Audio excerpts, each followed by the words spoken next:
Hello and welcome to the Smogon Gameday SPL Semifinals. I'm here with Laurel, and we're watching Hey, a bunch of awesome SPL gaming for the next couple hours. We're going to start with Langlois versus My Java, two more offensive teams.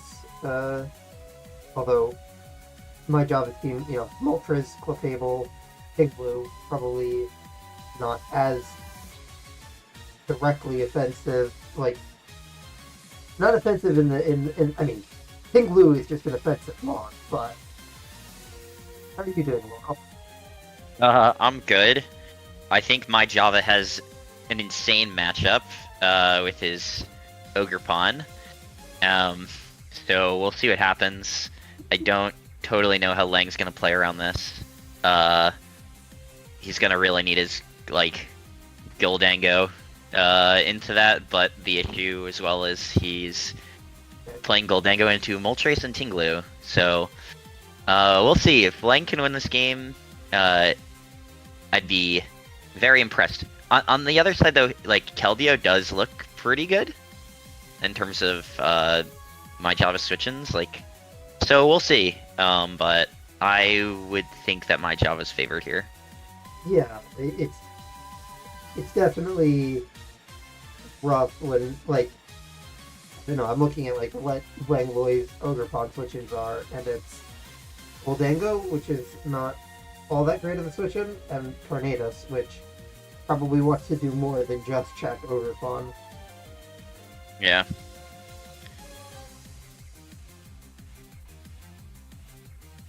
So for people who are not caught up with semifinals as we sit on team preview, we are in the semifinals at this point. It is the Tyrants versus the Classiest, and am I a good tournament director? Do I know the other lineup?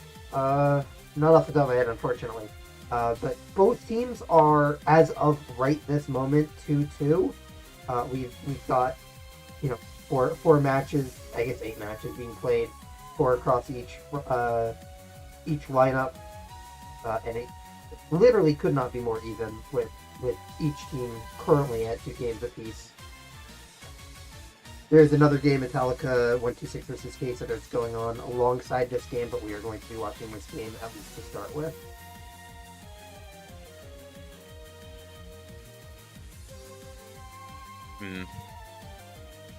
So I have to assume that Torn's just gonna knock here. Actually, but we're not seeing an item on Goldango, so it's probably Scarf. There we see the Make It Rain. That's So here, damage that feels like specs damage. but it's faster than the Tornado, so Oh, it's got to be Scarfed. Yeah, that was a super greedy, nasty plot. Like insanely greedy.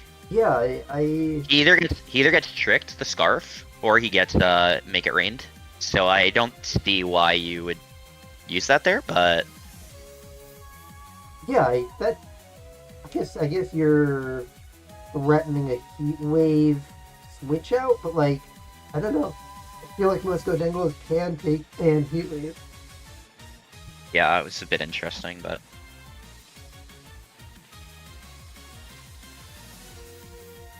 Alright, so Make It Rain into Moltres. Moltres obviously eats that up.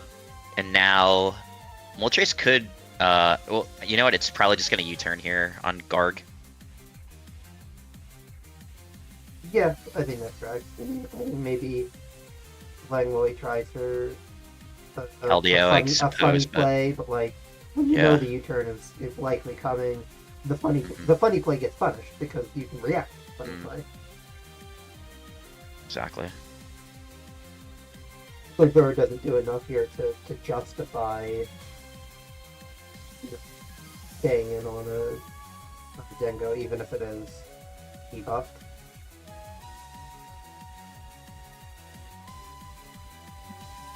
I can see the Moltres. No, Moltres is definitely either switching or using U-turn. I think using Roost here would be way too greedy. Yep. Yeah, there's the U-turn. That's exactly as expected.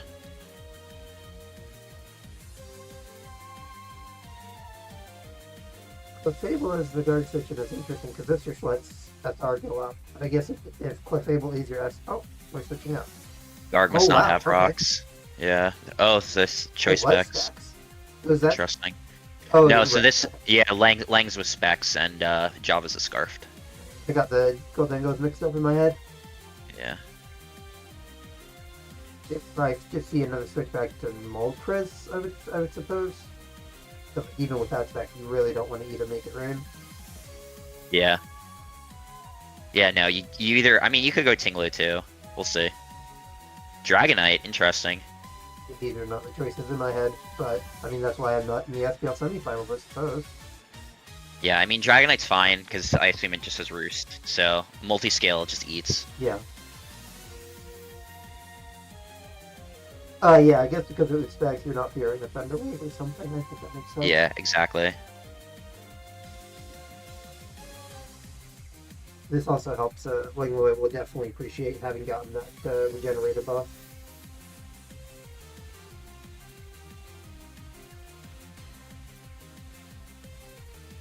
Oh my goodness! Wow. Okay. Definitely wouldn't want to be in Lingloy's shoes right now. That's definitely an unfortunate prediction miss. Mm. Yeah, my Java's just very ahead now. Yeah. I mean, this Moltres is probably running defog anyway, so just fogs here. Oh, U-turn, okay. I guess he just doesn't care because everything is boots. Yeah, he just doesn't even care everything is boots. Yeah, no, you know, your pun gets in and your only switch in is a weakened Torn-T. I don't know that Torn-T gets 2AK with like Cudgel when boots Ogrepon, but that's your only switch in. Mm-hmm. Yeah, it doesn't get 2AK. You're threatening U-turn, you're threatening Hurricane. Yeah, it's not gonna have U-turn with Nasty Plot. Oh, Well, it could, but unlikely. It's gonna be most likely a Hurricane, Heat Wave, and Focus Blast. So, I mean, if I'm Java, I mean, Lang should double. He's way behind. Like, I don't think he can afford to just use Hurricane onto the Tinglu. So, I think he has to just make a play. Probably. I mean, I guess he just go back to Keldeo, I guess. Yeah. The thing is his whole team is boots, most likely, besides maybe Tinglu. So, Samurott, like, kind of less useful because yeah, its whole deal is setting up spikes. Precisely.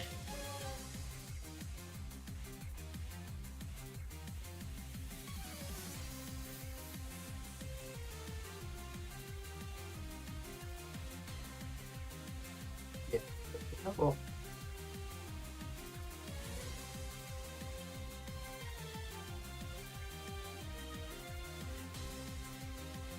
There's Salt Cure.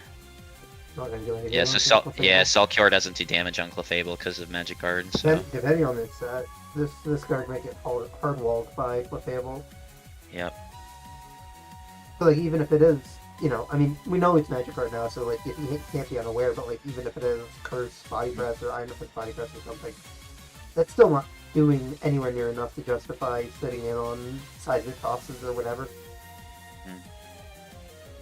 Yeah, no, you're not gonna stay in with Gargon. Clef. Oh, that's really bad for Lang. Alright, he goes Steel. He's just gonna try and set up, I guess.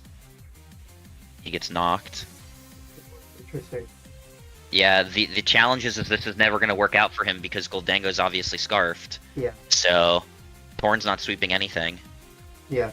You just go through your boots, Moltres, and then are you Kingly Shore?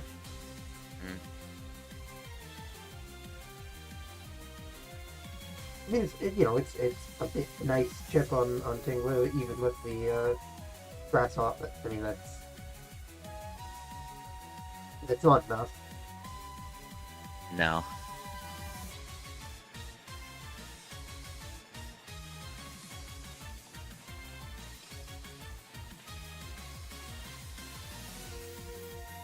Yeah, but Ogrepon comes in, and even if this is Scarf, Famu, you still just, I don't know. My Java picked up a KO with Ogrepon every turn. Yeah, and they're available at that speed. All Oh, right. second punch, okay. Maybe if Yeah, it this is was as focus sash? rough as I I don't know. expected. Oh, you have to feel somewhat bad for Langlois. Like the bird on Tusk is not going to end the game for him, but The game's already over. He had nothing for the Ogre Pawn. It's exactly this matchup went exactly as I expected. But the again goes. Oh, okay, interesting. Maybe this can do something. Nope. Okay, encore. GG's. This went exactly as I would have expected. He needed to. Sorry, yeah, Lang. Um, the nasty plot on the first turn was super greedy. When you don't see an item on Goldango, like you chances have to be are aware it's it's Scarf. yeah. This balloon is just so common. Like I don't know, it's not really running covert cloak all that much anymore. Now we're just waiting for Yeah, the inevitable Ivy casual crit. yeah, this is just cooked. All right, should we switch to the Metallica game? Yeah, I'm just gonna let it play out for like the YouTube clips, but Okay. we're inches away, and then we can go into a Gen 7 game between Metallica 126 and Case. We'll start from the beginning there. And let's go back to the first turn. All right, let me watch your stream. Okay, so we see some form of Toxapex Clef, Sand from Metallica, and we see a fairly offensive looking Mega Gyarados team with presumably Lunar Dance Clef. You mean Lunar Dance Cress? Correct. Yeah. Yeah. Clef Crest. They should stop making Pokemon that sound similar when we shorten them. Because they certainly know what our shorten are going to mean. Interesting open that the Clefable just takes out the Cresselia takes out the Clefable with some Calm Minds. Oh wow. Okay. That's Yeah. unfortunate Doesn't for Case for sure. Yeah, it doesn't really matter that much. Like, Lando did its job already, which is put up the rocks. Yeah, but I think if you have an Infant Sack into Excadrill, you probably Yeah, appreciate that. Yeah, it's always nice. Oh, it was a really big pursuit. Yeah. Especially That was because a great. you have to worry that it's gonna Mega and then resist the attack. Mhm. A huge play. So Gyarados is still alive. I think that's gonna be the win condition. So he does have Lunar Dance again on Cresselia. I want to point out that was eject button Cresselia, which maybe Yep. I'm not caught up on just 7OU, but that feels like a new tech that I'm not familiar with. Yeah, it's like running it on like a Moongus or like Red Card on like what's it called? The rock poison type in Glamora. Navigo? And Oh. yeah, in Gen 9. Oh, in Gen 9. Yeah. Yeah, it's like it fits in hyper offense really nicely. Definitely like Yeah. eject button's pretty common in Gen 9 in general. This is kind of like one of those like backwards working techs, how like no one used Clefable in Black White and now people use Clefable in Black White. Alright, so there's the Lunar Dance. This is gonna go into Gyarados. Yeah. Yep. The Alright, Intimidate now goes off. let's That goes off. yep. Let's see. Dark Pulse, does he flinch it? Doesn't. He doesn't. Alright, he's in trouble now. This might be it. Yeah. Because now Is he you're, just now gonna you're keep- outspeeding the Excadrill too at +2. Yeah, does he do it one more? Okay, he doesn't do it again. It probably could have had surprise Davis. Yeah. Oh yeah, otherwise he could have gotten like Sand Protect stalled with Celesteela and Yeah. Or Yeah. Toxapex comes in. And, yeah, there was no need to get the Is extra. faster? Oh wow. Oh Is that wow, Scarf okay. Excadrill or something? Yeah, it's definitely scarfed. And I guess that makes sense why Metallica just Sorry. I'm pretty sure it's not Scarf. Didn't it use Iron Head and Earthquake earlier? But it's Sand Rush? Possibly. Yeah, I think earlier it used Iron. Okay, but let's see. How... I think this is cooked. Yeah, I don't know he break. Wow, that's crazy. Yeah. I guess he should have gotten an extra DD. Yeah, I don't know you break Toxapex. Leech Seed, maybe. Especially if this is This- Ace. If this has Leech Seed, that's the only way. He has like a chance. Taunt, Leech Seed. No, he's just gonna Leaf Storm through it. And we're just gonna see the recover. The... Yeah, we'll see if he has enough. Okay, Okay, here's the taunt. taunt. So it's certainly not Taunt. Leech Seed if it's solid, but Yeah. Okay. I mean, you'd have to be what? Surf with Synthesis? Yeah. Oh, he misses that though. Yeah, that's I mean That's it. That's gotta be it. Oh, that's tough.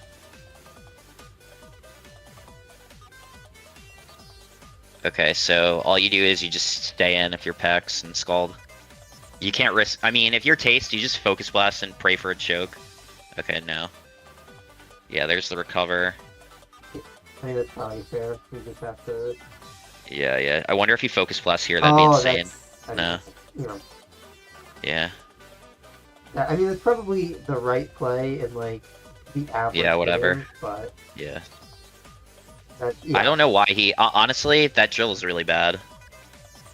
Like, I mean, okay, Volcarona is not beating Pex anyways, so Right. I guess it's fine. But if he Focus Blast there, then he can actually. No. Metallica. Okay, so Metallica risked that for no reason. Because if Taste uses Focus Blast, as he should have, because he should have played for the choke, and he hits the Excadrill, then he wins. Because he gets a special attack boost, and then he kills Pex with Thunderbolt. So the only way he would have won that game is Metallica making the mistake that he made. And then Metallica made that mistake. it. Yeah. Yeah. When I you're mean, that how behind, I healthy guess is the you have to Volk? play for the loss. Yeah, how healthy is the Volk?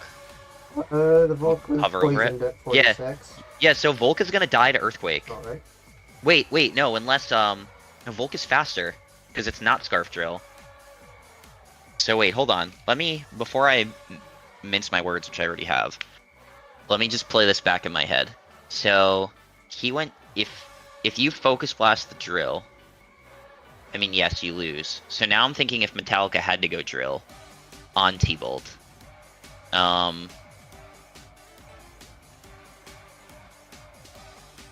I guess he does, because yeah, never mind. Because Volcarona is faster than Excadrill, because it's a Sand Rush. Sure, because does Excadrill die from a Fiery Dance at neutral? Flamethrower. It'll be Flamethrower in Gen 7, but yeah, it definitely just it just drops. Okay. Yeah. Let's go back though. I just wanna. Can you just click the instant replay? I just wanna make sure that what set this drill is. Just skip until we get to when the drill comes in. I could have sworn it. Okay, so it used Earthquake. Yeah, okay. Then here at Iron Heads. Yeah, so it's just Sand Rush. I don't know the Yeah, I don't know if drill the can. EVs on this drill would be interesting. I don't know if it's. 250, 252. Yeah, I doubt it can live a flamethrower unless it's like. I'm just gonna calc in case it is Max Spadef, but I doubt it. That would make no sense. Max Spadef, Sand Rush, Excadrill. I suppose it, it's physically something that you can bring. It just seems unlikely. Yeah, it's probably Z Steel on the Excadrill anyways. So that's why we're not seeing an item on it. Because that it's makes Steelium sense, Z. Yeah, so let's just Excadrill, Sand Rush. I'm just Volcarona. Volcarona offensive Quiver Dance, Flamethrower. Yeah, there's no chance that drill is living. I mean, let's just say it's 252 HP, which it isn't. It's still dead. So, fair enough. I mean, at the end of it, actually, that's kind of a toss-up. It's a surprisingly close game after what happened earlier in the set, yeah. But the thing is the Gyarados getting... I wonder if the Gyarados should have DD'd. I'm just like... Let me go back. You want to go back to the Gyarados set? I'm going... No. So on turn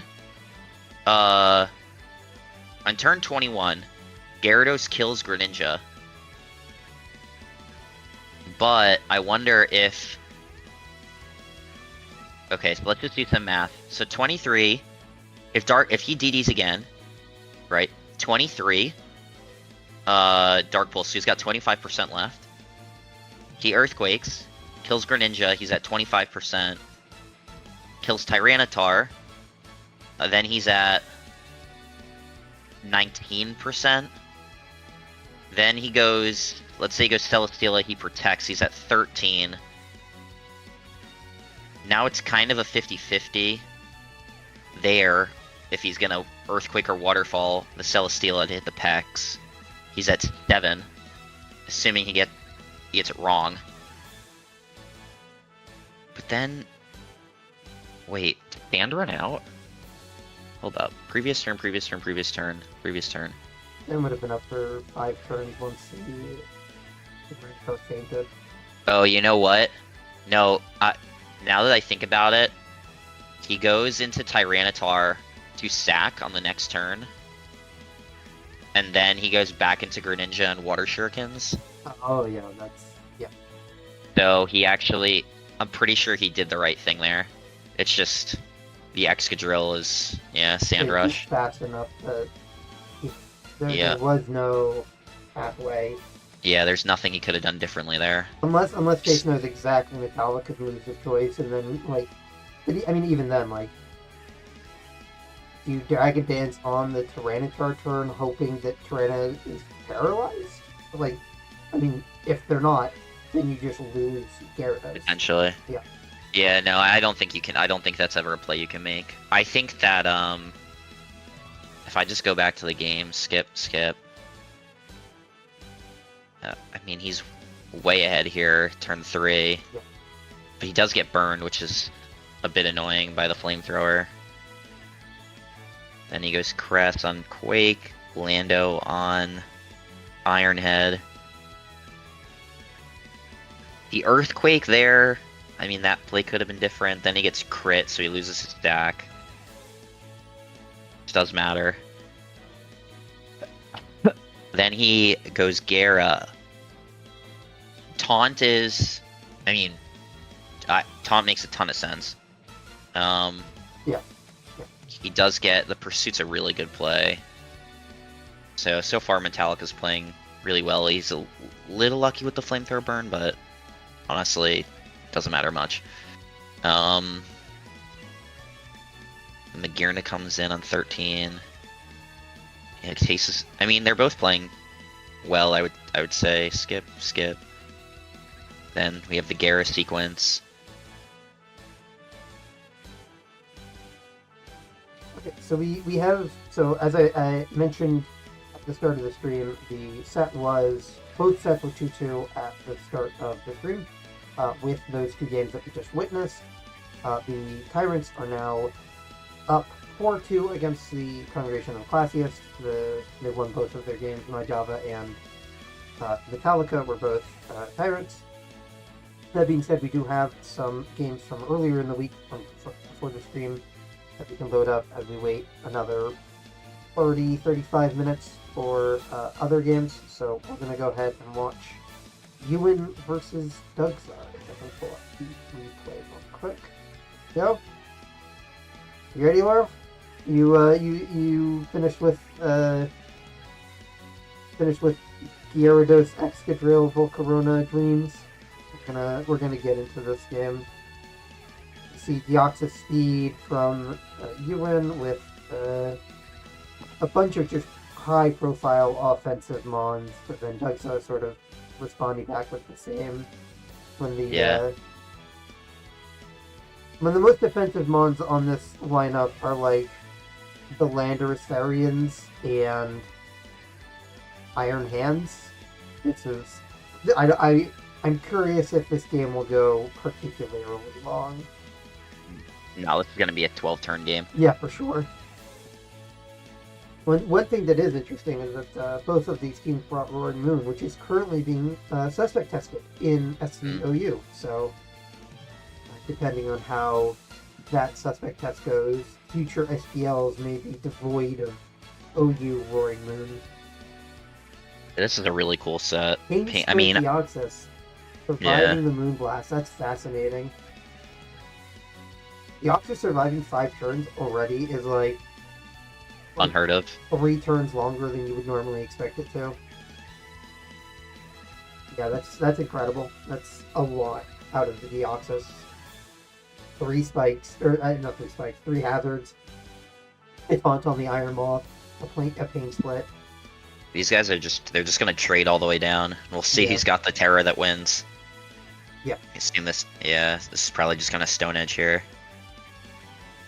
Oh, Yeah, U-turn. I was thinking U-turn because you're Yeah. not ever staying in with that Lando anyway. Scarf's a Shadow Ball, yep. Scarf Goldango is really nice into opposing heavy offense. Yeah. But now we've obviously got the Mooner. It'll be curious to see if the Roaring Moons are the ones that Terra, because we just lost the Ogre Pawn. Knockoff. It's a helmet. Okay, interesting. Yeah, that'll check the moon a ton.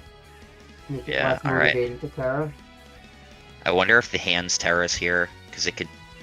Interesting. Oh, he just eats. Interesting. Yeah. Doug has Okay, more of a defensive backbone than I think maybe anticipated. I have to assume that Ewan didn't have Terra Grounds. Because if you do, you just Terra Ground there, and I'm pretty sure you win. Yeah. Okay, here's the Doug's Terra. Yeah. I don't know that that's super worth. I don't know. Yeah. Because Ivy just has Steve anyway. Yeah. Alright, so here's Iron Valiant. It's physical. Feels like a weird click there. Yeah, that means he doesn't have Moonblast, so he's probably checked by Primarine actually. Oh, the Destiny Bond. That's incredible. That's really funny. Oh, right. I remember how this game ends now. They both go Goldango. Yeah, with Ewan still having Terra available. Yeah, Ewan still has Terra. He goes Terra Fairy. out of the Shadow Ball weakness. Yeah, but then watch this. So I guess he doesn't have Shadow Ball on his own Goldango. But he still wins anyway. Yeah. Wow. Incredible. Yeah, I don't know if Oh wait, so Doug's was scarfed, right? Doug's Goldango was scarfed? Yeah, because it outsped something. It outsped the Ogre Pawn earlier. Yeah. So that means that the Thunderbolt para doesn't matter, which can make you feel a little bit better about this game. Well, if it was scarfed, then the Goldango on Ewan's side was also scarfed because they traded speed tie. Are you sure? No, the Shadow Ball went... On turn 17, Doug's just went first, and then on turn 8... Oh, right, because of the para, yes. Yeah, it's paralyzed, yeah. Yeah, so the Shadow Ball, or the para only negates the chance of getting crit. Or, sorry, yeah, getting crit by Doug's Shadow Ball. I wonder what the spread damage on the Shadow Ball is, because on turn 17, Goldango lost 45%, and then was left with 49%, so I wonder if there were any rolls there that would have... It's possible. It would probably have to be close to, like, min-max, but yeah, it's probably possible. I will say, just because I didn't get to it in the last game as I was watching it again, the Leaf Storm miss was just brutal. Like, if Tace hits the Leaf Storm, he does win that game, so... That's just SPL, though. You know, it's decided by margins. That's why we play 12 games, but... Yeah. When you lose a game through luck, you at least have the comfort of knowing that you have multiple other teammates who are just as good, if not better than you, that you can rely on to narrow that out.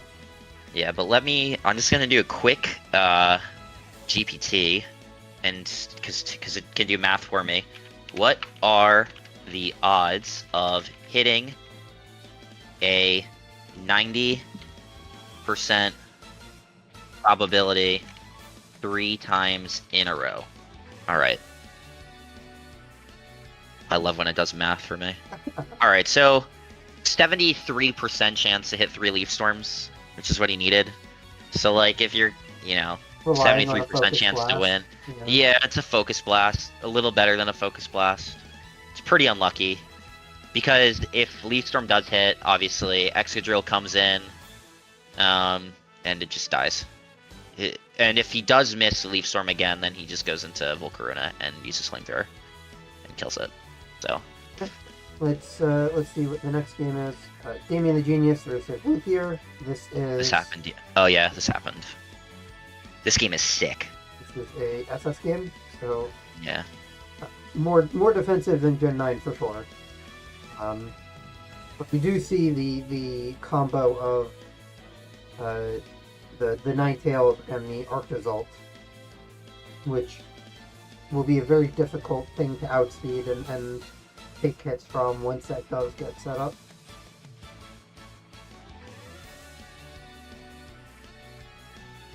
Yeah, this game is awesome. So let's pause. Please pause. Oh. Can you pause there? Okay. Let's click previous turn. Now click play. And I want you to pause it as right here. Okay. This is the most gutsy move I've seen in so long. So we have a Slowking against the Landorus. And Slowking is so important for Damien. It checks the Volcanion. It checks the Ninetales. And Damien says, I don't care that you one-shot me with Earthquake. I know you are going to not press that move. And watch this. Click play, please. This is cracked. Yeah, He stays in. He stays in. He risks the entire game on turn 3.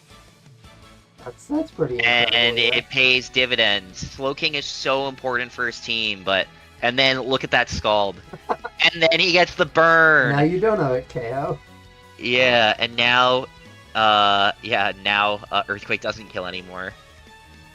Which this game, that's just nuts. And then he Scalds again, gets another burn. Goodness. Luthier's just, he's just so behind right now.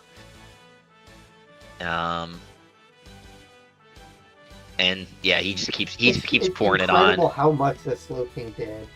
Yeah. Yeah, the Slowking was like all of that. It gets out and can come back in later to do more.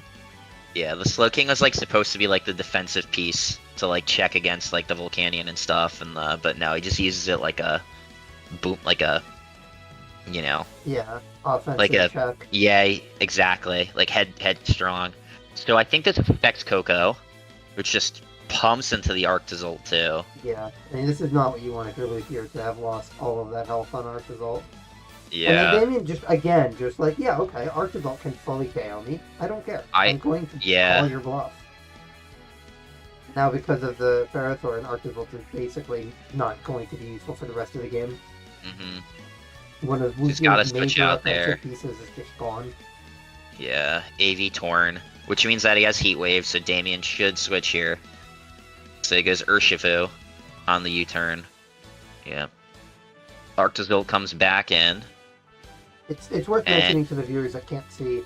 Up over on the text of the game, we're seeing both players around 30 seconds every single turn. This was a very fast-paced game at this point in the fight, after a lot of thinking early on. Yeah, clicking. No games are more fun than when it's just total click off. Yeah. Yeah, so Coco can just press Gleam here pretty freely.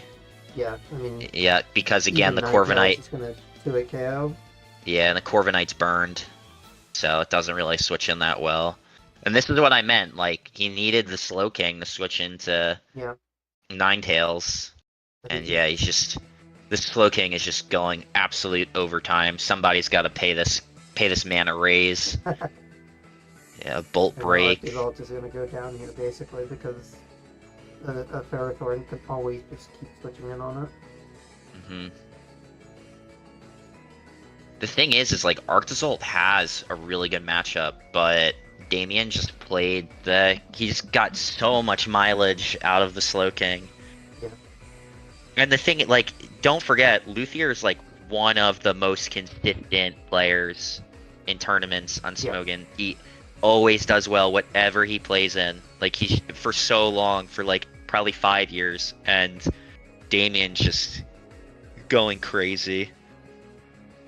I mean, look, after all this, like Luthier is still in the game. He gets the Blizzard kills there. It's not safe to. The thing is at this point he's got nothing for Aqua Jet because he can't switch he doesn't have his Volcanion anymore. Yeah. So Just a masterclass performance by Damien. Just yeah, basically so every single turn played right. uh-huh.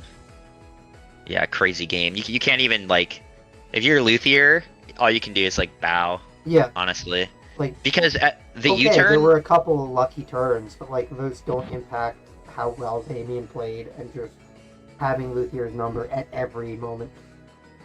yeah. I mean, again, the U-turn is not even a bad play at all. Like, I think most people make that play in Luthier's shoes. Like, Yeah, you're not pressing Earthquake there.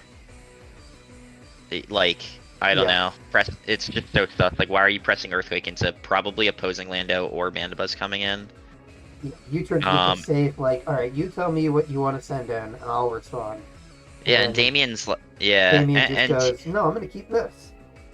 the other thing is too, I mean, like Luthier also could have gone into Corviknight there on the Sludge Bomb, but he was trying to heal up the Torn. I mean, again, just a crazy play by Damien. I don't to risk basically the whole game on turn 3 for like he got he got something out of it. You know, he got the Before, momentum and everything in his favor, but like had that gone super the other low way, reward for high risk, but he then compounded that play by just pouring on the damage with the yeah, Slow King. had that gone the other way, I don't think, like, Arctozolt could have been properly responded to. Because there's always going to be an answer for the Ferrothorn, and it doesn't have to be Arctozolt's problem. Yeah, that's pretty incredible. Okay, All right, should we move on to the next the one? next game we have is Poek versus PJ. This is Gen 6. This is Tyrants versus Classius, I believe, once again. Yeah, here we have offense versus offense, Gen 6 version. Yeah. Gen 6 not quite considered as slow as Gen 7 or 8, but it's nice to see these more offensive teams just immediately out in the open. Can you pause for a second? So one thing I want to point out, these teams are the exact same 5 out of 6 mons. The only difference is the Mega. Yeah, So the Mega we have Gyarados versus Mega and Mega Alakazam. Zam. Yeah. Otherwise, it's the same team. So here we have the superior mirror. So I guess we'll see who's the lucky one who wins the speed tie, and it's PJ. It's just gonna be PJ. At least Alakazam Yeah, can theoretically outspeed. yeah. So here comes Zam, and I don't know why PJ doesn't glare. Why wouldn't you glare the Zam? I'm so confused by that. Unless you just don't have it. But why would you run superior without glare? I don't know. That's Yeah, and then PJ, if you click pause real quick. PJ's obviously predicting Poek to predict Sucker, but Poek doesn't care. You just focus blast the Bishop, so like this game's already pretty cooked for PJ. you Like definitely got enough out of your Alakazam. You're satisfied with having popped Citrus, have gotten the Serp. Oh, for sure. Yeah, I mean, killing the Bisharp is huge. How Thundurus is as hurt as it is. hmm Do they both just put up rocks here? Yeah. I mean, you definitely want rocks up. Like that's Yeah. how else are you going to answer the Gyarados? Yep. So here's U-turn into Manaphy, which is faster. Ice Beam just drops it. That's incredible. That's so much. Yeah. Yeah, I don't know about the... I mean, I guess it doesn't matter if you're Poek. Like, the Thundurus is just gonna clean up. Yeah, you're already like so ahead. Yeah, now you just Thunderbolt again here. And it does live. I don't know that that's gonna matter too much. You have Sucker Punch in Yeah. the back. So I guess this Thundurus doesn't have Thunder Wave either, but Gyarados, it needs to flinch here, doesn't. Yeah. If he flinched and then crits the next move, he could win, but Yeah, that's asking for a lot. Another quick game, offense. Yeah. Offense. Yep. It was I mean, I think this game definitely looks a whole ton different had PJ's superior won the speed tie, but yeah, that's the nature of speed ties. If you're relying your game on them, then you only win half the time. Yeah. All right. I know there was a DPP game too. Is that next? Uh, Oh, the GSC game. yeah, this one I actually did have to double check for all the GSE fans in the audience. I made sure that this one was not 500 turns long before we went into it. All right, so let's talk about this. Eggy as a lead usually runs Thief. Ruby Blood decides to get his Zapdos thieved, which, I don't know.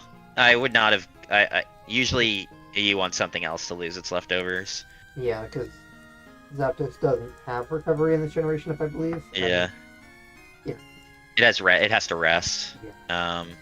And so here's the thing too. I really like Curse Body Slam for like an SPL semis where like It's any so edge you can reliable. possibly any edge that you can possibly get from luck, like those Yeah. crucial like body slam paras.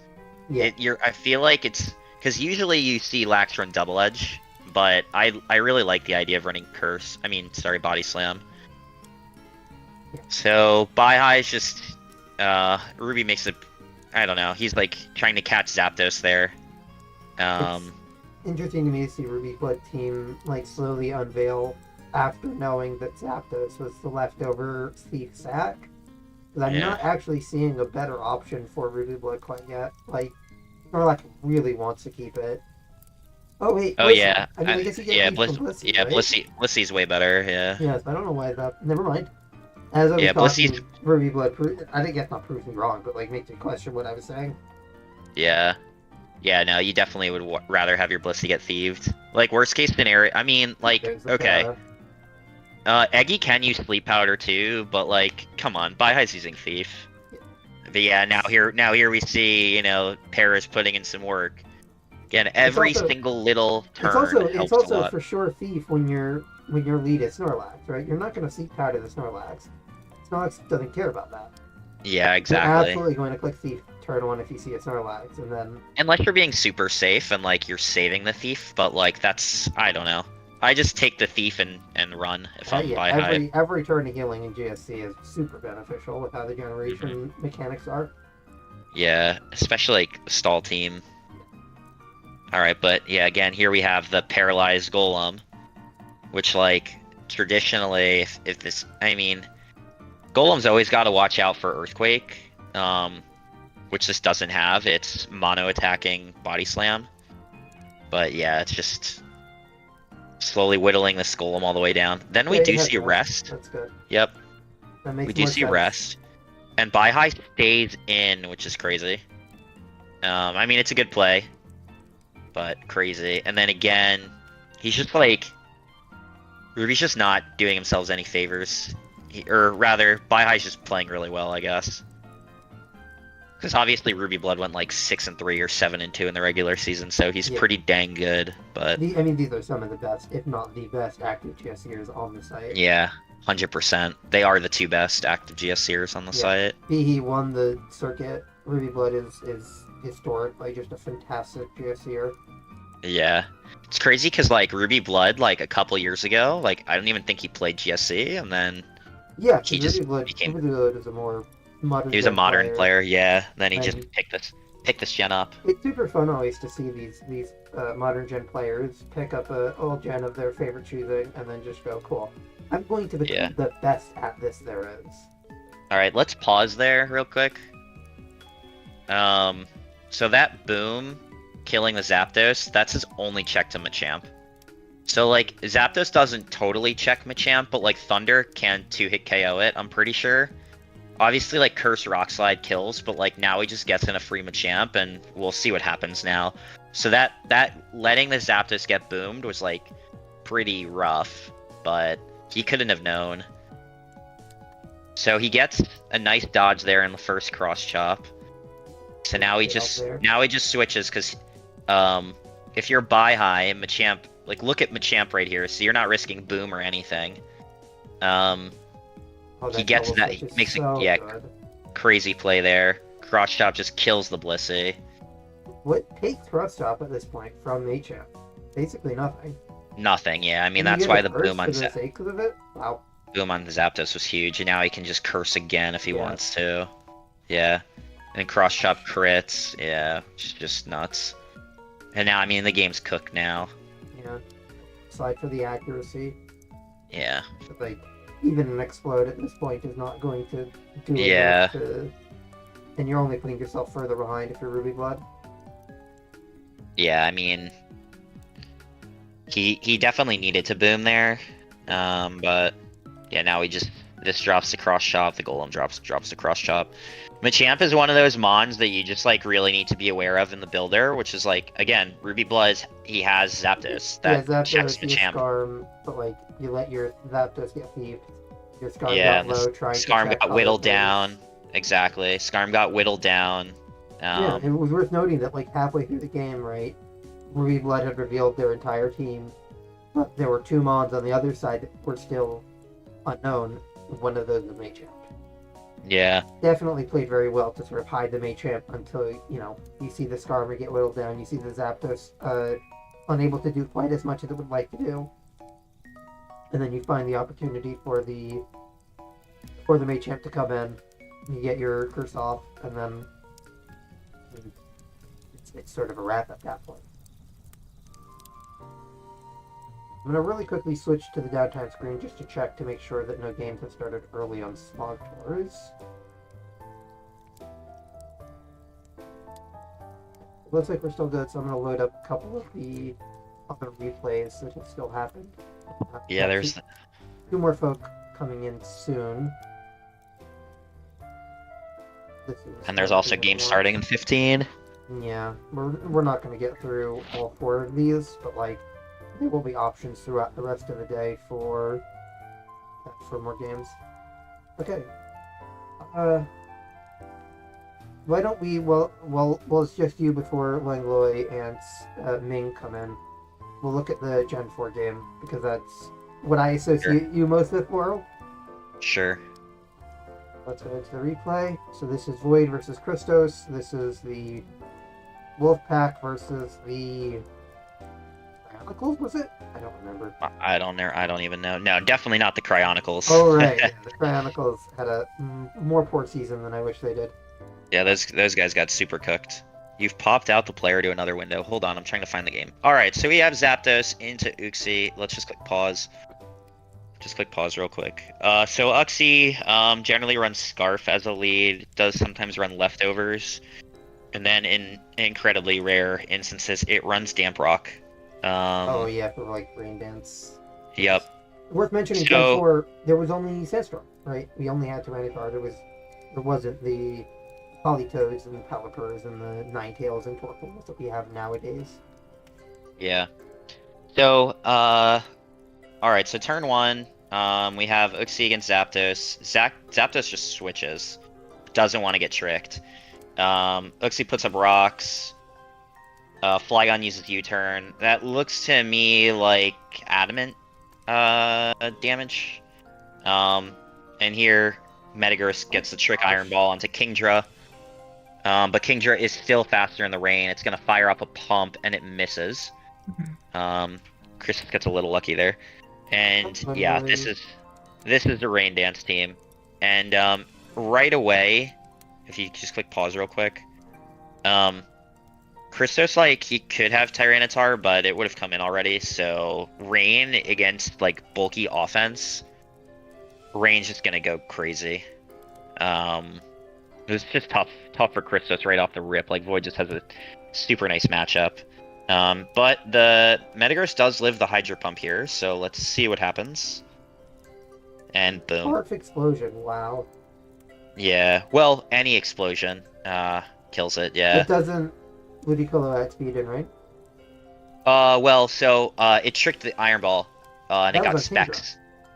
Yeah, so the Metagross had Choice Specs, not Choice Scarf, but yeah. Oh, interesting. The Metagross was Yeah. naturally faster than the Ludicolo? No, it wasn't. It lived the Hydro Pump. And Oh, boom, that was the the same turn. turn. Gotcha. Okay. Yeah. This is what happens when you get me to pause, Laurel. At least track No of where worries. we are. Yeah, no worries. So we call this set Osgoody Jirachi, which is CM, Thunder, Sub, and we'll see the move here, Iron Head. So we have a mixed Jirachi. This is a minus attack generally running Jirachi that is Iron Head. This set is mostly for just crushing stall, but in this case, it does a good job. Christos did run stall a number of times this season, so I like this. And now we have Zapdos into Kingdra. Remember, the Kingdra did lose Yeah, its specs, so Zapdos again, just going for Roost. you definitely And want to then be healthy as here, Zapdos here. here the Zapdos shows us it has Sub, which is very nice for Christos. He gets for Toxic here. I probably would have just Thunderbolted, but alas. And now we have, again, the Calm Mind Jirachi into a Zapdos. A Zapdos is just going to press Thunderbolt over and over, but he gets a crit, which is huge. So big crit for Christos, and now he's going to sub all the way down, stall out the rain. At least that's what I would do. Yeah, that's for sure. Yeah. Yeah. Like, Uzi can set up the rain again, but like at this point, you're running out of opportunities. Yep. And it's also helping to pressure PP stall the Kingdra. There's a reason it's Yep. using Surf and not Hydro Pump here. He goes for the stack on Heatran here, which I think is a mistake. I would have just subbed again. Because you're, especially, like, look at what happens here. Yeah, He died wow, to Draco okay. Meteor. Yeah, I don't get the Heatran stack. In any event, Gengar here looks pretty safe. And then he wow. gets crit. Yeah. Yeah, I mean, like, this is also yeah, an early enough generation where these crits are doing 2x damage. yeah, the crits are bad, for sure. Uxie reveals its last move is Thunder Wave. It's gonna be big. And now he sets up his Rain Dance. And now if you're Void, I'm just staying in with Uxie. I don't want anything to get hit by Suicune. Yeah. So we're gonna see Christos gets Calm Minds, but if Void's staying in, he obviously knows what he's doing here, and He'll yeah, have a physical option in the back. Quillfish, yeah, Quillfish. So Yeah. yeah, he just goes for the explosion, and then his last also has explosion. Some Suicunes do run Protect, especially if you don't have Sand, but Christos does not have Protect, so that's a wrap. It's interesting. They had a holdover from more modern generations with Vincoon. Yeah. That's the thing. There's a lot of backwards innovation with some of the older gens. Like I was saying earlier, before you guys came, like Clef was never used in Black and White. Yeah, Classic Clef is the big example that I know. Yeah, Clef was never used in Black and White. Vincoon is definitely popularized, particularly as a lead, to beat like Azelf, right? Because you can protect on explosion. But yeah, he does not have protect in that instance, which like he could have in theory because he has Zapdos to check Gyarados, so he doesn't necessarily need HP Electric. It's also possible he had protect and he guessed it wrong, right? So, but I would have just protected if I had it because it's pretty unexpected. But it was a good DPP game nonetheless. This game is definitely more my expertise. I am looking. This does look like an unconventional stall from Storm Zone, but whenever he brings something fat, it is usually more innovative. I'm thinking of like some of the Skeledirge, Clodsire teams he brought to like OST last year. Yeah, but this looks like a tough matchup for Stariel, honestly. Normally you would see Moon and Wellspring and think, oh, well, this is playable, especially, depending on the gold set. I think this matchup really does hinge on the gold set. It's going to be more of a win or lose at preview kind of game. What do you think about the Hydrapple into, like, HO? I feel like it generally doesn't get a ton of value, but... It really doesn't. It is going to... So, Hydrapple, depending on the Wellspring set, does not do a very good job of checking Wellspring. That was the original idea when it started to pick up popularity. Okay, so he tricks Scarf on the gold. don't think that's going to do very much, seeing as we have an unaware Clodsire as well. Um, Interestingly, it's Rocks Blissey, which some of the interesting things about stall is you're really looking to have future sight uh, answers or resiliency in the face of future sight. So Blissey will often run like Protect if it has like a fourth move slot. What it probably means is that we're seeing like a Terra Dark or Steel Clodsire, which is the norm anyway. Yeah. Or like a Terra Dark Gliscor. Um, Do you think that anyone has know, like a particular advantage, just like looking at the teams? I think Storm has the advantage. I said that gold the gold set is really gonna be the determiner of this matchup. And looking at it, Trick Scarf was not the set we wanted to see. The set we would have wanted to see Nasty if we were plot. Stariel was definitely some sort of Nasty Plot Psyshock or Metal Coat um, to deal with that I mean, Blissier. I actually would disagree with that. Mostly Mm. because if this is similar at all to the team that I'm expecting this to be, we should see knock spam and then hazard stacking maybe from okay.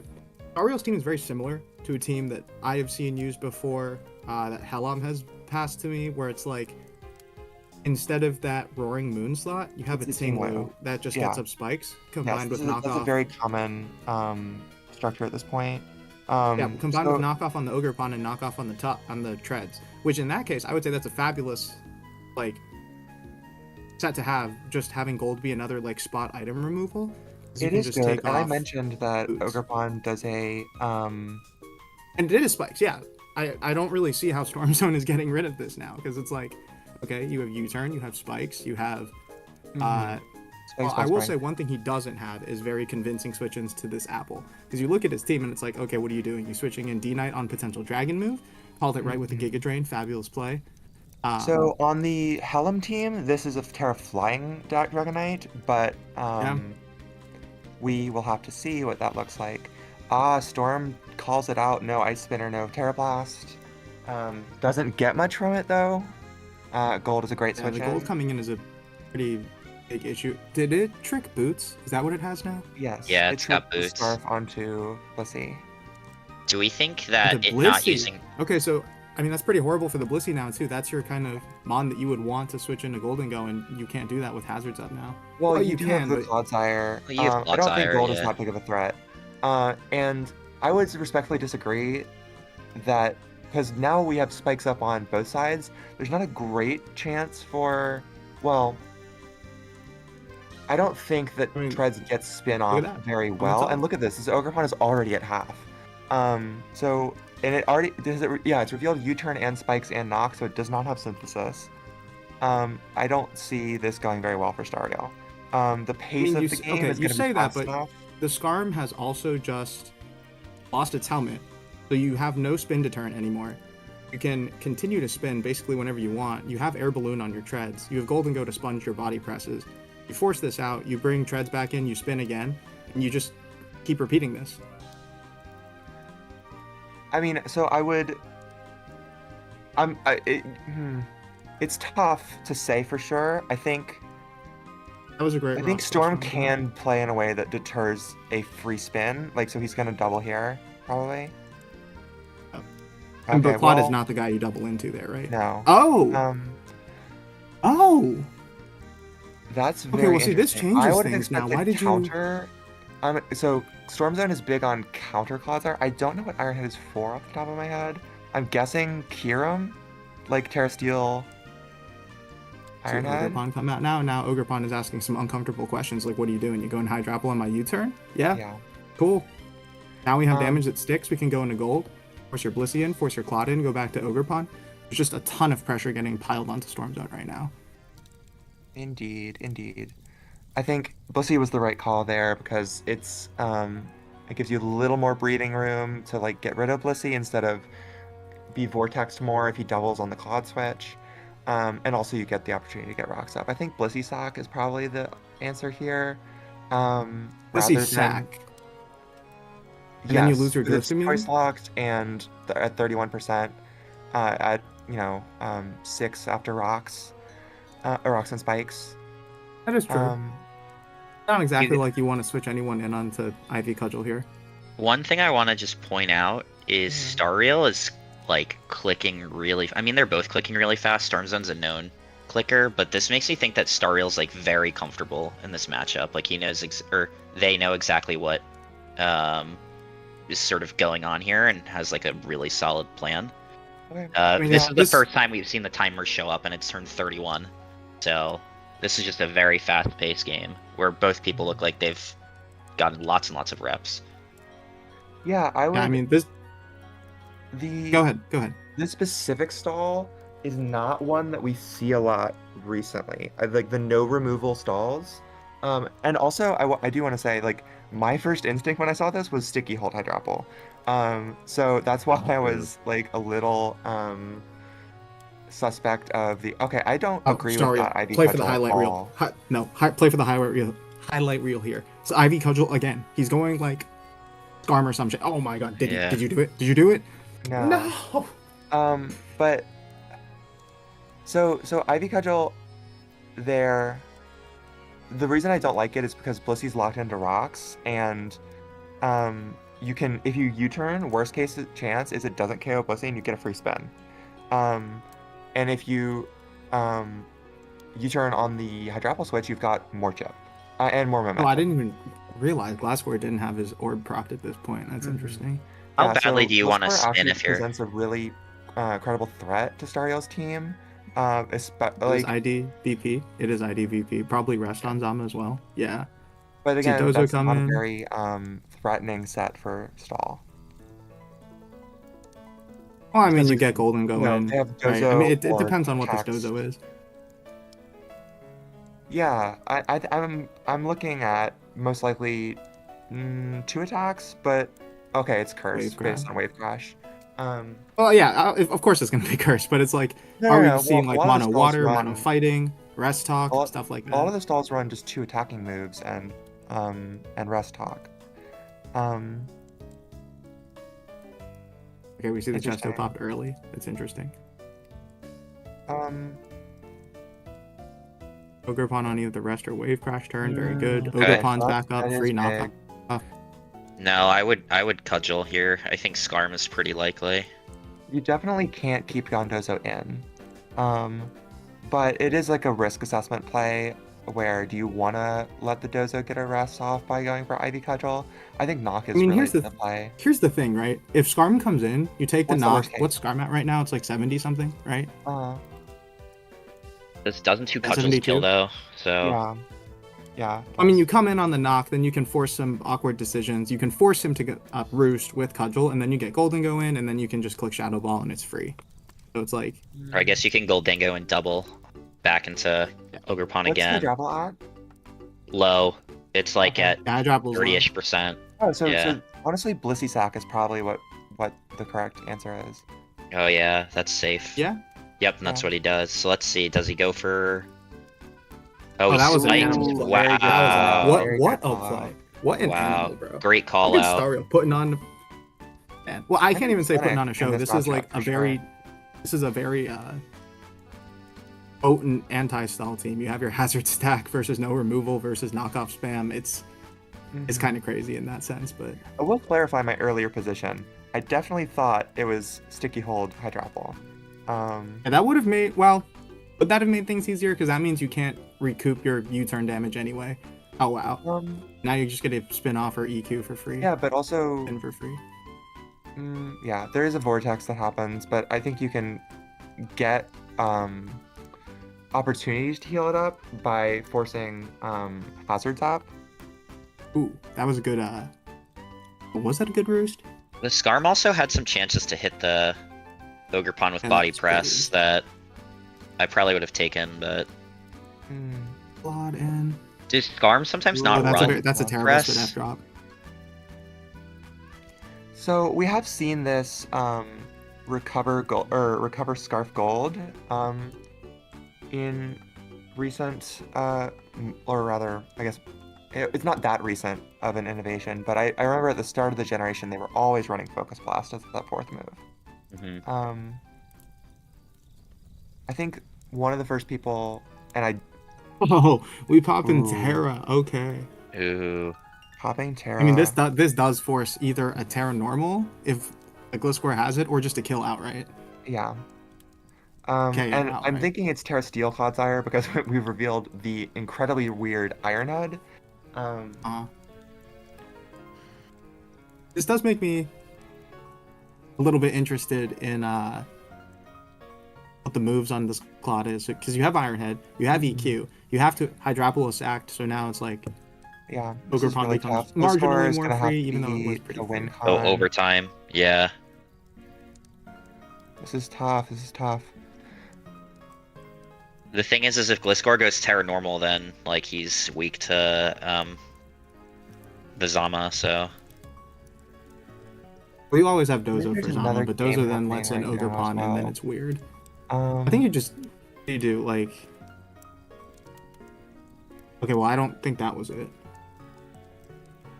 Especially since score is faster. well, does Gliscor I mean, kill that's with? cool, but it doesn't. Let's see, Earthquake here would be a I mean, crazy Gliscor call could have out. just EQ'd there. Yeah. Knockoff is fine. And we can just Well, I don't. protect here. Here comes Skarm on DD. Okay. Body press. It's just What's the suddenly worst? kind of weird now. I would have Dragon Instinct in there, but. Okay, I mean, you can knock spam and keep this kind of low, but your gold has lost its boots, and I think it's in range of hazards, so you do need to get a spin off before you can bring that back in. Starrail's just hoping for a crit, I guess. Yeah, I mean, it's a fair play. Yeah. Yeah. I No, was, for sure. I tabbed over to the other game. Has Gliscor Terra'd? No, not Gliscor yet. has not Terra'd. Yeah, I think that's a smart call because you know, you have to keep the spikes immunity.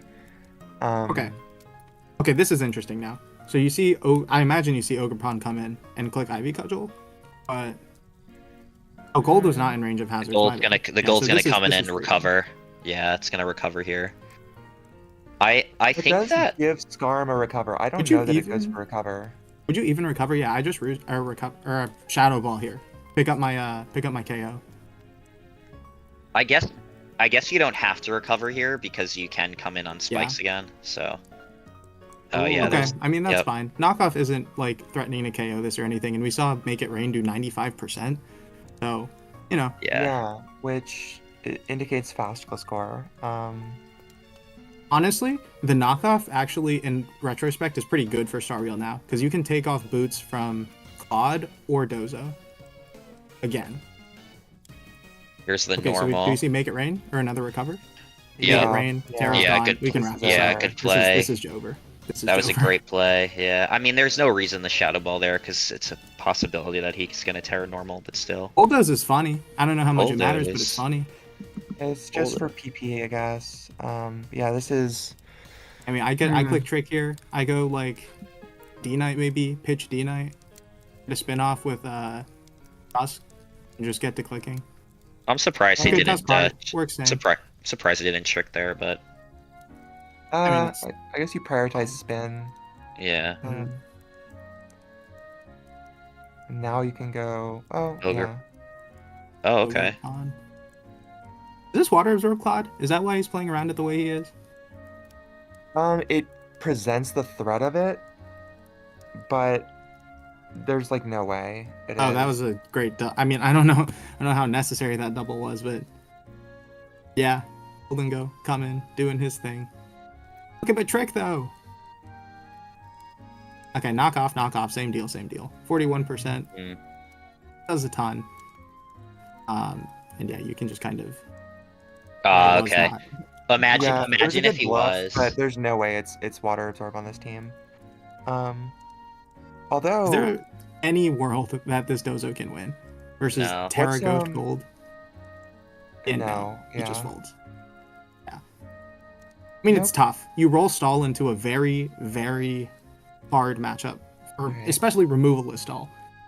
This is why I actually. Do you mind going back to preview for this one? I know it's already like well into the game, but so Hoen's team looks like one of these newer Ting Lu hyper offenses we're seeing, and Luis's team is A bit of an odd sun.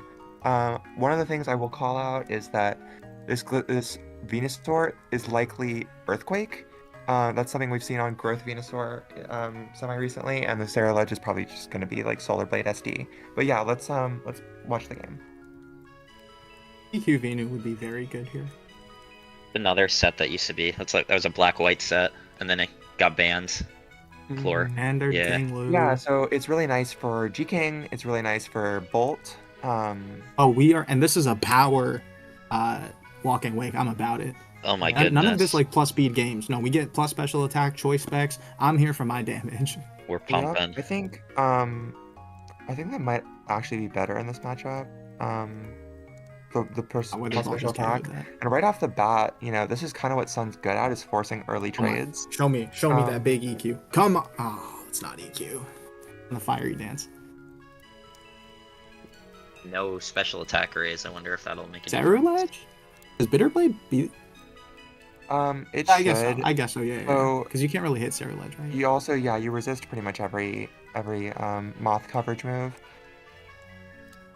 That was a massive encore, may I just say. That's very cool encore. Very cool encore. Yeah, Cohen has done quite a few encore callouts, I think, if I'm remembering correctly. This I mean, he is SPL. getting like washed right now, though. I mean, we do need to be. Well, actually, is this just over? Well, that was an interesting stand with the Ninetales. I would have gone like walking wake personally, but it is what it is.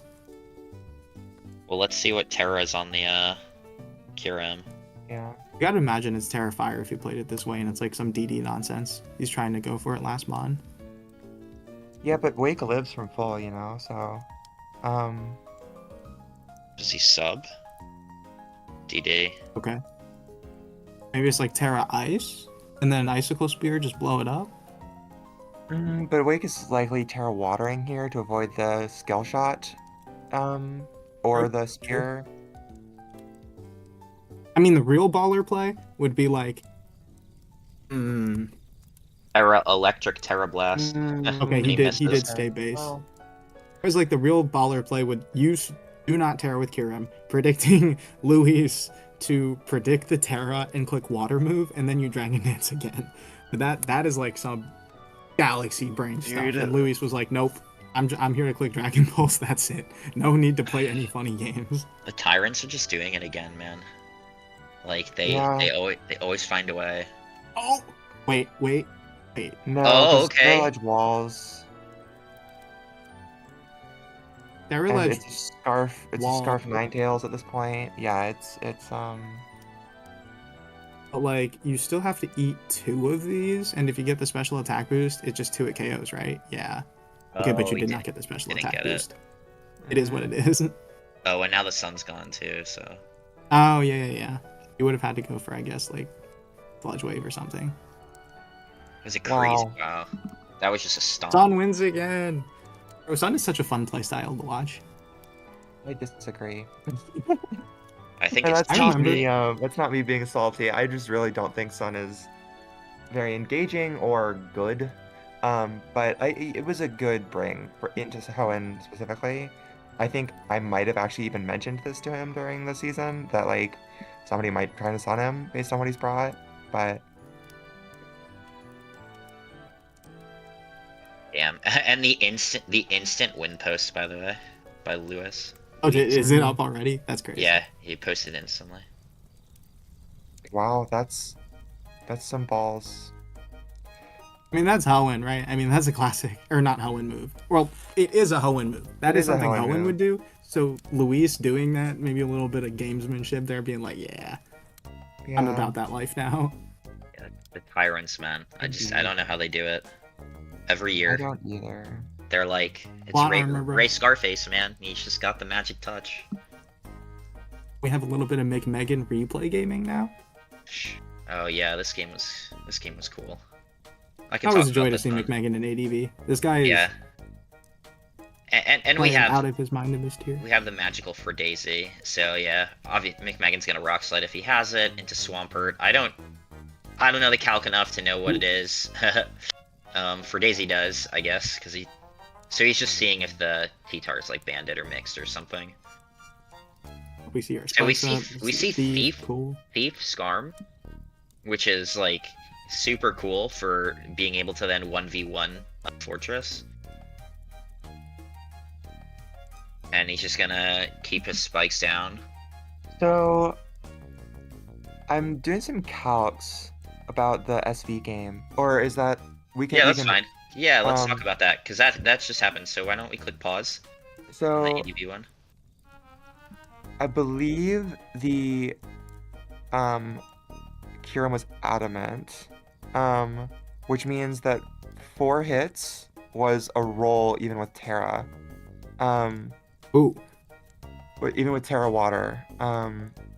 So that's a little upsetting Ooh. that that missed, but Wait, then yeah, you that know, could have just ended the game. You get that roll and Kieran gets your counter sweep. That's insane. Mhm. You have to hit your scale shots, obviously, and get the roll, but it's like, had a chance. Well, yeah, I don't know. Crazy. Clarence plot armor, right? Ray, don't come for Mhm. me. Ray, don't come for me. No, I think they know they've got plot armor. They got incredibly lucky in their tie breaks last year. Like incredibly lucky. And the Leaf Storm miss and that miss, but Oh my god, was that the same series? yep, Oh wow. Yeah. that is my team. I did ask Ugh, I did tough. ask that if it was bad for me, conflict of interest, to be on this stream, but they said it was okay. So Yeah, All it's it too means bad. is we have some insider information now, perhaps yeah, some I'll sets try that not to we... give out anything. I'll watch my mouth, but All right, yeah. let's click play on this this game. Okay. All right, so we've got in focus Oh my god, punch not the raw lefties focus punch. T-tar. Yeah, crazy play. I mean, it's not that crazy, but it's I mean, pretty, the B is pretty not staying in nuts. there, so it's like reasonable, but... The Do thing we is, flinch? the, For the one time? yeah, Oh, for the one time. Quick yeah. focus punch again here on We'll the, point out that actually, this I is don't even also know. the same Tyrant's Classiest series. Dang. Oh, Wait, focus punch jeez. was so crazy. Ooh. Yeah, he does it again. I mean, Oh, that's like McMegan is getting destroyed right now. This is crazy. T-tar and Celebi are like two of those Pokemon, and Oh my like god. I just refer to them like, again, it's just like Pokemon that win big games. And you're looking at what T-tar can do. I mean, it's the same thing with like the Ruby Blood series, like running Body Slam. I guess again, I think that's also the same series. So they're just looking to maximize like ways in which they can get lucky. Okay, T-Wave, wait, the Oko move has been clicked. Okay. Yeah. In the meantime, Paraflinch? Okay. McMegan is running what's known as the Brazilian Tyranitar with Thunderwave. So this is another backwards tech. Like, you'd never seen Thunderwave ever on the Tyranitar until like it became popular in like Gen 5, and that was probably during like the SM era. Like people Right. started using like the Thunderwave Tyranitar, and then it worked its way back.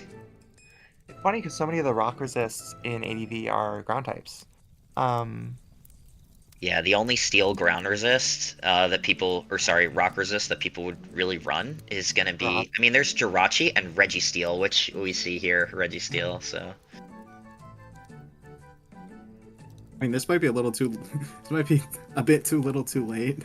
You already have all your spikes up. Milo, I think, is down to hazards. Yeah, Milo is down to hazards. T-Tar has taken a round of hazards. Okay, but Skarma's also down. That's pretty huge.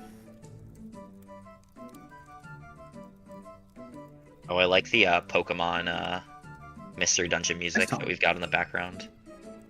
Yeah, Taunt Air is super free.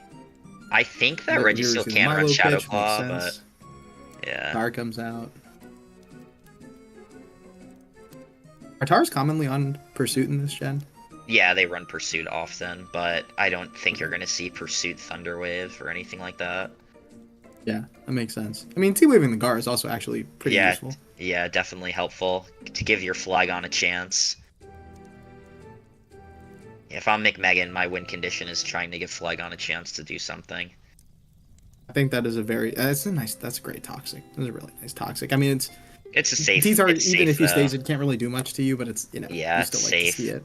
He just tosses the Swampert there too, which like. Speed grass. Okay, so Interesting. just click pause real quick if you don't mind. So it says, so for Daisy said, wait, what? I didn't click that. Lag effed me. Which, like, I actually believe him, because why are you staying in on a HP grass there? So, like, he gave McMegan believers a chance there with that, because there's no reason to not go into, like, you don't totally need full health on, like, your Zapdos or your Gar. So, in any event, I mean, Gar's just, also paralyzed at this point, so it's like a lower value Monza, maybe. yeah, at this point, though, he's just gonna take advantage, like, he sacked the Pert, so he's just gonna go into Aerodactyl. And now there's a lot of things he can do. Double Edge probably kills from there, so he goes for it. And with the burn on Tyranitar from the Will-O-Wisp plus Spikes, Double Edge just picks up a kill. I'm pretty sure, yep, so here comes Flygon, which eats one Double Edge and hits the Rock Slide, killing the Aerodactyl, which is huge. And now this is like the crux of the matchup here. Misses Rock Slide. Yeah. Oh my man. I'm pretty sure that was choice. choice. There's nothing that could have been done here. I'm pretty sure that could have been done. I mean, that was probably choice ban Flygon. Yeah. I think that for Daisy should have just been clicking HP bug. But yeah, he got bailed out with a miss. At the end of the day, I don't think McMegan had enough left to win, even if Rock Slide does hit, because Gengar just has a really nice matchup into the last two Pokemon, even if it is paralyzed between Gengar and Zap. But yeah, nonetheless, you never want to see these games end with luck, and you've seen several of them so far. Well, it's not just that it ended with luck. McMegan got lucked. Like, out of 36 turns, unironically, probably like 15 of them involved him getting like flinched or missing a move or, you know, just some sort of nonsense of that nature. Like, it felt like that. You know, it was that flinch on the Milo, the flinch on the Fori early, the miss on that Rock Slide, although at that point maybe superficial, it still bites. It's validating to hear for sure, because from my perspective, it definitely feels like there's been some luck not going our way this series. Not my game. My game was just mostly a tough matchup, but You had a I don't horrendous think I played it matchup. great either. Did y'all cover that when it happened, or? Yeah, I felt in general you had to probably play perfect into the Ogerpon, and you just didn't. It's not really your fault. The matchup was just like 90-10 against you. Yep. So it is what it is. I felt like the one thing from my perspective, and I haven't played a ton of SM since SV since OLT. I thought that maybe the nasty plot on the first turn was one play I would have done differently. But other than that, I didn't really think he made any mistakes. So it's just a rough matchup into the Ogerpon, frankly. Yeah, I think so my thought I think process we there, have another. or yeah, SP we can, game. yeah, we can go over another SP game. I'll get into. Well, I'll actually, talk to this you is later, just a Laurel. replay. Okay. About my game. Sure. Like, this is interesting because you see on your screen right now, you have two RU Mons in Galarian Weezing, who has been recently picking up a lot of popularity for his very fun neutralizing gas ability that can turn off some of the more stupid abilities like Good as Gold and I like might give Purifying Salt. a small spoiler for this game. One of those Weezings is not running that ability. Oh my lord. Is a Levitate Weezing? Or There is a Levitate please tell me Weezing it's on one of Misty these Terrain. sides. Oh my lord. I will say, I That- think, so the One Last Kiss team is the more interesting team to me, even though the JJ team is probably much more solid. We've seen a couple of these Weezing offenses. One of them was from Attribute in SCL, and this looks quite similar to that team. I don't quite remember the lasts, but I remember it had Wellspring, Gold, Weezing, and maybe Tinglu. So quite similar team there. Actually, I might look it up to see if it's the same team, but we'll start the game before that. Yeah. Not the nicknames. Oh my. Yeah. That's that one. Okay, but we see frame 1 Wisp. Good stuff. Unblockable Wisp, by the way. I don't like how Which in- OLK runs this sequence. Yeah. at all. Yeah, I Um, don't get this at all either. Like you're just Yeah. losing your entire King Lu for what? It should not have stayed in. um, it should not have set rocks. Okay, It should not so have, even if it what we did did stay in, is it we should not traded have rocked first 7% on turn. Weezing for burned and half of Ting Lu's health. Yup. I will say, like, too. real quick, Mhm. if you were to look at all of the SV records going into the playoffs, the Wolfpacks was clear and beyond the weakest Yeah. on paper in terms of score. So just Oh, something these are to both note here. toxic spikes. That's sort of That's interesting from a newer thing that we've been seeing is Weezing dropping the attacking move. Strange Team. The first time I saw it was a Storm Zone team, so I'm gonna attribute it to him. I might be wrong. Apologies to whoever. So I find it interesting. You definitely have to um plan around things like Roaring Moon, or like Terrifier setup sweepers, like Gambit. Um, Although I mean like Sludge Bomb's not, or Sludge Bomber's Strange Steam is not going to do anything worse than that anyway. Um, Well, you can confuse them with Strange Team and then be like, all right, yes, that's a very Let's go reliable gambling. strategy. let's go gambling. Yeah, it sounds like a tyrant strategy. Okay, that's my last. What did you guys think about that cudgel into like the pretty obvious Rotom? Do you think that was a I'm mistake? okay to with not- it, mostly like- because Also, you have. yeah, it's probably because this wasn't Power Whip. So I mean, the Cudgel does comparable damage to Trailblaze. Obviously, Trailblaze does more. And it catches the really ballsy Moltres, or what's Weezing at again? Mid. It's like in the 50s, Okay. I think. Yeah. So it catches like the really ballsy Moltres, or Zama switch in more. Speaking of Moltres, this Moltres is currently running the ones with One Last Kiss's entire team. Yes, absolutely it is. This synthesis wellspring helps, but not really. Too far behind now. Yeah. So like I said, we have revealed at this point that One Last Kiss Wheezing is not neutralizing acid, it is levitate, which means there is no T-Spikes removal on this team.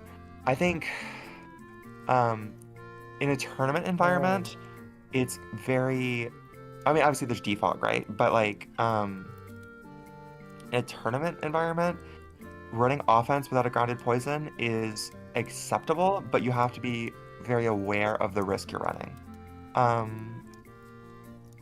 You're right. He doesn't like red card. Glimora would be really bad for him to face too, because he's Yes, not. absolutely. Yeah. Especially with Golden Go, because it's a levitate Weezing. It can't defog on it. So not a fan of the team one last kiss brought. Let me pull up the old attribute team that is similar to it. Searching attribute. I also Yes, wanna- so Go ahead. the attribute team was Gliscor, Slowking Galar, Weezing, King Gambit, Wellspring, Zama. So I was a fan of that team when it came out. It's I don't off the top of my head, it looks a little weak to like Terra Fairy Moon. Very weak to Terra Fairy Moon actually, but yeah. You know what they say, there's a Roaring Moon set that destroys every team. And that's They why do he's getting say that. suspected. They do say that. I did get a DM from Storm Zone after I lost. Which, by the way, friends, if your friend loses a game, don't DM them right away. But he was like, you should really vote do not ban on Moon, because then teams like Java's get way better. And I'm like, buddy, the right Moon set kind of 6-0'd Java's team. Like, because Ting is pretty notorious for being a easily worn down mon, in my opinion. That's why we saw so many, like, for example, the variation of that Helm team that we saw earlier in the tournament. I forget who brought it, but with the Moon over Tinglu. The reason I don't like that edit super much is because Yeah, it was the One Last Kiss team. Or no, it was the Stariel team. Is that the whole point is Treads sort of covers for King Lu's weaknesses in being like an easily worn down Pokemon. And it allows King Lu to not run Earthquake if it wants. But yeah, I'll let y'all cover the black and white game because not my specialty. Oh, did this one just start? Oh, No, or the oh, the replay. Yeah. All right. Yeah, I can do this one. Okay. Let me just get back to. I keep losing track of where all the replays are. I believe it's being streamed in Discord. Yeah, I just have too many. Okay, I got it. All right. Sergio Aguero. All right, so the first thing I will. Okay, superpower Landorus is extremely rare. Extremely rare. So Gary staying in there is like not surprising at all, because like, why are you scouting that? But now he's insanely behind because look at Gary's switch-ins to Starmie. So Sergio Aguero right now is trying to defy the sheet. He has one of, unfortunately, the weakest sheets of anyone ever, I think. But that's not to say he's not a great player. Like, he's good at Black-White, he's good at TPP. In any event, yeah, that... I don't know if the crit mattered, but nonetheless, that was huge to just kill the Clef. Because, again, Latios looks good here, Starmie looks very good. And now we're going to see the Skarmory try and get some spikes up to try and get some progress made. A nice fighting resist, man. Nice fighting resist. I mean, it's not like Clef would have helped that, but it's like just, you know. I will say, big threat. if Sergio had CB Terrakion, this game would just be over. But Hippo's able to shrug off Life Orb. Yeah, we also see, if we hadn't seen this before, most Starmies do run Balloon these days, especially if they're on an offense team. So yeah, the Starmie does also like wall the Hippo, which is crazy. You can just switch in on Hippo pretty freely. So that Gary also means you can trade spikes here with like no real threat to like not be able to spin them later, because you can always just come in on Hippo and click spin, and it's like, what are you gonna do about that if you're Gary? Yeah, so Gary is just trying to weaken the Ferrothorn to put it into Focus Blast range, most likely. He does also probably have HP Fire on his Latios, but I'm not sure yet what set this is running. So we see Draco. Gonna be Colbur Berry, most likely. I don't think this is Scarfed. Colbur Berry, by the way. Yep, so it's Colbur Berry. That did no damage. Colbur became popular on... Yeah, with -2. Colbur became popular on Latios in the last, like, 2 years. Like, it was never used during actual Black-White, Oh, so... very good lead speed. Yeah. Yeah. That's sort of like one of those no downside plays that Gary probably could have covered for, but he wanted to play aggressively. I guess also, is Latios low enough to be Pursuit Trapped, and that's why he switched out? Yeah, definitely. Latios is weak enough to be Pursuit Trapped, for sure. Latios gets Pursuit Trapped at like 80%, frankly. Yeah. I didn't know with Colbur what the damage rolls were. Yeah, we're gonna see it fall over right now. Yeah, so we have so we'll see Pursuit's gonna do probably 30-ish. And normally I would say that Surf was a good play, but it's like you have Leech Seed and stuff too. Yeah, Draco next, just maximize damage. Yeah, I think Sergio definitely should have crunched there, but I mean, he's so far ahead, so... Again, like, the leeches from Pharaoh wouldn't have been free if the Clef was alive. So, again, that Lando killing the Clef was just huge. Laurel, so you see big T-Wave, though? Big T-Wave. Sorry. Is this kind of Balloon Starmie offense like a newer structure, or is that old? No, it's also newer, like in the last 2 years. So one of the things about Black-White is it's become very modernized. So, like, what's interesting, if you want to see like a super old-looking Black-White team, you can go and watch Malkith against Franco, just Franco, and Malkith used a team that's literally 10 years old, maybe older. It was made by Great Astrid or Hugo. Yeah. And it's just like a very solid, like balanced, like rain team with like defensive Kyurem and stuff like that. Black-White Did has the been Sash Zam innovated win? very heavily. I mean, you see stuff like Kinkelders getting spammed now. That was never used back in the day. Air Balloon Starmie has become incredibly mainstream. One of the reasons for that is going to be Excadrill, which Right. was not around 10 years ago. Excadrill was Yeah. freed like 5-6 years ago. So there's other things too that like used to be popular. You don't really see them anymore. Mienshao is one of them. Mienshao used to be used every now and then. It got both Reckless and also Regenerator. Regenerator, but like Reuniclus wasn't used as much back then. So Right. there's a ton of like newer things going on in Black White that didn't really exist or weren't used 10 years ago. Yeah. But Very cool. now Go ahead. I watched some of Manai's Invitational, so I know a little bit about what's going on in Black and White, but not a ton. Yeah, even Signal Beam Alakazam, like you were not seeing that back in the day, like maybe once in a blue moon. Right, that's mostly for Reuniclus. Yeah, it covers Reuniclus, but also like in the into T-Tar piece, right? So you hit both Yes, so it's not Shadow psychic Ball, and exactly. Yeah. exactly, yeah.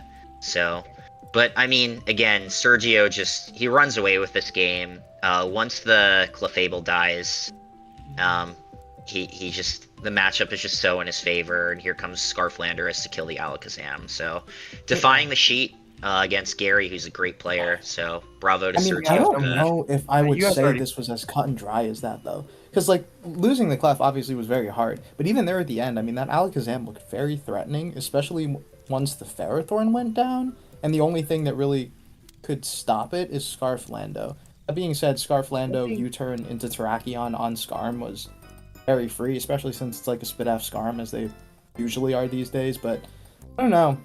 Could have been, I think it's one of those games where the ending Pokemon count makes it seem like it's closer than it was. Agreed.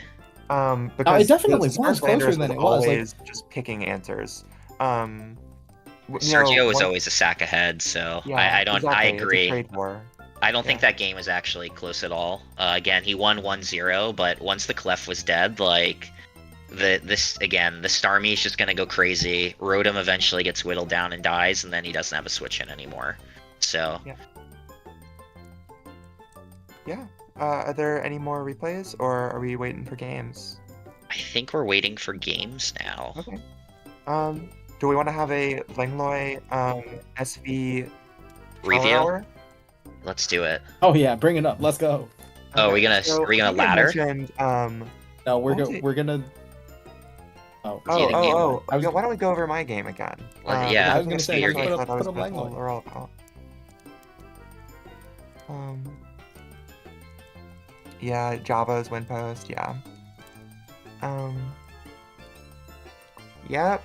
Okay, so you pointed out the Nasty Plot on turn 1 as potentially a misplay.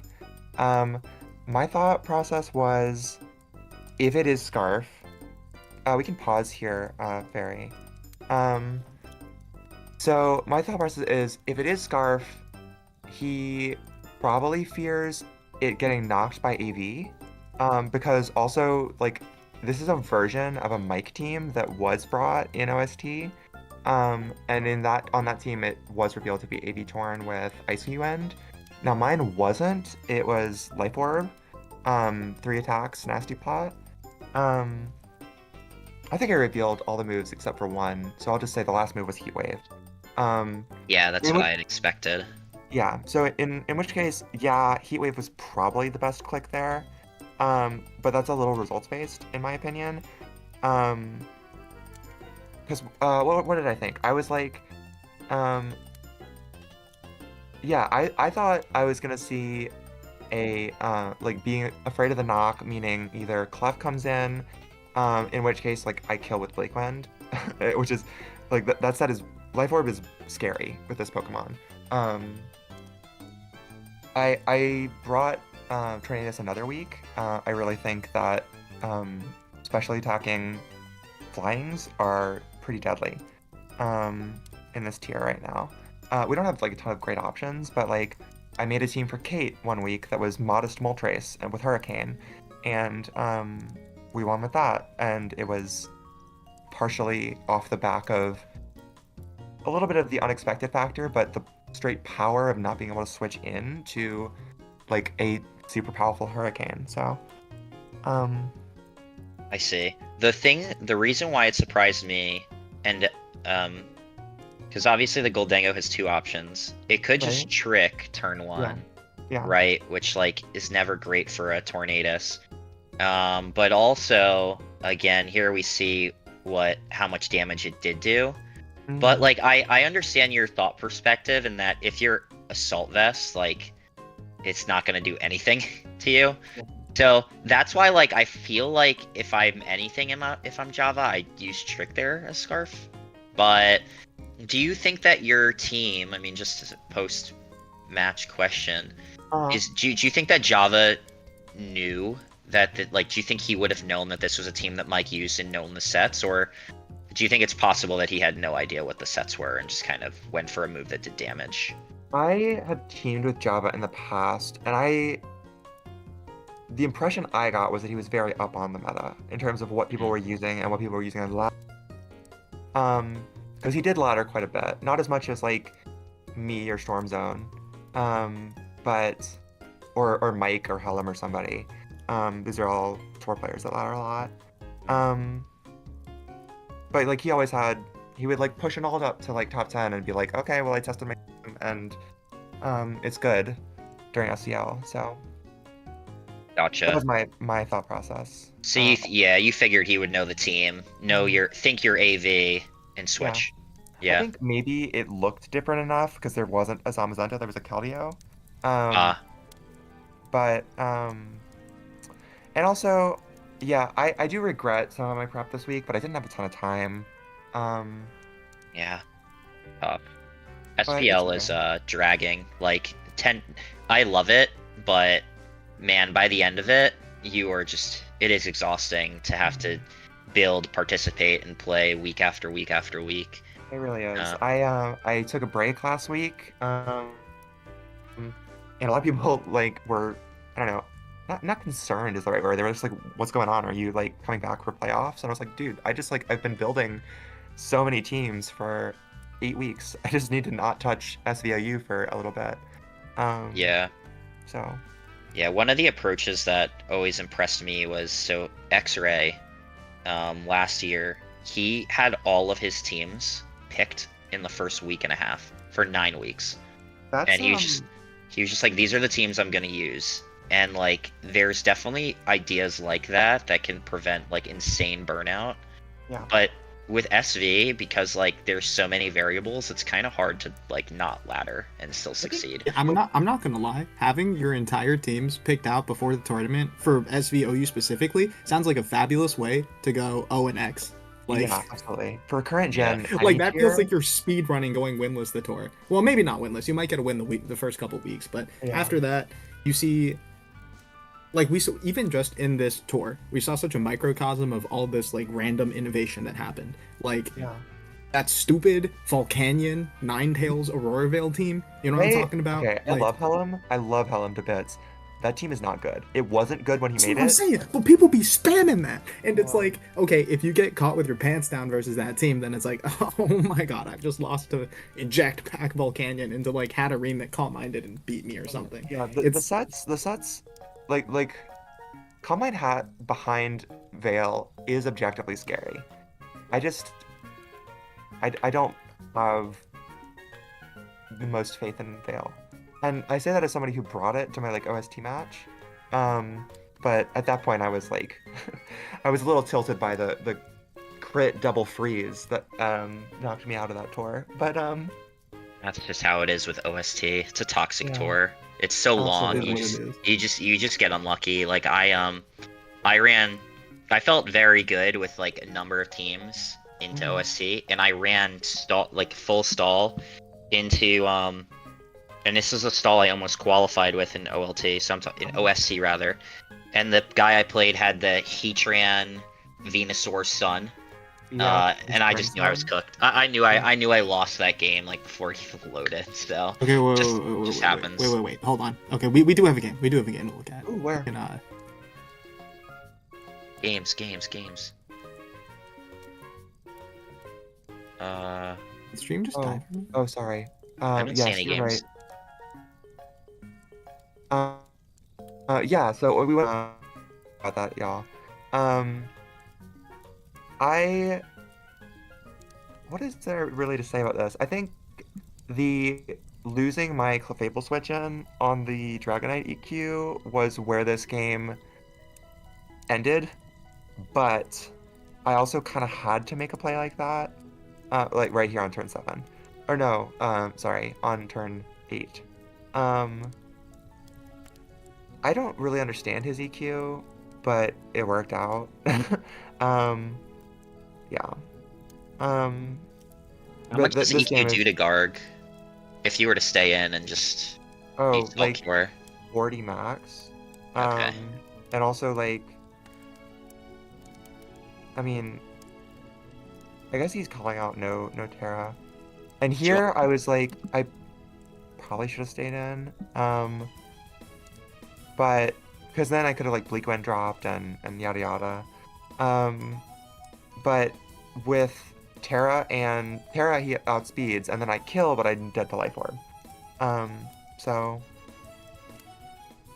yeah. And also this I mean the game was not close, but I was really surprised that this Bleak Wind into Grassknot didn't kill. Because my yeah. It's actually Um, shocking, yeah. to be honest. Tinglu Yeah. is a good Pokemon, guys. Tinglu's a good Pokemon. Yeah, I it's just think people have soured on it a little bit as the tour has gone on. I think that's not super fair to it because the win rate isn't like atrocious, and it's just a very impactful Pokemon. I really do think I've gotten heat for this from, well, frankly, players that like aren't like SPL caliber for saying that Tinglu's a very high skill cap mon. They're like, oh, you just get the guaranteed progress with Ruination, and you get the guaranteed progress with Spikes, but like choosing your positioning with Tinglu is genuinely very hard. Yeah. And so then the encores happen, and this game is over. Yep. I mean, I would wait. Hold on. I'm sorry. I just like processed what you said. I would agree with that. Tinglu is definitely a very high like skill cap mon because it's not like super revolutionary. When you see a Tinglu, you're not gonna see like, oh, this is like banded, or like, oh, this is like some sort of weird like hazardless Tinglu. Crazy. Yeah. You're not expecting something like that, but what you are expecting is Tinglu is a very good positioning mon. You have Ruination to just take 50% off of random guys. You have Whirlwind to phase people out. You have Hazards to like put pressure. Like it's a very high value positioning mon, and that can get you a lot of mileage if you're creating like free opportunities for it to come in and get you good positions. Yeah. So in that sense, like I definitely agree with you. Yeah, Tinglu is the fabulous mon for, you know, putting yourself in winning positions. I definitely would agree with that. I think maybe let's look at another Tinglu game, or maybe let's look at like I was gonna say a Stresh game because he always plays it fantastically, but he's not playing this SPL. Ifere, you can just like pull up any of the replays that you found interesting from this week, maybe an SV since we're on that topic. So something that we didn't touch on about why Tinglu is a very high skill cap mon, and some people might disagree with me on that, is its lack of resiliency and healing, right? So it's a very limited resource to have so many Tinglus, and you're also really relying on it to check a lot of things. It's a very important Gloomon and a progress maker, and you have to balance in a lot of matchups which one is more important, because you usually can't do both with it, since its health is such a limited resource.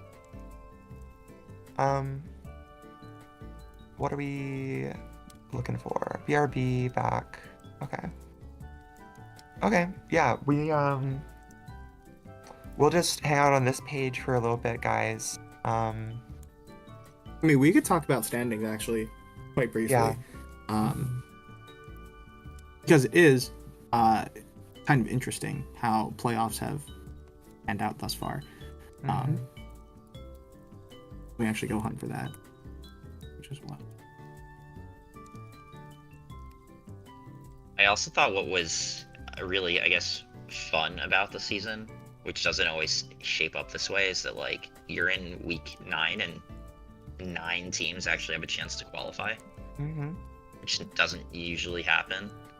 Part of the reason is the Classiest did sort of run away with the regular season, which ends up lowering everyone else's sort of point totals in a way, and that's why if we're looking at the standings now, we had 3 teams with 9 points, and then if you go and sort of break that down further, you know, that puts you in a position where like one game different in the entire season on a particular week changes the sort of focus of the game or the team. So like I was on the Raiders. I didn't play the last week because the season was over, but let's say I win that game, we end up and we're -2, and then you take a week that we tied or lost, and we win one more game, which was 6 weeks for us. 4 weeks that we either tied or lost by 1. Right. So you take any of those 24 games or so, or rather something like that, like 30 games maybe, and you say, wow, if one of these games goes differently, the Raiders would have been tie-breaking the Tyrants for the 4th spot. I will say some of your 2 wins were games. very close too. So Yep, exactly. 7-5 wins. We had a 7-5 win against the Cryos. We had a 7-5 win against the Tyrants. well, So that's it's just sort like of the story of the SPL. Classiest as well. I think all of our wins were like 7-5, except for y'all, the Raiders. Yeah, you crushed us. That was 7-4, and then I didn't play my best in the meaningless game, but that's the way the cookie crumbles sometimes. But And let this be a lesson to everyone listening in. Even during lost weeks, even during won weeks, your BD matters. Bed gaming is for chumps, losers. Don't be doing that.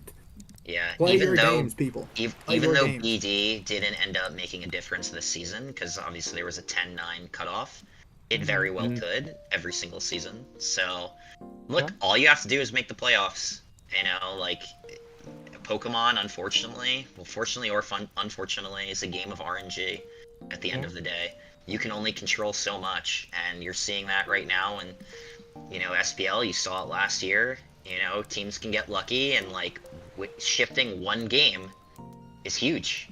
Even one game to luck is huge. So that's why you just gotta kind of hope for neutral or good matchups, and we'll see. I mean, SPL has always been best of 1. I know people do get burnt out building teams, but I wonder what a best of 3 SPL would look like. I really can't get behind RBY. best of 3, especially for current gen. Gosh, it would drive me insane, and I think it would change a lot of. There would be some growing pains for sure, but it would change a lot of the focus for a lot of players. We have a lot of players in this SPL who are either only pilots or far more pilots than builders. And I think that would change the balance a lot. Because of just the sheer volume of like good to decent teams you need. Don't you think that there's so like I've thought about this a lot, but for at least for DPP, like if you were to switch to best of 3, there's especially maybe DPP's different because it's no team preview, so like you don't necessarily 100% know the teams, but there's like 10, 15, 20 good teams that you could just cycle through without ever building, and it probably doesn't matter that much.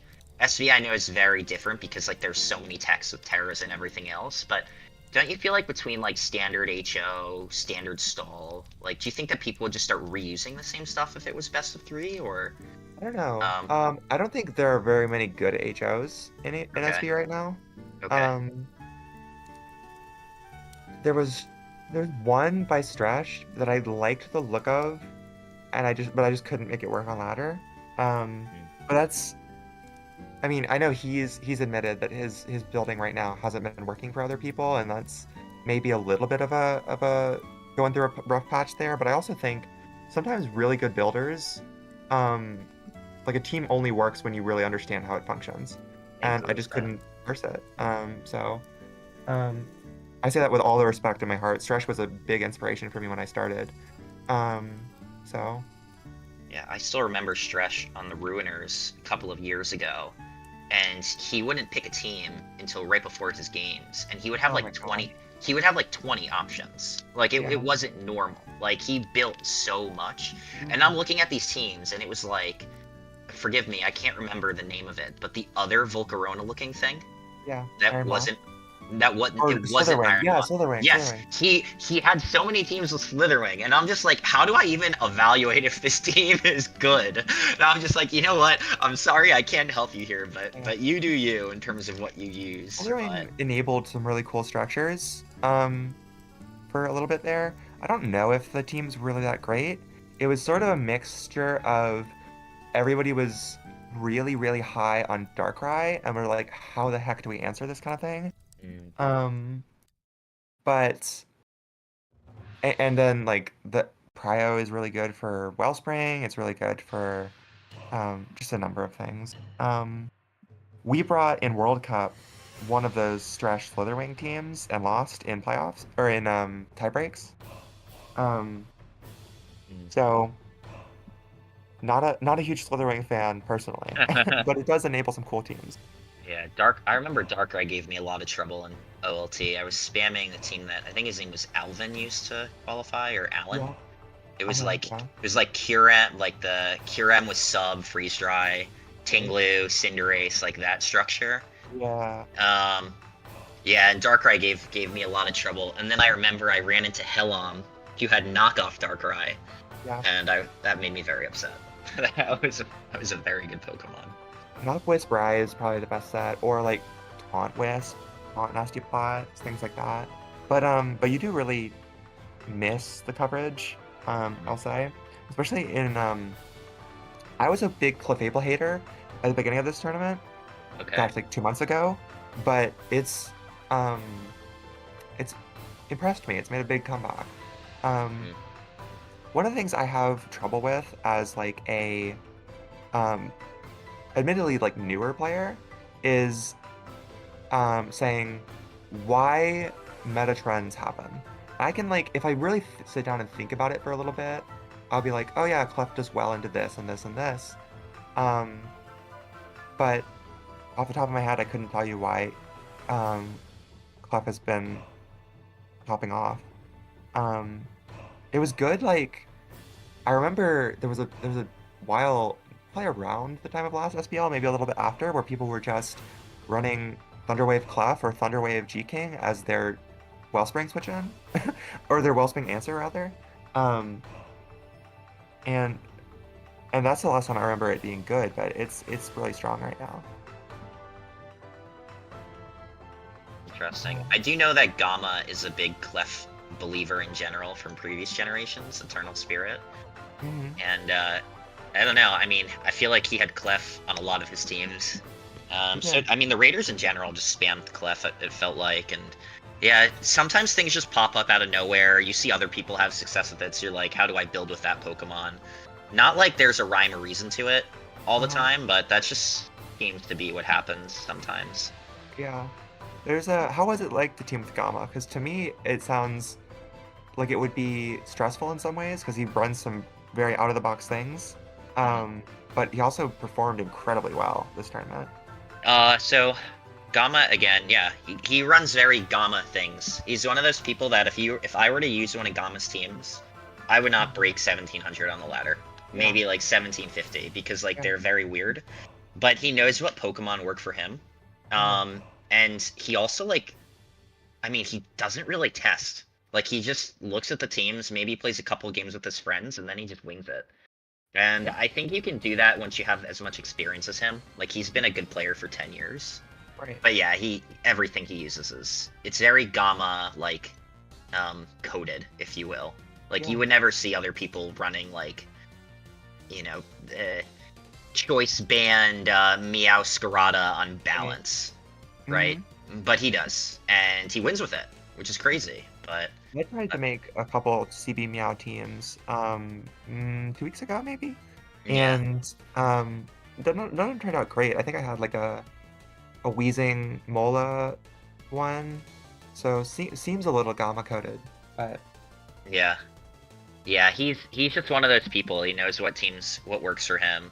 Yeah. And that's all it takes. Like, if you know your team and you know the plays that you need to make, then that's enough. Another So, player that did really well this tour that also has some pretty unorthodox teams. This might fly under the radar a little bit. Compared to Gamma, who brings truly like off the wall stuff, is like Attribute, and he did really well this tour, and that might be surprising to some people, but my big thing with Attribute is his propensity to like run balances or like bulky offenses with booster attack or booster speed Pokemon.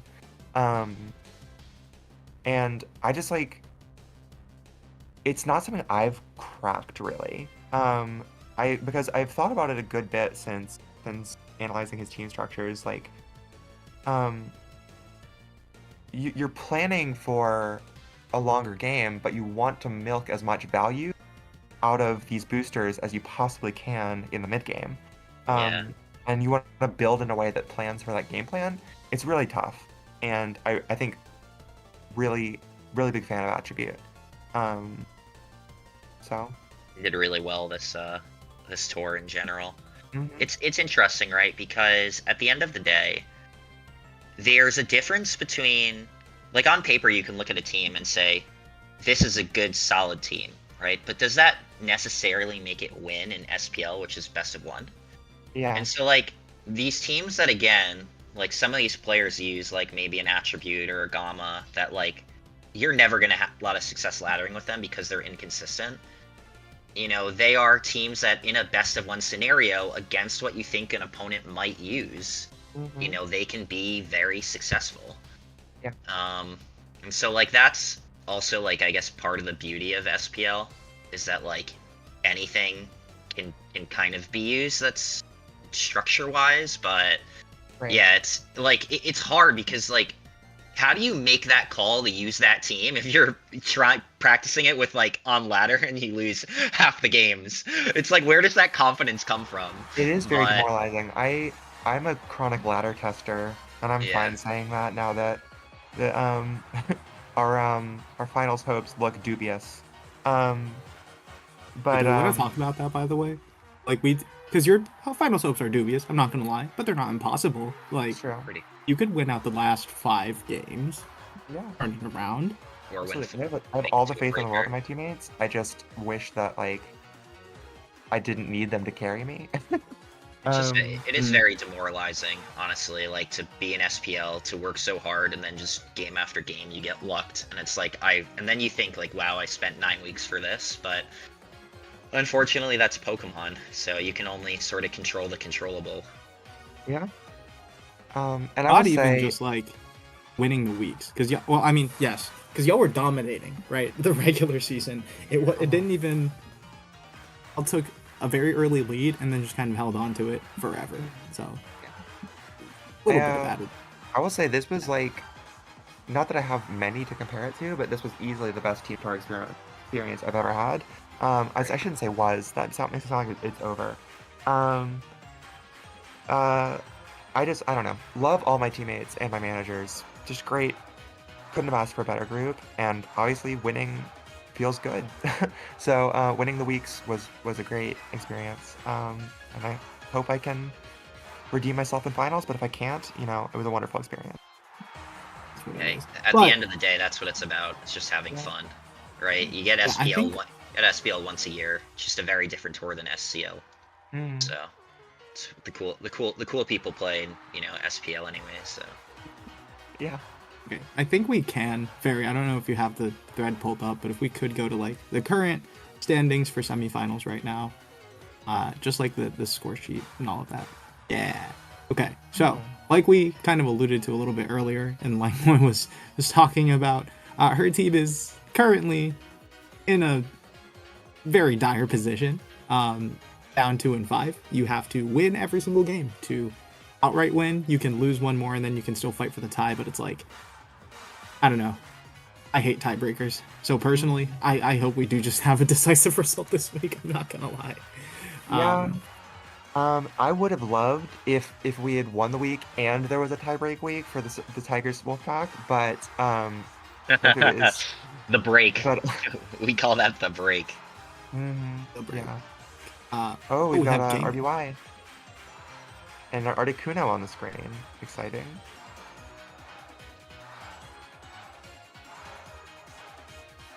Okay, this is Shiloh. This set is for Tigers Wolfpack, where Wolfpack is currently up 3-2. So this would be a big win. If they can get the the Wolfpack can stick this RBY win, take up a somewhat more commanding 2-1 lead. Or 4-2 lead, apologies. Yeah. Okay. But yeah. Or RBY and Eggy, Parrot already, full Parrot, Yeah. classic. See an Articuno. Jeez. Freeze for the one time? Nope. Yeah, there's been a lot of ice moves clicked on this Starmie, and none of them have frozen so far. Well, they do be critting, though. They do be critting. What's Articuno's crit rate? Does anybody know? No, I don't know for sure. Okay. It's not that high. Ooh, crits. Oh, first turn drop. special drop? That kind of sucks if you're the Chansey. Axe the Kuno. Okay, Yeah, sleep pattern. Articuno's So we have finally the... realized that it's not getting that freeze. Yep. The sleep sacks I know a little bit of about RBY. I do not know anything about Articuno teams though.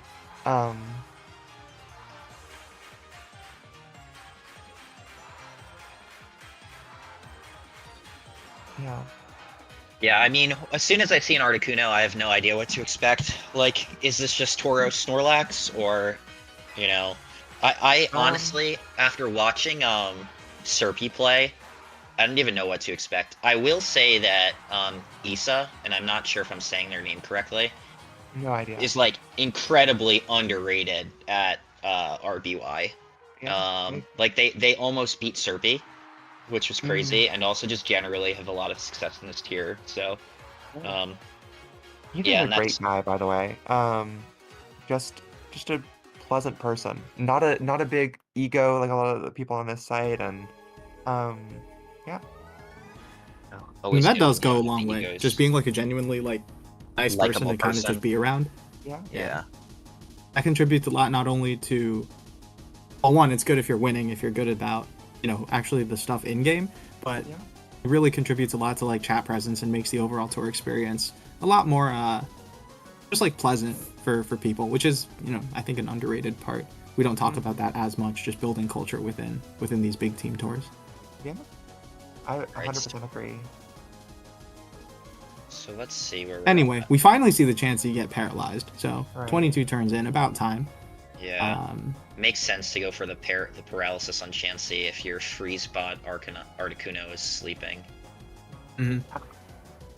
Yeah, this does So- not look great for Shadow. I will say, again, not an RBY player, but I wouldn't be surprised to see a Rhydon over one of the normal Shadow's teams. Yeah, agreed. Super weak to Zapdos otherwise. Okay, well, this Alakazam is trying to run the ones with this 1v1 Chansey. Chansey. Sizla takes the opportunity to get Tauros in, reveals that. Shocker, Yeah, okay. and then makes the So Chansey come right back in. So Shyla Almost definitely has Tauros as his last. Dropping Tauros and RBY Yeah, is it's a Tauros. sin, so... In which case, is it going to be like, what, Ice Beam Chansey? Or, Could be Ice Beam Lax, too. yeah. Could make sense why he didn't, paralyze the Chansey right away. But I do think if it's Ice Beam Lax, you wouldn't ever paralyze the Chansey, so... Because you just want to fish for a freeze on it. But, yeah, I mean, I wonder at what point... What's that? Or no, go ahead. Alakazam, like, you wouldn't think Alakazam does beat Chansey in the 1v1, which is why you're seeing, Issa switching back and forth every time they get Spidef dropped. So, like, Has you crit Spit F drop? No, Yeah. not quite. Alright, we see Lax come out. Time to switch right back into Alakazam. Yep. Burn a soft boiled though. That's pretty significant. Yeah. Very relevant. Software is 16 in this gen? Yeah, 16. Okay. And then recovers 32, right? Yeah, that's right. Okay. Okay, I don't really know how much I subscribe to Shiloh. Just okay. Spamming recovers here though. I understand he's fishing for the para, but it's like, Well, no, the fish is, or you're trying to protect against yourself getting parried. That's why you recover on. Yeah. Oh, we're gonna catch up soon. They're clicking this game too, so it's hard to catch up. Ooh. oh, that's tough. It's not like this can paralyze you, but that's a rare crit. And that's a Okay, nice now the call Snorlax to ride is- on. Yeah. Yeah, it makes Keep sense this that right it has Hyper Beam instead of Ice Beam, because again, I think he would have tried to fish for Ice Beam Freeze on the Chansey instead of paralyzing it. Yeah. But yeah, that's a big ride on. Yeah, this does not No look good lax for from Shiloh. SZA. That's No, it interesting. doesn't Earthquake look on the good at all. Tauros, Cool. So we're gonna I'm see pretty sure Blizzard Blizzard Tauros. does 2-hit KO here, so Rhydon is gonna have to switch out. But yeah, Rhydon has a really nice matchup now, so no reason to risk this. What is it? What is the Chansey at? Scissors Is it at full? or Yeah, SZA's Chansey. Apologies. Is that at full? I'm not sure. Does anyone want to hover I mean, over yeah, it? ice move is a very free click here. I mean, you could go Starmie, I guess, but Chansey. Oh you yeah. agree? Okay, that's not bad. I mean, Shiloh Earthquake probably also is a 2-hit KO, frankly. So if you want to, Well, it did 43%, so yeah, I mean, it'll. Oh, you mean from Tauros? Yeah. yeah. What's the Eggy at? Eggy's at 75. Yeah, so Eggy eats the EQ pretty safely. Yeah, it's a Eggy's toss up. Well, isn't me a pretty safe solution? Yeah. I mean, Me's not making much progress into Chansey usually anyways, unless it's Psychic. I'm not sure what set... Do we know the coverage moves on the Starmie? It's Psychic for sure. Oh yeah, it is Psychic. Okay. So it just goes Gar. Oh, he wakes and up. the first turn wake. Wow. On the body slam. Wow. Oh, Shiloh got a little bit ahead of themselves there. Ooh. That's unlucky though. Zammer comes in on the table. Bounces off. So now Zam's gonna Psychic here. Actually, he's probably just gonna recover. He's been really safe with the Zam. Yeah, I think a recovery is coming out here. No, if I'm SZA, I'm calling this out. I'm calling this out like crazy. I'm going Tauros. I'm going Rhydon. I'm doing all that stuff. Okay. He just recovers though. It's Shiloh. Also, Shiloh's Hypno Psychics are Gar, immune right? to ghost moves, aren't they? Oh. What's that? Not in this gen, I don't think. I'm pretty sure Nightshade hits normal types. That's Psychic types. Psychic types being what? Immune to Ghost? I'm not sure. Yeah, isn't that a thing? Maybe. Let me ask ChatGPT. Psychics are immune to Ghost? No. What? In Gen 1, yeah, they are. Stay logged out. If it is, Psychic types are immune to Ghost, and it's a coding error, so they're immune to Ghost type, all Ghost type attacks. that's interesting. I've never heard of that before. Nor have I really seen it. I don't think I've ever seen Have that. you? That's crazy. So in an many years I've RBY never game? seen that. Wait, it says the only immunities in RBY to Night. Wait, no, GPT's wrong for sure. Yeah. GPT has no idea what it's thinking. Interesting. I didn't know that, but possible. Alright, now we're here doing the same old song and dance. Yeah. I mean, Zam has been burning through a lot of recovers. Like, what is he at right now? Probably like 6 left. Okay, yeah. So, like, Chansey has basically successfully run the ones with this mon. Yeah, I don't understand. Okay, here's a sleeping egg. Wow. Wow. T-Wave. Wait, Sure. wait, did the Eggy use rest? How did he know it was... I'm so confused. Yeah, he used rest. The Eggy rested. Oh, okay. Okay, and the Zam is now attempting to 1v1 the rest Eggy. So, you know it's dire. If this is your... Zam's trying to do it all right now. Oh, not the double spec. Not the double spec drop. Okay. Into Tauros on the full pair. Oh my, wrap it up. I mean, Yeah. it's not. Don't actually wrap it up, but like Okay. basically wrap it up. Oh, rest Tauros. And Was RBY it- is what, like 1 to 7 turn sleep for Yeah. non-rest? Yep. Okay. Insane. 1-7 or 1-6. It's something like that. See. Oh, okay. Ooh, double blizzard crit.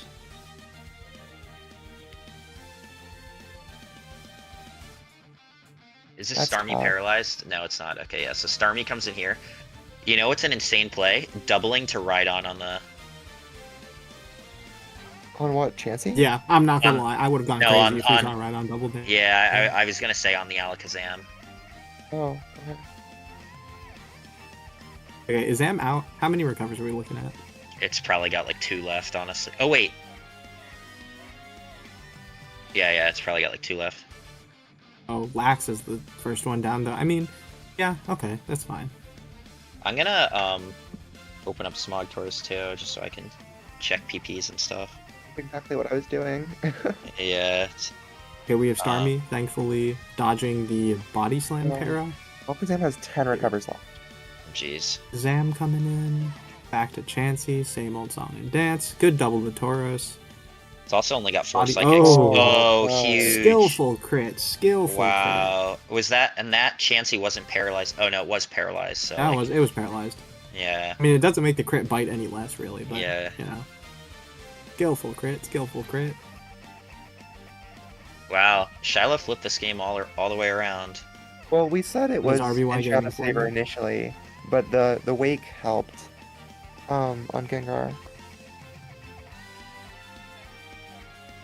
I trade into Chansey for minimal damage. E-Bolt for even less, but you have to click something. And then Ice Beam going for some fishing shenanigans. Okay. I doubt he boomed yet. Yeah, okay. Nightshade onto each other. Does he get the Nice para? crit. No. Okay, now it's a speed tie, obviously. Speed time. Ju just... Who deserves this more? Who deserves this more? I don't Who deserves know. to win this time more? Shiloh's definitely going for it. Oh, they both went for it. Oh, Okay. They both went for it. Okay, I guess Sizza deserved it more since they won. Now do you boom, and then are you back all of a sudden? Not necessarily, because Chansey has Ice Beam. I would save my boom. I would want to keep this Gengar for like. Yeah, I everything would else. too. I would too. Just go Eggy, bro. What, I'd go like, what's Eggy wrong for with Eggy? sure. Yeah, rest Eggy. For sure. Or if you think you deserve it more, and the Zam is getting parried. Yeah, if I you mean, think... If you think he's... I mean, the thing is... Okay. oh Okay, my, okay. wait. Okay, All okay. Alright. Yeah. Okay, so now he goes right on. Does he Yeah, Rhino sub? Do claims one. you sub? Sub if you have it? Oh, that would be crazy if this was sub. Not too Okay, risky. folks, I'm gonna head out. I've got work soon. But it was very great casting with y'all, and last thing I'll say is go Classiest. All right. Go Classy. Classiest. Have fun. Thank you, Thanks for Langmore. Have fun coming. at work. Peace.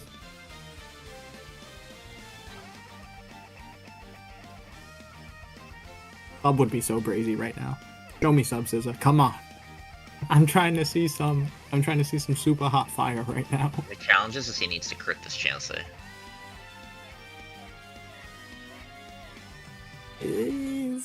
Yeah, but you know, many such cases. A lot of them run tail. A lot of them don't even run sub anymore. They run like tail whip, which is nuts.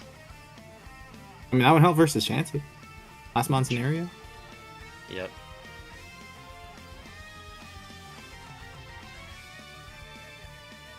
I was really thinking about this turn. It's like, okay, do I have to pitch Zam?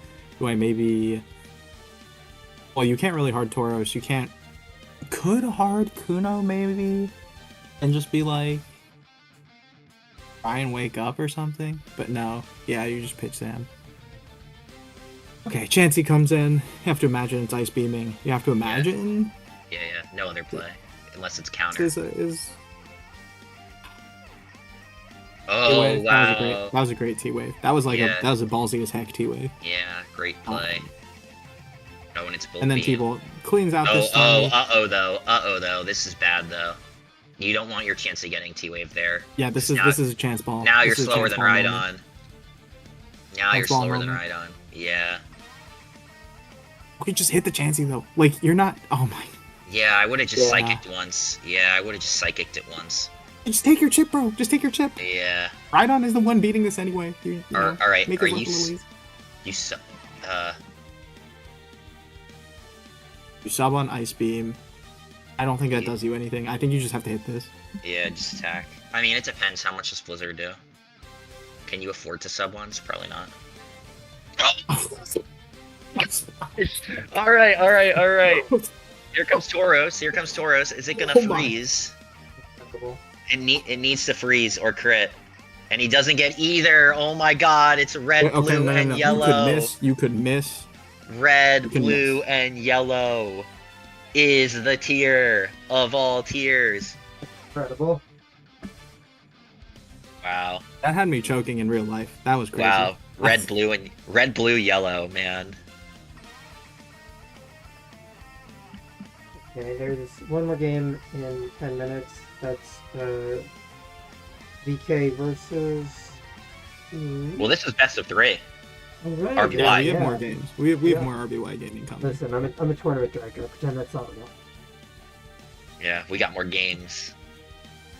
RBY, the exception to the rule, which, you know, is silly to me, honestly. It's like, why is it only RBY? Because it takes 3 seconds to build a team. Yeah, well, we'll see. We'll see what gets loaded up next. It needs to win one more game.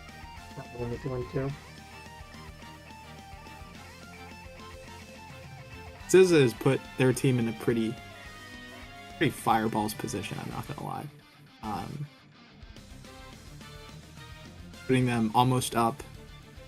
The one game and they're up 4-2, and it's like, yes, momentum.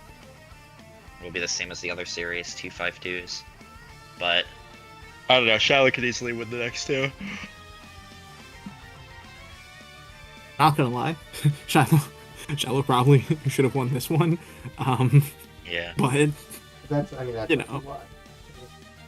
yeah, who wants it more will win the speed ties and get the crits, para turns, and freezes they need. RBY Gaming, folks. Here's game 2.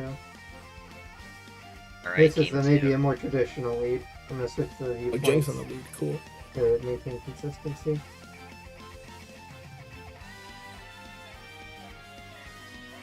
Alright, what do we see? We see D-Wave for Sleep Trade turn 1. I imagine that's something along the lines of what's going to happen here.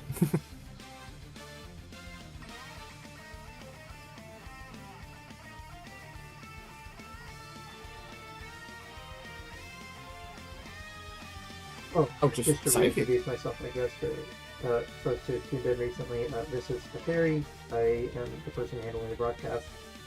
It was me and Laurel at the start, and then other folks came in. But was one way leaving. They fulfilled that position for probably the rest of the stream. Can't imagine it's going on much longer.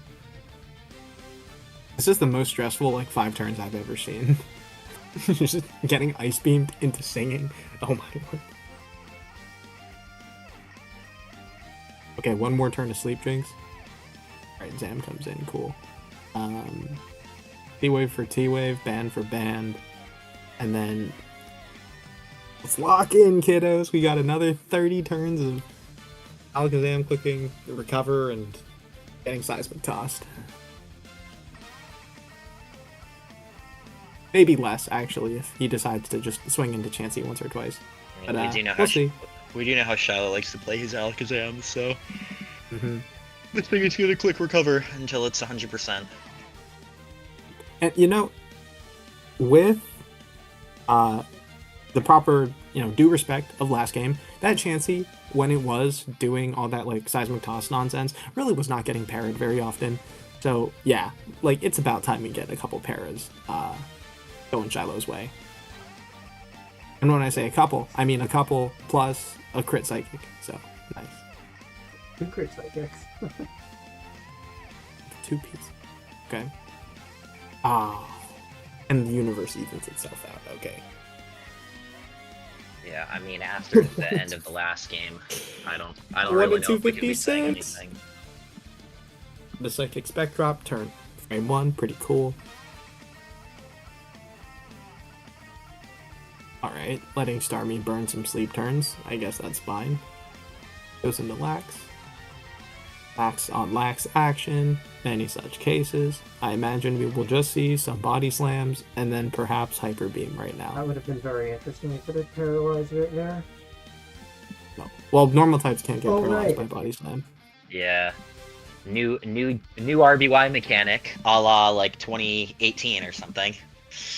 Oh yeah. It makes me wonder how many other mechanics we don't even know about. Yeah, I mean, Well, that's- RBY was built with sticks and off the back of prayer. Like that game was it's- very It's interesting because like most of the not- research goes towards modern generations to make sure that we're, we don't have another transistor 1.3. When was the last time you saw Paralyzed Snorlax crit somebody? Like that's great. Oh, okay. Oh wow. Like, let me give you an example of something that I wonder if it's ever actually been tested on cartridge to know if it's the real mechanic. So people are running Sand Attack now on Skarmory in GSC. I mean, maybe that's been a thing for a while, but I'd never seen it until this year. What happens if you Sand Attack someone so they can miss, and then they miss an explosion? Like, who knows? Is that coded correctly? Can you miss explosion and do you still die? Like, I know how it's coded in Showdown, but do we know if it's the right way, you know? Fascinating. Yeah. There could be other stuff like that. Unsure. Also, huge spec drop on this Lax. It's Yeah. it. Yeah. This is the second Scary one hours in a to row stay that's in here. required to switch out. You have Zam, you have Jinx. It's not like you're super pressed right now, but it's like, you would have liked to just not get spec dropped. Oh, for sure.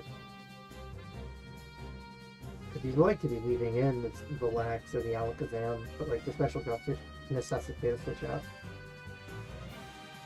Alright. Back to Chansey. Same old song and dance.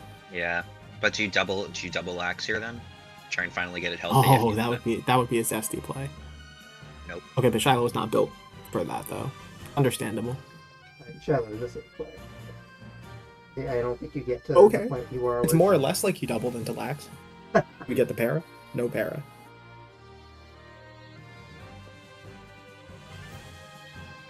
Zam, back to Chansey, same old song and dance. Spec drop? No. Crit? No. Para? Well, there's the spec drop. Okay. Oh. Yo, Sizz is playing crazy right now. Bro, just go near Eggy or something. Like, Wow. okay. What a nice toss. I'm not gonna lie. I don't fully get the Eggy sack, but I mean, I do. It's like Zam probably runs the. Well, actually, no. I feel like There's Taurus, the first Taurus in this match. this is still very chill. Or this The game. T-Wave turn, probably. I mean, T-Bolt. I don't Nice. know. Real pet crit. Oh, man. Does the crit matter? I don't know the damage at all. Probably. Probably. This is RBY. Things don't really be doing damage like that.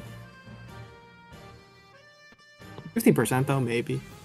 I will say, Sizzo probably didn't know, or Issa probably didn't even know that was Boom Lax. So I don't necessarily know if he was stacking the Eggy. It just happened to get boomed on, I think is more likely. True. Alright, surely we see a T-Wave here.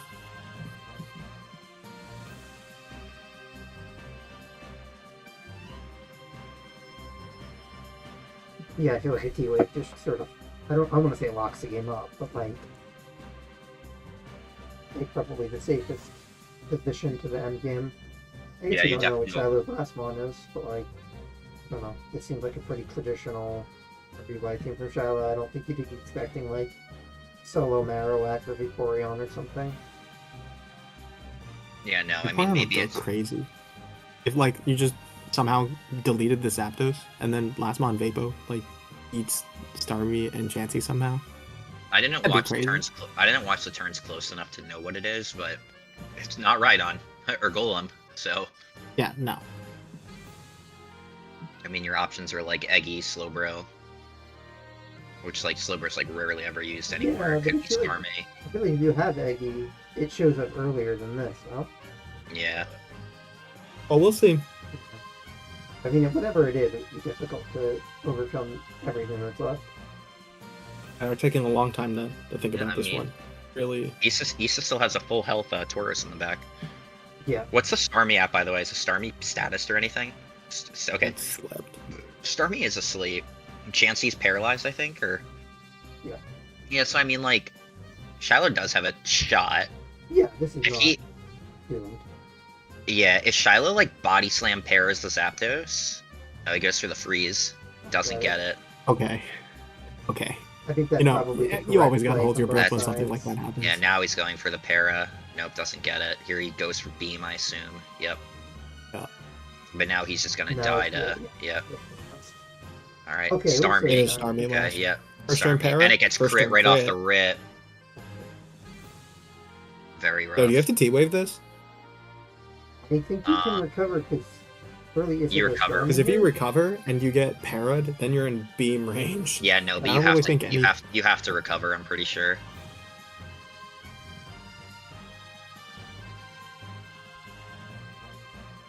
I mean, you do live the next body slam. You do not live beam.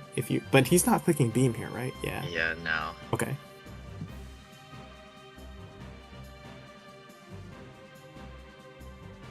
Real.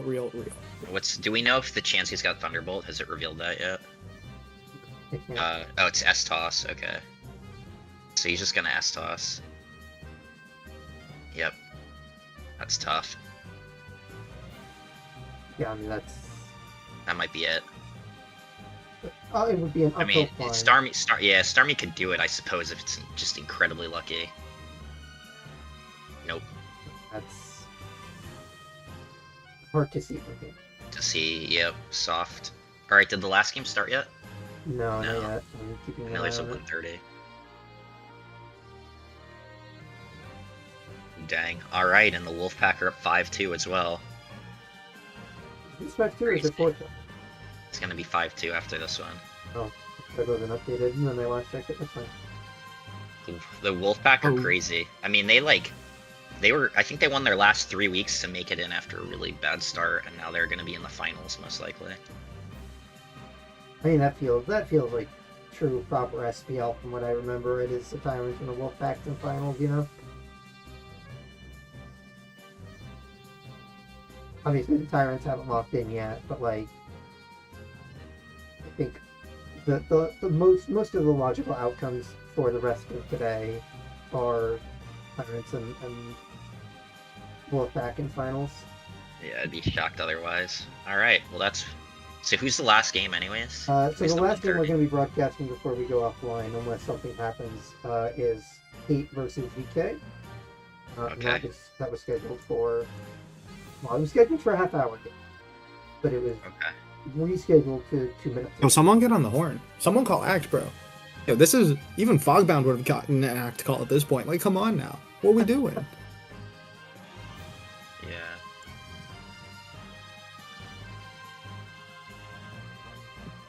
Alright, let's see.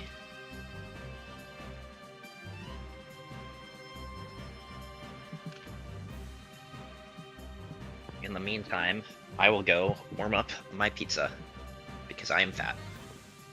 Just refreshing the battles.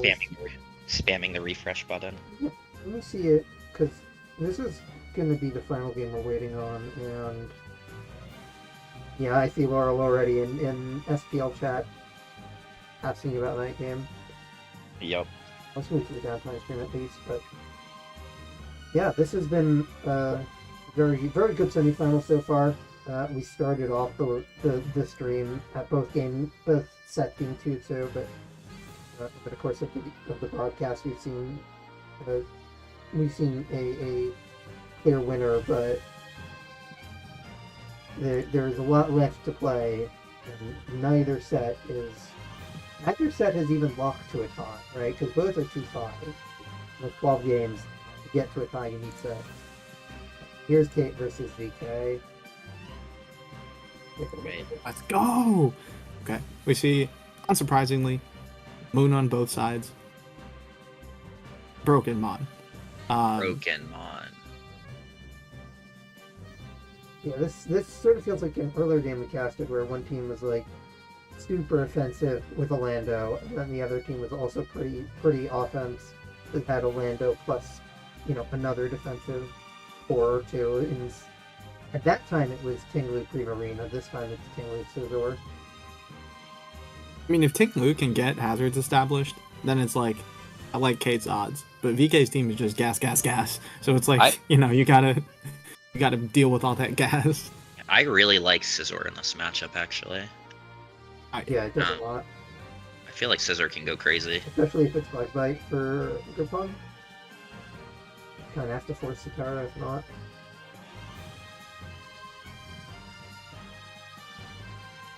I mean, if I'm VK here, I just like click Ogerpon lead, and I'm like, I'm not even thinking about this Ogerpon. If I'm Kate, though, we don't know the Deoxys spread though. Is this just like that hazards one that we just saw with Pain Split, or was this like Culverberry knockoff Psycho Boost, Superpower, Taunt, something crazy like that? Okay, yeah, well, I don't know about all that, but like, if it is like a hazards lead Dio, I mean, that could open up the way for Lando to be like Scarf, or maybe some nonsense like Band or SD or some offensive thing like that. I could see that happening. If that is the case, then I mean, you lead Deoxys. I kind of just want something that matches well into Tinglu to stop hazards from going up.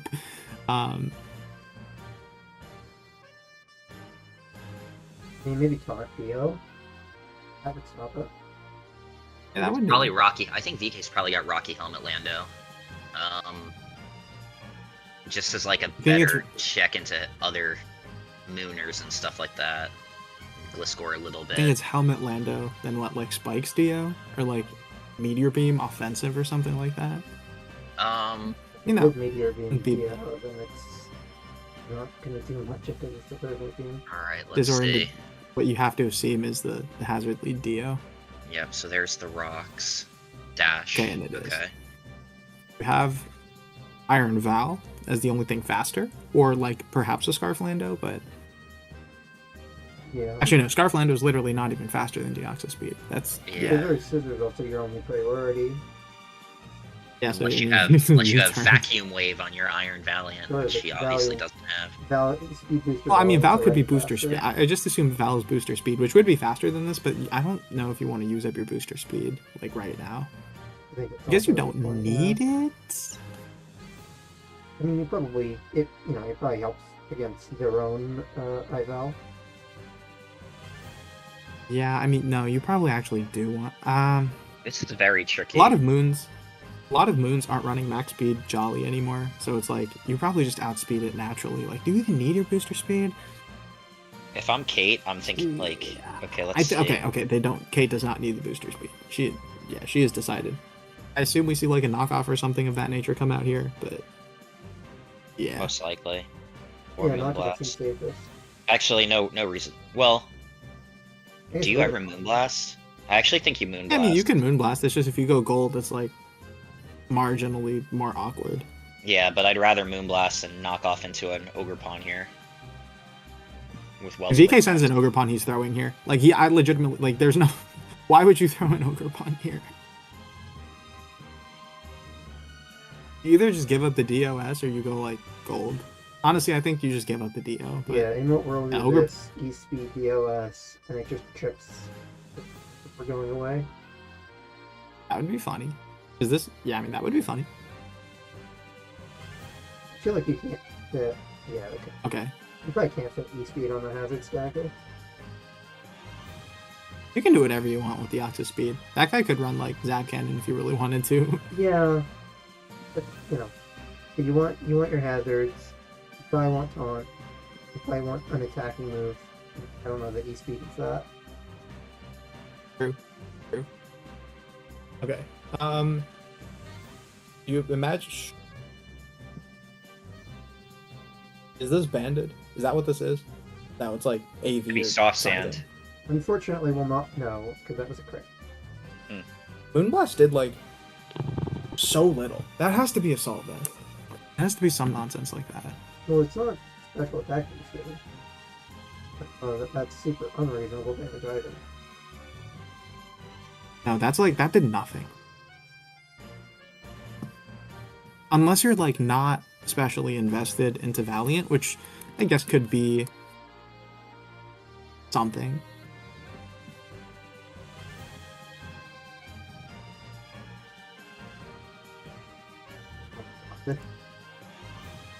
Just delete it. Okay.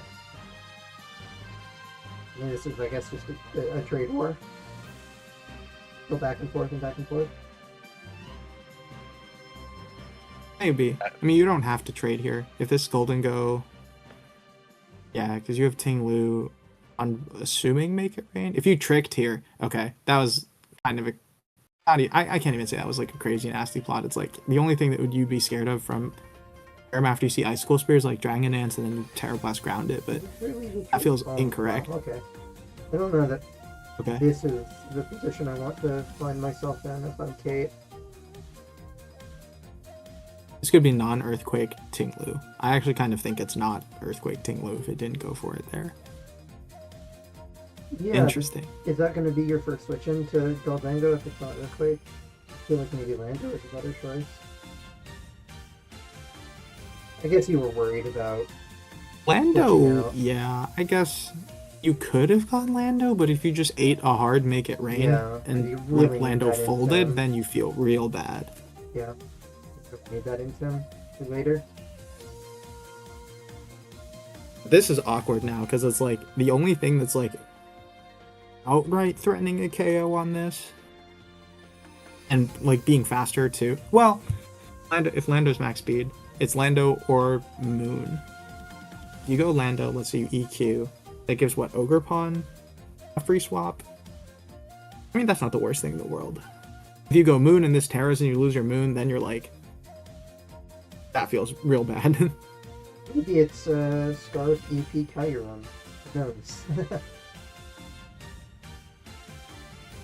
That would also feel pretty bad, actually, because then you just let Roaring Moon in. Yeah, that's Grim's good. not Scarf, though. It revealed Icicle Spear. It's probably, like, Never Melt or Loaded Dice or something. Okay, so we do see Lando come in. You see Ground That's Move kind of coming the out only here. choice. You I assume mean, Ogre Pawn after. maybe. You have no choice but to click the ground move. Yeah. Just in a lot of danger. I mean, look, Kate knows their team more than we do, so like if they That's can't okay. afford to risk a U-turn here, then you know it's a viable option. You but cannot. No, you cannot from U-turn. from Make the It Rain is outside, sending from something the into outside Shadow looking Realm. in, you have to click Earthquake. Well, you Yeah, could click U-turn if you think he's gonna save the Goldango for some reason, but I don't think he will. This is offense. This gold is staying in here.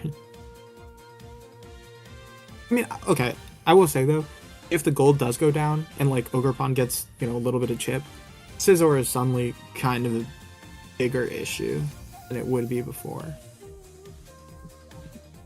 Ooh. Might be something to think VK about. thinking on this a lot is interesting to me. Oh, Shuka Berry, and he dies. I wonder if it's soft Yeah, no, sand. I kind of understand because he's like, oh, do I have to worry about like Scizor maybe or like cure him with a random Terra perhaps, like because gold would be helpful into those two guys, and now it's like okay, they could be scary, but only if they get free turns to set up, and What he is, has enough pressure to. what is Kate's not give them response free to turn. just a Terra Ivy control here? Rotera what? Sorry. Ivy Cudgel. Oh. I don't even. um, Do you even need a Terra? Why do you got a Terra? I think Kate's just staying in. Oh, okay. So she goes cure him here. Oh wow. Oh. Yeah, I don't know. I think you maybe had the, but if then you stay in and it's like you chip it, but you don't put it in range of bullet punch, and it's like, Is this Scarf Okay. Lando then? Like. Yeah, I mean VK now. Let's calc. Does Terra Ivy Cudgel kill? you don't even need Ivy Cudgel here. You probably have like knockoff or something. Play rough. Just Yeah, Oh, that- uh-oh. I don't know that. I mean, obviously might- hit and miss, but This might be it. You can go Moon. You can Moon, maybe force a Moon. Terra out of this, and then Yeah. click Earthquake. Click Like Earthquake Lando and, with its scarf. maybe win with Terra Steel, Scizor, Yeah, Bullet that would Punch. win actually. That Yeah, exact that does- line probably would That win. that exact line does win, yeah. Unless this is Trailblaze. Which it could be. So that's why VK should not click Terra here. He should just stack this, I guess. I mean, he would need like Terra. Honestly, I think he needs Terra Steel Valiant to win. Because Just stop Scizor Bullet Punch, that's fair. yeah, because Valiant- doesn't Kate just go into Moon here and click Acrobatics and kill something? If that's the set. Yeah, and if it's not the set, then well, actually that would mean he would have to be Scarf Lando too. Yeah. In I'm order assuming for, that is. I'm trying to give Kate best odds to win here. If it's not Scarf Lando, this is like Jover. But, yeah. Very Jover if it's not Scarf Lando. If it is Scarf Lando, then you go Moon, you click Acro. If he Terras, then you go Lando and kill it with Earthquake, and then you clean up with Scizor. But Yeah. if it's not, I mean, Actually, well, wait, no. 'Cause let's say you go Moon. It is Scarf Lando. You can Acro, but Ogerpon can Terra, and then Ogerpon can Trailblaze. okay. And you can. Is this explosion? Is this about to explode? No, I think Kate's just doing it in the other order. So you're gonna go Lando, you're gonna U-turn, you're gonna go into Moon. Yeah. You can get called out with a play rough there. I wonder if he booms. Would be. If it's Could- Scarf, it probably does Boom. have boom. If it's Scarfed, right? Unless it runs Superpower as the last move, but Yeah, no, it could be Boom. Could very well be Boom. So let's say you Boom, you double down with Ogerpon. You go Scizor first and Bullet Punch. if I'm Kate, I click boom if I have it. I don't think there's another move. Yeah, it is interesting to see both players using timer here on our screens at least. So, We also don't know if Kate is even Scarf. I mean, we're assuming it, but yeah. but Rocky Helmet Lando's got to die to +1 Cudgel, right? Oh yeah, sure. no, this thing is turbo gone if it's Yeah. unless it wants to Terra. But then it's like maybe Scizor can still win even if you Terra there. Yeah, if this is not Scarf Lando, then presumably it's some sort of like. Right, Water you're resisting locking Terra, it. I guess. Yeah. Yeah, it'd be like Terra Water, maybe Terra Okay. Grass. Terra making Water. Flying. Okay, and then T-Fly Blast. I see. Okay. I, Oh, that was, okay. Yeah. All right. Wow. So you down with this. You go Okay. into Scizor. Okay. You click Bullet Scizor Punch. comes in. It bullets. Yep. Wow, that's crazy that was a 9% damage difference on the rolls there. For Chad who can't see it, the first Terra Blast did 64%. The second one did 73%. Talk about That min has max, to be the bottom and top range. and then that averages out to the middle as Yeah. Big Game Freak Generals. designed it. You know what's You go what's Roaring Moon here. roaring? Yep. You could go your own Moon, I think. If you don't want to risk. Well, doesn't No, Well, you just Scizor live just everything? well, it's if you. I think you might not want to get knocked. I'm not sure how Yeah, much. because it's like if it's like a vacuum wave. No, but then you're faster than it with Moon. So yeah. Oh wait, you don't even KO with this next Bullet Punch though. Yeah. Oh yeah, you lost a band too. Wait a second though. He can DD now with his own moon on the other moon, and then outspeed. Oh no, Valiant's gonna be faster than. Is Valiant? Wait, no. It depends so on he- how fast. He lives. Oh, he. Yeah, I don't know if that was the choice. No, I there. get that. He's just he's stacking the Roaring Moon, I think. So that way, he needs to live. But you still fold a Bullet Punch if you're not He Vacuum needs to- Wave. He needs to Are you live plus this. special attack? No. Are you Vacuum Wave on? Oh, that Booster would be Seed? it. Yeah. Does he live? I don't know if he lives. Might. If I he don't- like I don't Vacuum think he Wave lives, but, like, KOs. And Vacuum Wave would blow up Scissor Vacuum Wave right on now, booster but- speed would be insane, but it would make sense Yeah, that's based what I'm on. saying, right? There's no shot you're Vacuum. Wow. Yeah, Wow! okay. All right, and the Wow. classiest are alive. Okay. Wow, Hey, that was yeah. that was Go, sweet. Kate. We start the Wait, broadcast Siakam- with everything up in CRUBD the air. right We there. end the broadcast with everything up in the air. Siakam versus Conflict, is that a game? Hopefully so. Oh yeah, Wait, The... no game? Okay. Yeah. Alrighty. Okay. I guess technically there is, like, in 10 minutes, if it's scheduled on time according to the sheet, there is Raffles Pro versus Fade. I don't know if we want to commit for that or not. That would be an RF spin. I'm in no hurry. Okay. So yeah, I then don't mind. go to the downtime screen, and then Wow, That was a what crazy game. game. I can't believe that happened. we'll hold What a a little game. bit for that game, assuming it's on time, and if it's not, then we'll end. So I'll go poke around. Yeah, that end game is really tough because it's like, okay, well, you don't, well, one, you don't know if it was Roost on the Roaring Moon. Yeah, man. Good game.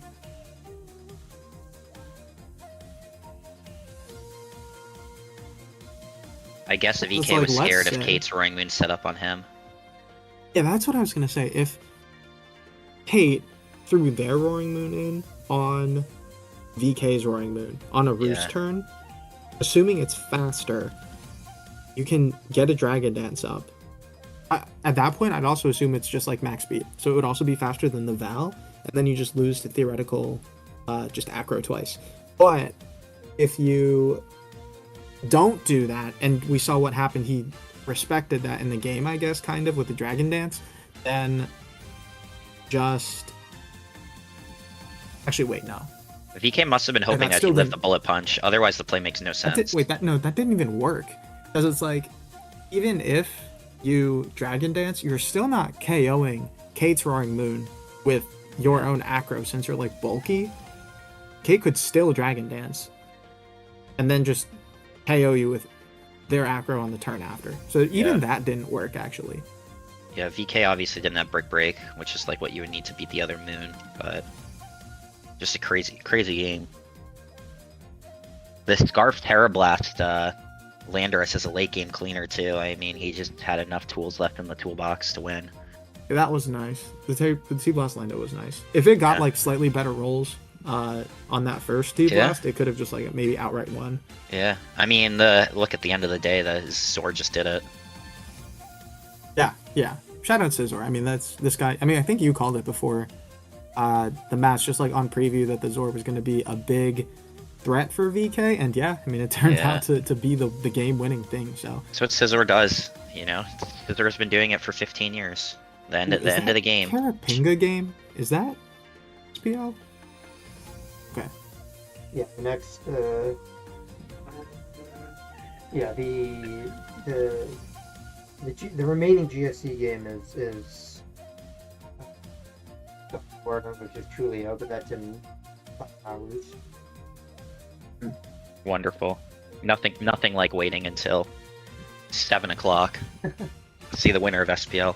Or sorry, the winner of the semis. Well, hey, I'm happy that Kate won because now the Classias still have a fighting chance. Yeah, for sure. It's good to see competitive semis. Like, we started off at 2-2 in both brackets, and then over the course of the broadcast, it has grown in one team's favor significantly. Yeah. No team that got into semis is out yet. I mean, that may change over the next hours. Presumably it will. But everything. Meanwhile, you have the Tyrants, also known as the Kansas City Chiefs of Smogon, where you love to root for them and you hate to root against them. Yeah. You know, they just always find a way to win.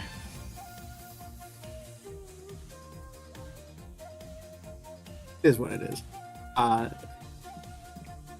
Classiest odds, not dead in the water yet, but obviously the Irons, feel pretty good being up 5-3 right now, especially with some of the names coming up soon. Like Solent has yet to play, BKC has yet to play, Spies has yet to play. So it's like, I know.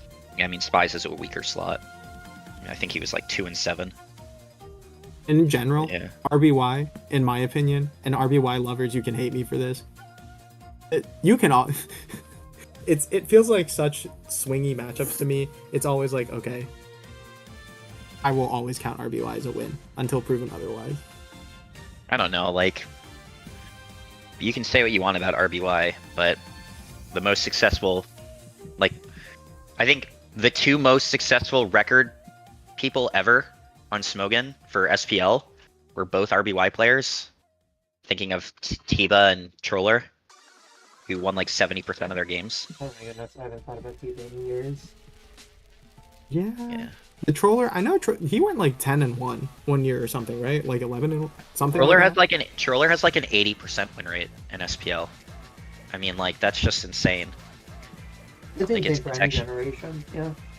Yeah, I mean, it's let insane alone for any generation. Exceptions to the rule. Exceptions to the rule. Those two are. I just think with best of 3, it does influence, like, the better player should win, even if it is a haxy gen. You know, it decreases the variability in a way. I So did get confirmation, by the way, that we will be seeing Ruffle Pro versus Fade in about 5 minutes. So wonderful. we'll check that out, and then depending on how long that game goes, depending on what things are like, there is a 3D versus clean in 35 minutes. So that might end up being our final game, because after that there's a lot of games that there needs to be somewhere to call it, and that might be the line. We'll see what happens. Sure. For sure.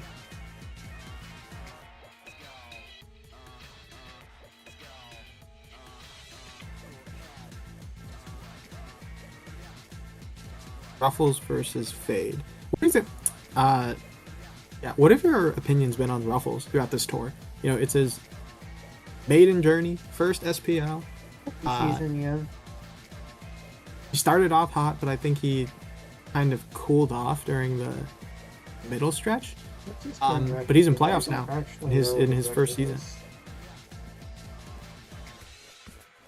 Let me. Ruffles' record is 5-4. I mean, I think if you're a rookie going into SPL, and you're told, yeah, you're starting every week, I think 5-4, like, I don't know that you're, like, satisfied with that. I think you want more, but, like, I think you're definitely, like, I'm facing some of the best in the game. I've never been on this level of a pedestal before.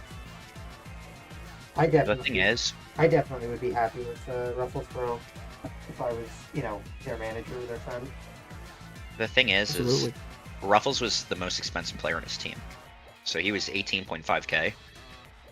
So like, you take 5 and 4, 18.5k, like that's okay, but like really you want like 6 or 7 wins out of your most expensive player. So yeah, that is definitely a different perspective to look at it for sure. 18.5 for a first-time SPL player is kind of crazy now that I think about it. I think But also, like- Ruffles has definitely proven their ability in RS. They're for sure. Oh yeah, for sure. FPL caliber. agreed.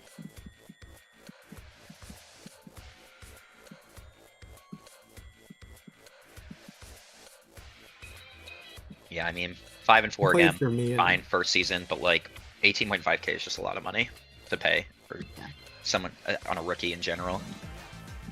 A rookie contract. I mean, I like Ruffles Pro. He played for me, kind of, in RU blind draft, so I was kind of familiar with his Oras RU game, and he looks nice. He's a good player. But yeah, I mean, I do understand kind of what you're saying about the most expensive player on the team. You do want more than a quote unquote average performance. You go like even on the season, Yeah. I mean, look, Yeah. when push comes to shove, you're not gonna lose SPL and a guy going 5-4, right? So, I mean, Mhm. it's like it's different though. Like, let's say Ruffles was 25K and he went 5-4, that'd be really bad. But Yeah, I mean He was eight- that would be Yeah, we've seen teams lose off. if you're like, again, let's take a look at Classiest. You know, McMegan, 30K, right? But McMegan was also 6-3, right? Unfortunately, got a little bit unlucky in that first game, so now I think he's. Oh, now he's 6-3. He was 6-2 in the regular season, but like, you have to do well if you're 30K. If you think about how much how expensive you were to your team. On the other hand, you look at someone like Kate. And, you know, Kate is now 3-3. Kate is 4-3, and Kate's a 3K buy. If you have someone who's going positive on your team, 4 wins for 3K, that's insane value. Yeah, he's So- punching up there. Yeah, everything there is. are a lot of people on the Classiest. I think you could kind of put in that kind of category, like a relatively cheaper buy who have stepped up and performed.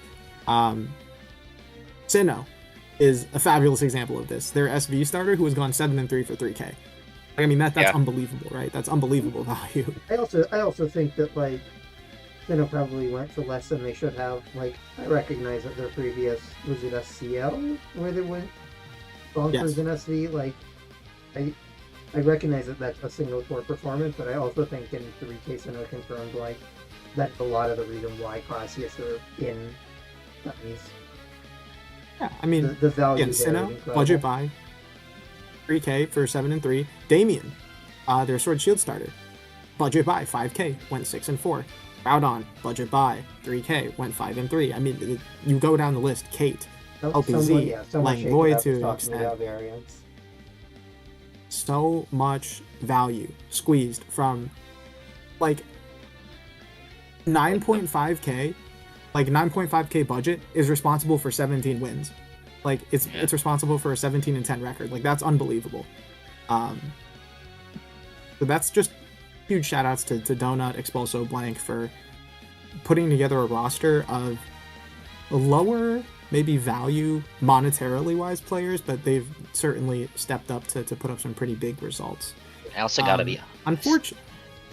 Speaking of DPP though, like in general, like Groudon, I won't speak to my game, but like Groudon's obviously a good player. DPP is very like it's known as the Madhouse for a reason. I, you know, like if you go and look at MVP by tiers, you look at DPP, like there's no general difference in how much money you spend on a DPP player versus their general record.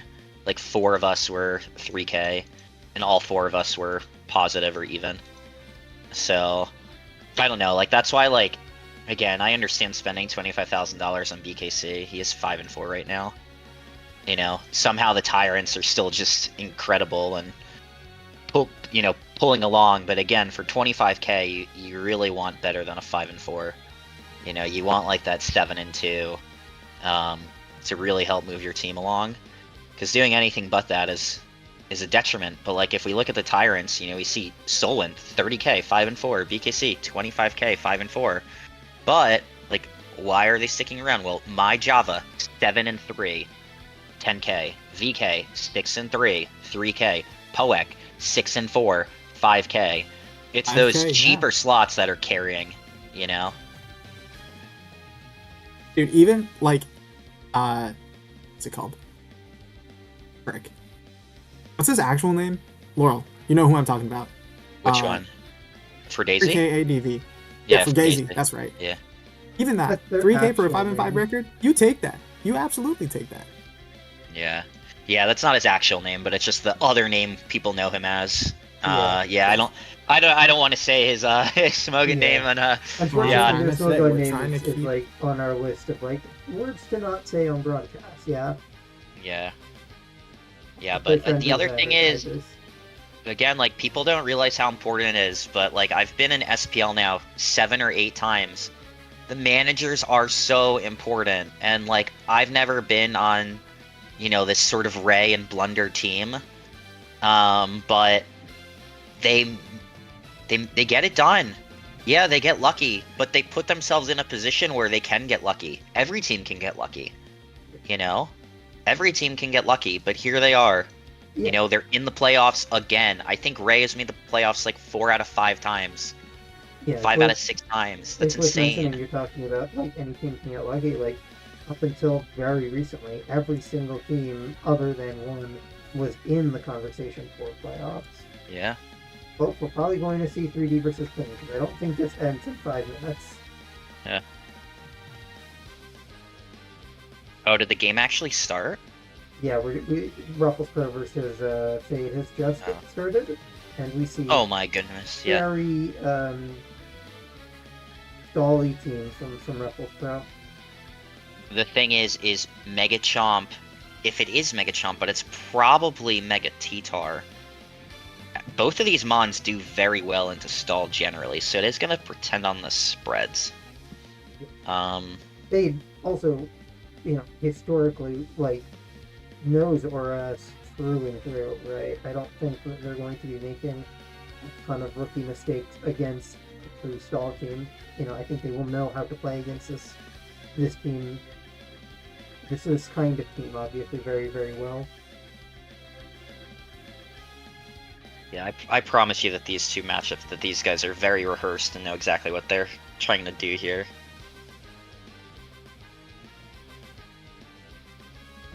This Fade team definitely feels like he expected Ruffles to stall without going too deep into it, but like, yeah, this is interesting.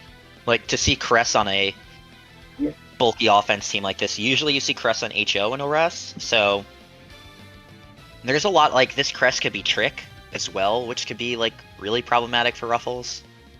Stirp could have Taunt. I mean, we don't actually know how good or bad the matchup is yet. It really just depends on the sets. As somebody who's maybe not as familiar with this stuff, right? This Cress is not likely to be Lunar Dance compared to the last OS game we saw, yeah?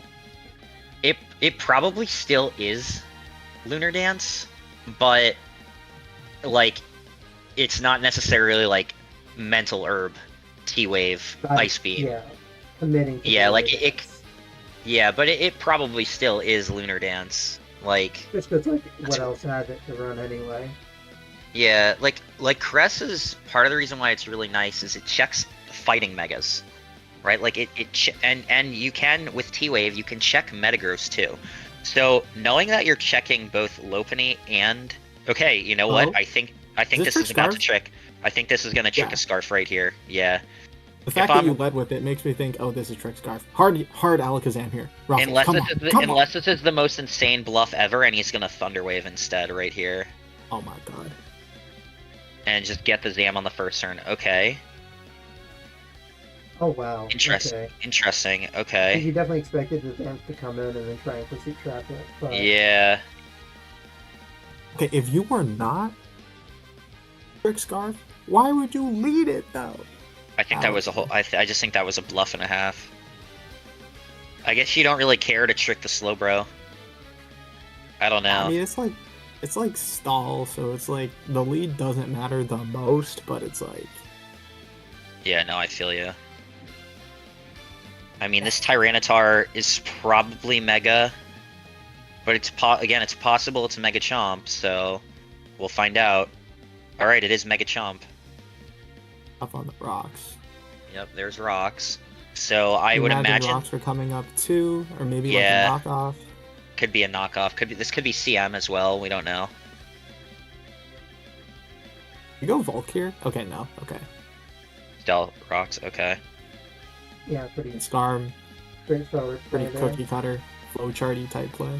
I wonder if it's unaware. Oh no, it's not, because we would have seen the sand hit it. This thing's getting up a spiker on the Volk. Yeah. Now we go Chansey. Does he double into Mega Chomp here on Chansey? Let me Fire Spin. If we're reading a C team for stall, I want to see Fire Spin taunt. Yeah, Fire Spin would be insane. Like, I don't know how much value that actually gets trapping the Chansey, because Chansey's like not doing a ton. besides checking the Volcanion. Oh, I was gonna say maybe it has value against Superior. Yeah, Superior's If probably you taunt. can... Okay, here's the Chomp. Yeah. Is he going? Oh, he goes bro. Okay. Yeah, that makes sense. Is it lefties? Okay, it's lefties bro. This So Chomp this was Chomp- not the rocker. This is Mega. SD. Yeah, this is Mega Tromp. Could be Draco Meteor. Probably is Draco Meteor. Which is why Chomp usually does really well into stall if you have the guts to bring it. Because it's You don't one of even the care strongest about this mixed though. You attackers. can like fish for the Scald Burn for this first turn. Like, you can just disrespect the Chomp. Yeah, I mean, I don't know the role. I don't know if Draco kills with... I'm not sure. I'll calc it right now. Maybe it's like max special attack, but I don't know. Let's see. XY, Mega Garchomp.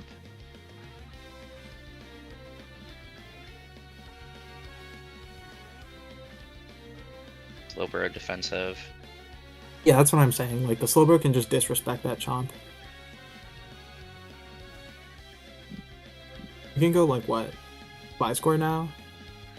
Back to class? Yeah. But even if he was mixed, he's doing like 65%. Okay, so it Previous turn. bounces off. No damage. Yeah, no damage. Alright, but now, is this getting pursued here? Is this choice banded rocks? No, it's Smooth Rock. Ah, right. Silly Laurel. Tricks are for kids. It happens. It happens. You see the screen and it's like, oh, maybe it's just actually Gen 5. Maybe Santa's permanent. Nope. Serpent is nice. Click sub right now. I want to see sub, and I want to see Elite Seed on this Chansey. That would be fascinating. That would be. I mean, if this is Fate trying to like peak and stall, just try storm. Well, it's also, it didn't show lefties, so it makes me, okay, Lon, that makes sense why you didn't care about getting Toxic. Leaf Storm is pretty free here. I mean, Chansey can come in, but it's like not really. Yeah, what is this doing? Like 30%? 26? Yeah. Close enough. Okay, I mean, show if me you're- sub. Show me sub. Come on, Fade. If you're Fade, I mean, if you're Ruffles, you have to soft tier, right? Unless you have T-Wave. Actually, you T-Wave if you have that for sure. This thing probably has T-Wave. Could you imagine if this thing is sub though? Oh my god, sub Lum. That's like not a set, but could you imagine it? Oh, man. I'd go crazy. I mean, You would hear me fall out of my chair right now. The game would go just crazy. end. He would have clicked it. He would have clicked it by now. So Yeah. unless No, that's he's unless that's all mind part of the gaming- he's bluff. mind Unless gaming that's him all right part of now. the bluff. And that's what I'm saying. The timer usage is strategic. Yeah, it's strategic. He's let. Yeah, I mean, I feel like if it's not, do you really commit surf this early? Otherwise, it's getting a lot of mileage so far. Did like. Okay, here's taunt. Okay, that's basically the play. same thing as sub. Okay, that's Yeah. basically the same thing. Close enough. You pick one here. If it's taunt, actually, is this synthesis? I wouldn't be surprised if it was. I could Could very be. well see a synth coming out. Could be. Synth, Leaf Storm. Oh, wow! Fade and missing Leaf Storm. 2 SPLs in a row. I think the same thing You happened think he last made year that? against CBB. Did plus 6 HP Fire kill this? Surely. that's disappointing. That's Surely not plus even 6 necessarily in picking power a side, sent but, this like, packing. it would not even necessarily picking a side, but just like for the joy of competition. Yeah. That miss. I mean, That's- Wait, it actually Tough. didn't. It didn't KO the Chansey. This is so stupid. This mod is HP so Fire stupid. didn't kill. No, this mod is so dumb. That's insane. So this is two times we see Serp, 2 times we see it miss a 90% accurate Leaf Storm to potentially lose the game. Yeah. you hate to see that. This mod is dumb. All right. Okay, but just what Chomp. is your moveset? You have to I be. I think Chomp just has to SD here. YOLO. Yeah. Go for the What is your progress. moveset though? You could be. Well, you have to be recovery move. So soft boiled, seismic toss, Go the SD? No. T wave or something. Wait, I literally I like Jedi mind tricked myself. I was thinking about SERP. What is it for on SERP? You have to be Leaf Storm. We saw Taunt. You have to imagine it's a hidden power like Fire, Rock, something of that nature. Yeah. Maybe Glare. Do you not have room for synthesis on that set? You have a Lumberry, bro. Maybe it's Glare. I feel like you don't put Glare into what Ruffles had out in front of you. Probably Glare. If this burns, All right. through, Don't be that's gonna punished. Don't be okay. punished. Here's Don't the be punished. SD. Yeah, can you imagine if Never that burns punished. there? I mean, that's The really challenge I'll here, follow though, the is culture here. Zam revenges this now, so... Like, if I'm Ruffles, I just sack GMC and go Zam. Okay. Okay. All no. right. No. Yep. No. I Volcanion. might know what I'm talking about. There's a way for Volcanion to do it. Also, if you Psychic Cure into Tyranitar, you feel bad. Okay. Alright. sure that seems safe enough. Trick here? For T-Wave? Please be Trick. I really want you to be Trick.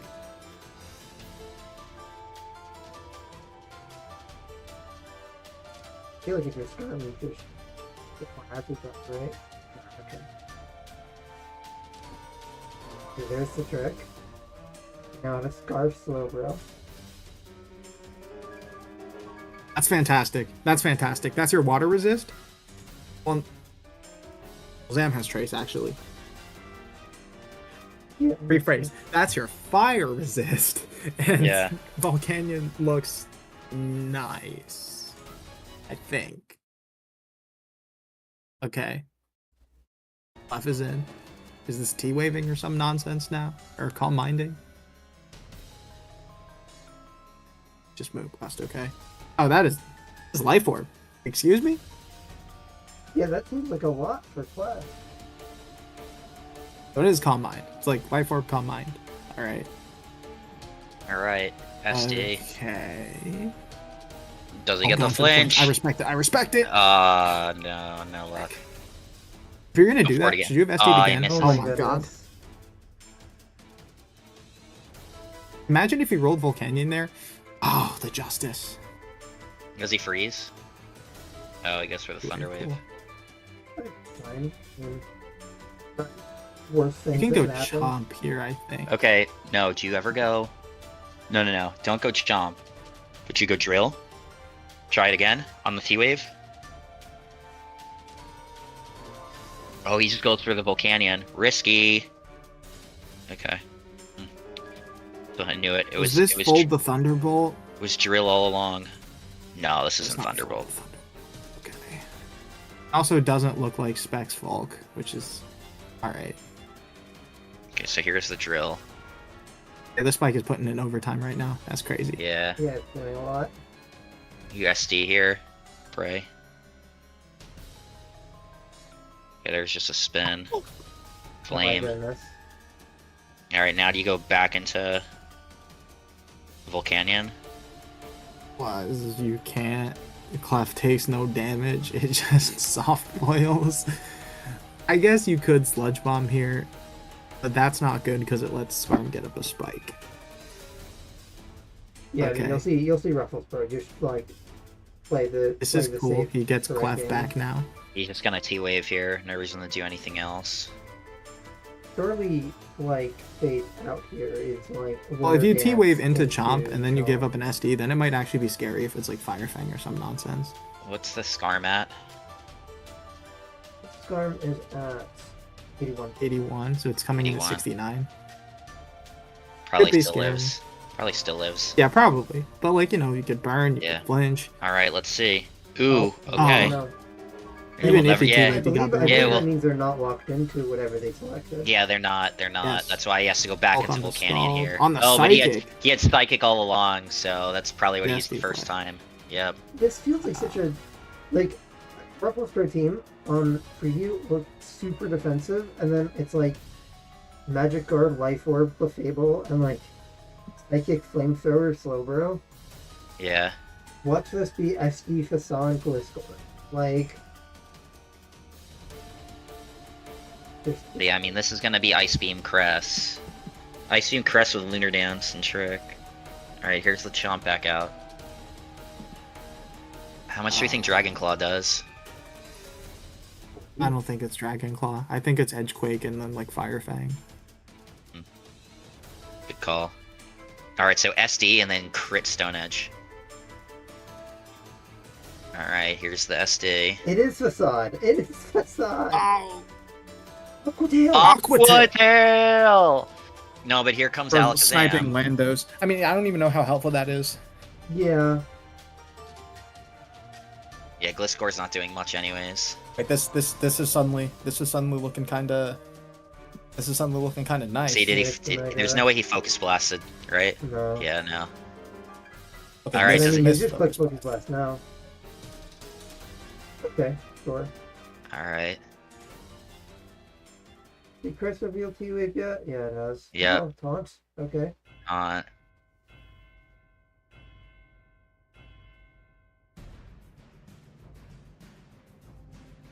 Wait, does he just Calm Mind now?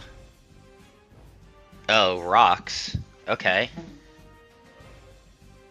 Now you T-Wave. Okay, there's the T-Wave. So You can't get parried in this gen, right? I'm not like I mix up all my I mix up my clefs. The gens they can get parried and the gens they can't. Pretty sure they can get parried in 6. But he's got to press. Oh wait. Oh, that's right. He doesn't have Calm Mind.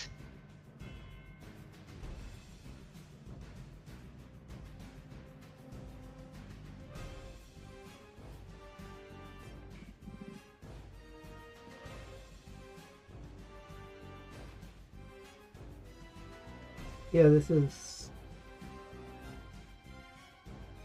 All right. Fid is definitely like not as out of it as it felt like early on.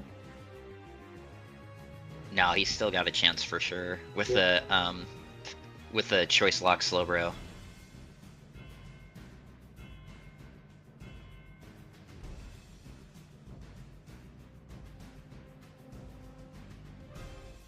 You think this thing has pursuit somehow? You never know. Pursuit doesn't kill, surely.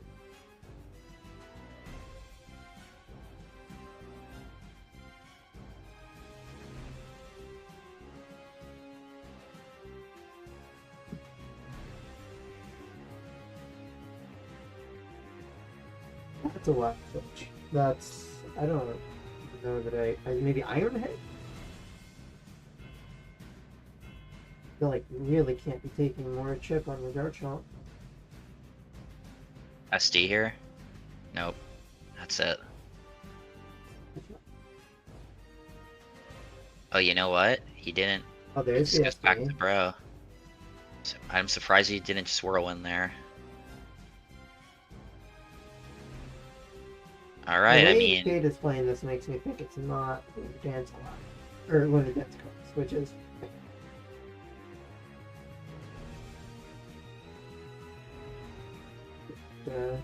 I just don't understand this sequence. Why wouldn't you just whirlwind with Scarm? Oh my goodness. Okay. Here comes Zam. Oh, he gets Zam with Sand Force. Is Sand Force I don't- increase physical damage or all damage? I'm not sure. Let's see. Sand Force. I'm just gonna type Garchomp Smogon. The easiest way to find the information you want.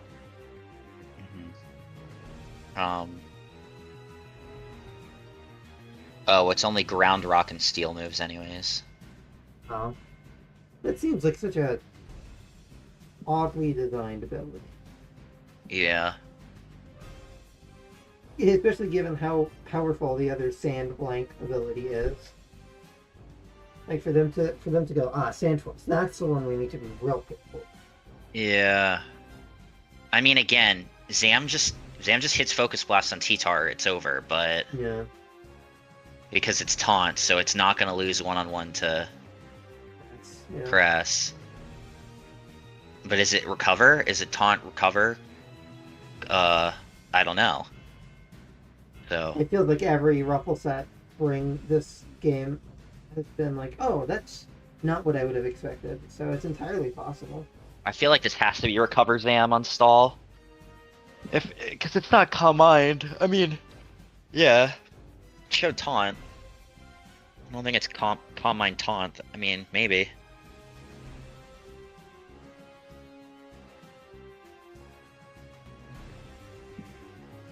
I just don't understand, like, not whirlwinding the first time. Why are you risking the ST at all? I don't know. I feel like there's been some mistakes for sure, but Yeah, I here mean, we are. Obviously, the teams know the players know their teams the best, but like for outside looking in, I don't know that I understand how they play. Not killing the Chomp makes 0 sense. It's obviously Edgequake. Like, what are you trying to scout Firefang? Like, for what? For the viewers, for what it's worth, the current delay in turns is Fade has used about 2 minutes of timer so far. Presumably plotting out like an endgame sequence. Because either you let the Chomp go down to Zam here, or you have to figure out some other plan. But like, No, rocks are up and all that. If I'm Fade, the last thing I'm doing is sacking the Chomp. I either go into Cress here or T-Tar. But there's no way I'm letting this die.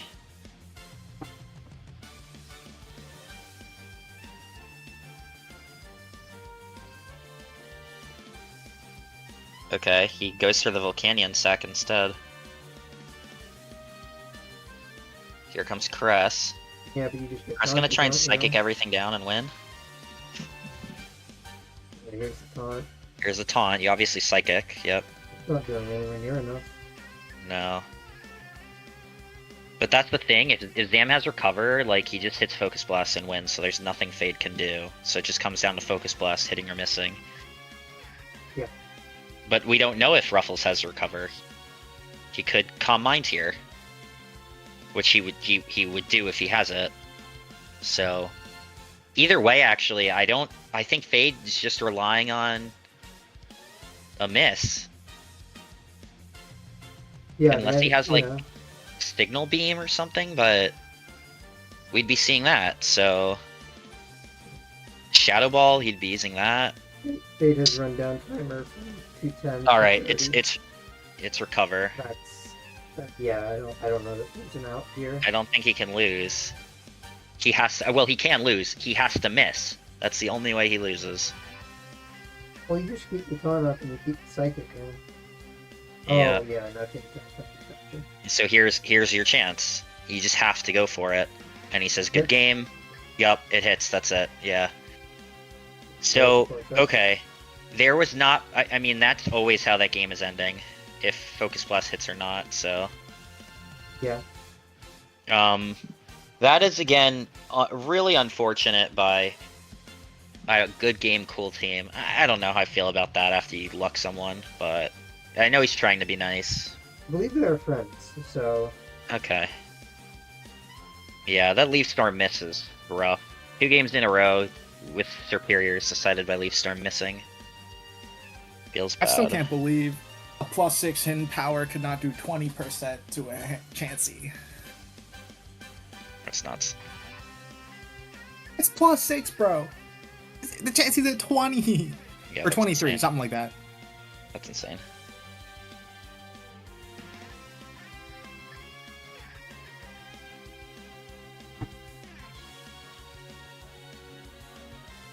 Okay. We said we have the final match, or not final, well, final for the stream. 3D Yeah. versus. I'm reconfirming that Lean that game coming is going to be up. happening right now. If it's not happening, then I give this even away. Then we'll just move on. But I like both these guys. I like 3D. I like Clean. I like the way they play. Fun dudes.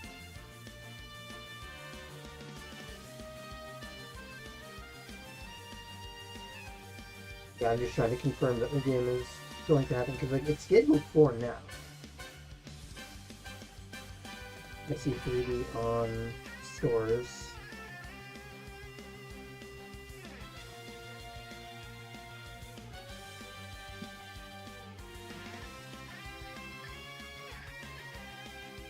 Let's keep both of them on stores.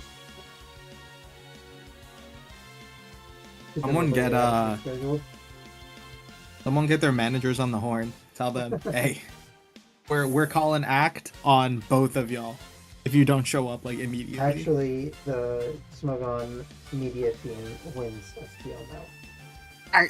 Yes. Thank you. I will be taking my red trophy. Worked so hard for it. It's been a wonderful time here with y'all. Also, which team was Ruffles playing for? I think he was. So Ruffles was on. Ruffles was on Tigers. On Tigers. All right. Another set that is yet to decide. We're not going to see a decision. At worst, we'll see a lock-in tie if Clean wins here. But real. That's what 4-3 right now. I think that's the record because Izza played and then Ruffles just won. Saying 5-3, I'm not super sure. Who else played? Okay. Yeah, there will be games later today that will determine. Of course, chat. What are we talking about? 5-3, 4-3.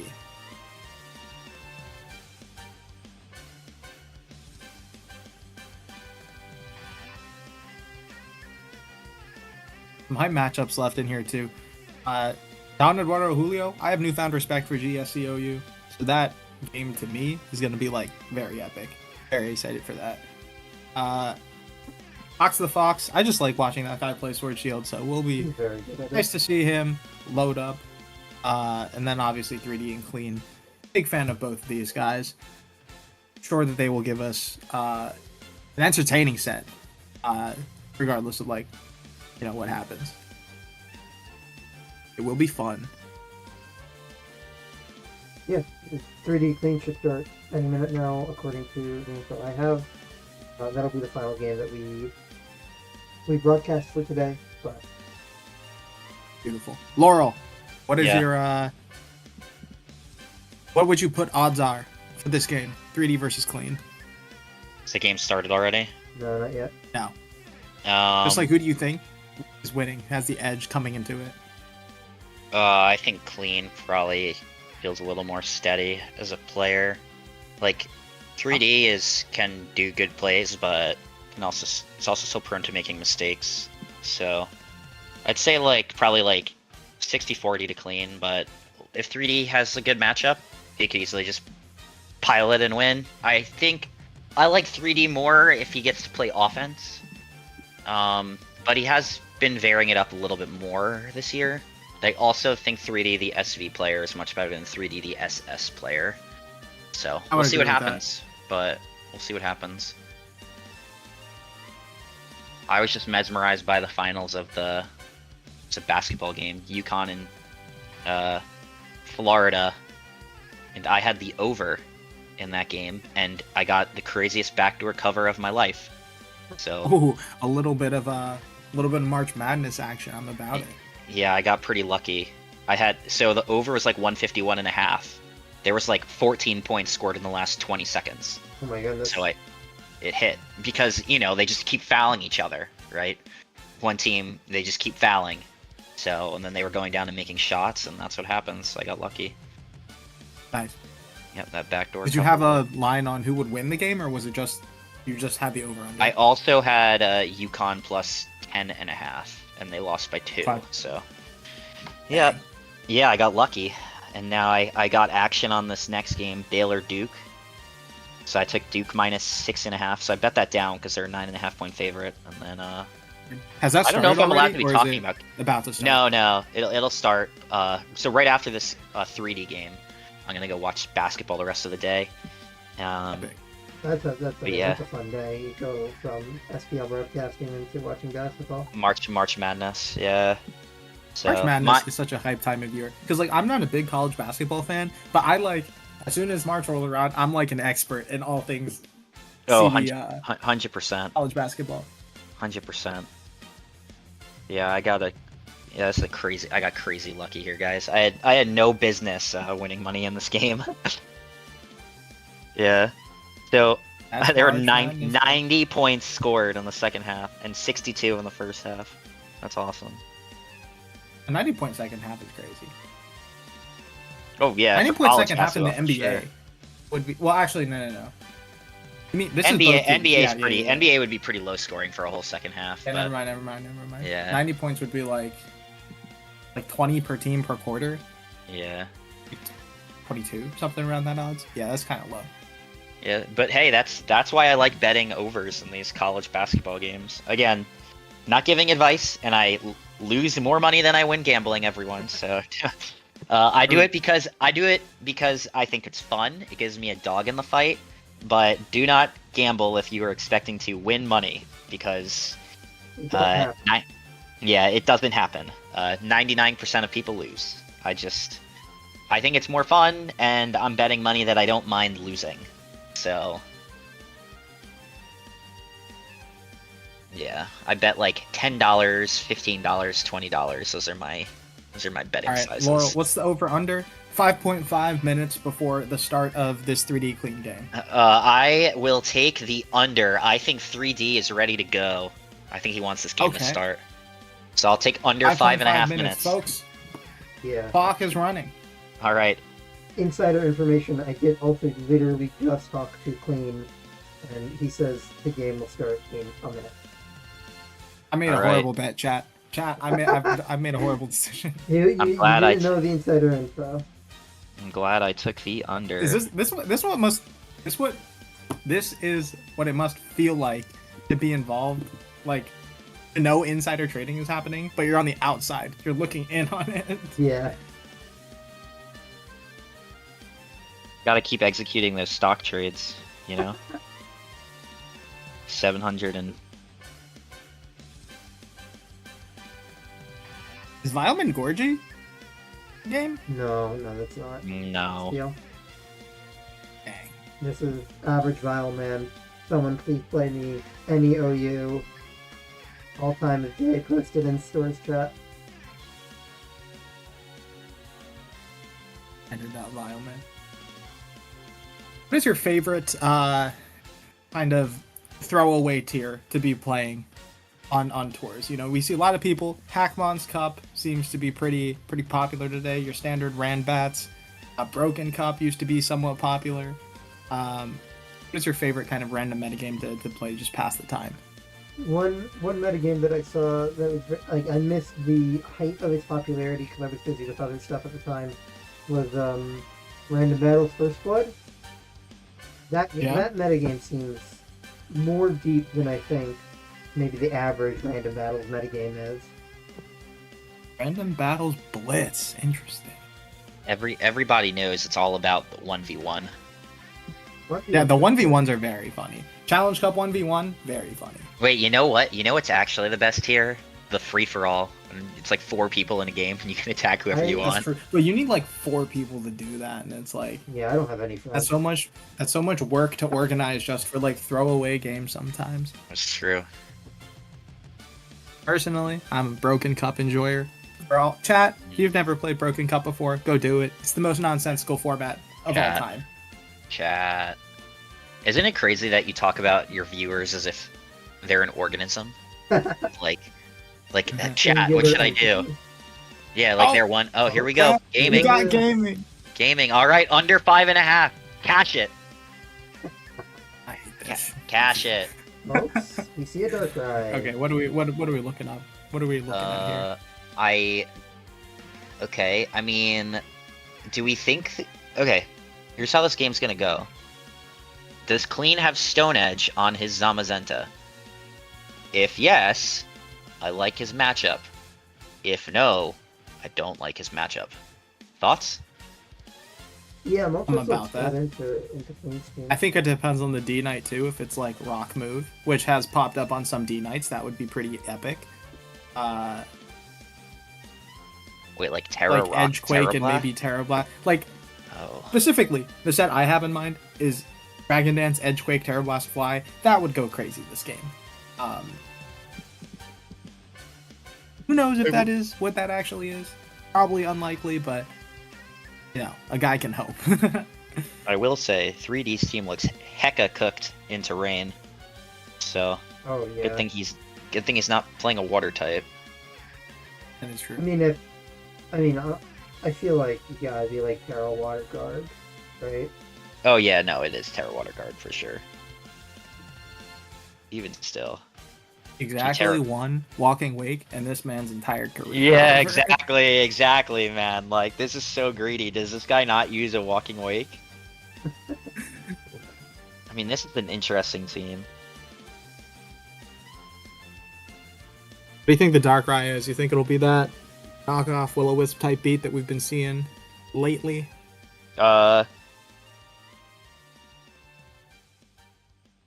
Okay, Let's go. Over I under. don't know. Do we see knockoff here? Or Will-O-Wisp? I guess it would be. No, it would be. he would not Ice here. Beam. He's gonna Ice Beam. That's also true. I'm actually talking crazy. Yeah, there's no reason not to Ice Beam if you have it. 3D's trying to be like Kinex with the number Yeah. names. Yeah, my favorite. The 26th month of Yeah, the nice year, beam the there. 89th day. 20%, not lefties on the hat. Rocky Or Helmet? eject button. It's probably Custap Berry.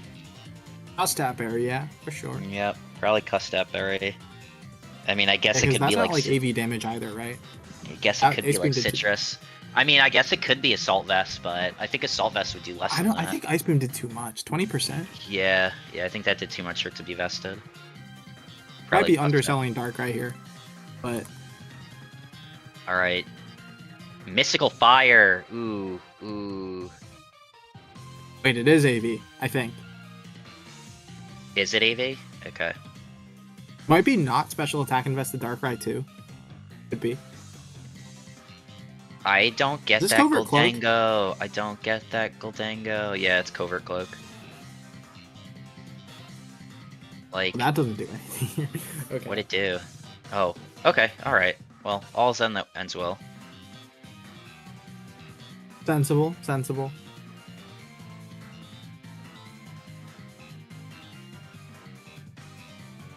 We're seeing some battles here though between RN Thomas and Kamiko and Hackmon's Cup. Yeah, I don't know if you guys have a. Somewhere there's a best of 27 Hackmon's Cup tournament going on, and Kumiko's just playing their set. Yeah, I mean, I don't know if you guys have a chance to look, but there is a Gigantamax Charizard on this guy's team. Gigantamax. What could have been? What could have Unfortunately, been? that mechanic was unbelievably broken. And Unbelievably Immediate terrible mechanic. Yeah, awful mechanic. this is a pretty interesting turn, right? So you have like Earthquake, you have U-turn, you have Stealth Rock, all of those valid decisions on the table right now. Earth Power if you're too. 3D, you know, it's kind of hard to adjudicate this turn too, because it's like my first thought is, okay, let me just get Tuscan, and that is actually what he goes for. You can That's a sponge this lot. hit, okay. You get some info on the Lando. Soft If you sand. decided to get up rocks, you could spin it. You could Ice Spinner. Just keeps your things open. So much damage. Yeah, that is a pretty hefty chunk. Alright, let's see. I mean, people forget Lando hits like 400 attack. It does if you're If it's investing in invested. it. But like Yeah. on this team, I mean, Lando's your. Well, Lando's a, is Lando your rocker? Maybe he's like Scarf Rocks or something. He could Well, be he's offensive not like Soft that. Sand. I mean, because Soft Sand actually does more than that. Soft Sand does 45 Yeah. to 53. So That is invested, right? So that's an He's invested de- Earthquake. he's definitely invested. But If what he's if no, this is- if he's not Soft Sand, yeah, I mean, it's 240 attack Earthquake, 37 to 44. So helmet on. Helmet. Tusk. does he Ice Spinners the here? spinner. Interesting. Cool. Based on spinner damage, this is in headlong range, right? So Uh, what we doing here? yeah. I'm not stacking this yet, especially if it's I mean, Kostaf I Berry. think you would I like would it. just go back into Lando, maybe. That'd be fine. I think. I mean, it's unlikely you see another Ice Spinner here. No, very You unlikely. could maybe see. No. I think it's just always headlong, right? Yeah, I think knowing 3D. Let's Yeah. see. Yeah, I was gonna say Ice Spinner is too risky of a play for him to make this early. Okay, so But- he's gonna trade a little bit of damage on the Lando. A lot of Doesn't- damage on the yeah, Lando. Rocky helmet, wow. I was gonna say on the flip side, like if I'm clean, I love this trade. Oh, Yeah, absolutely. I mean, you have rocks up now. This Tusk can't spin into you. Yeah. Oh yeah. Well, I mean, it could, but it would double down and your rocks stay up.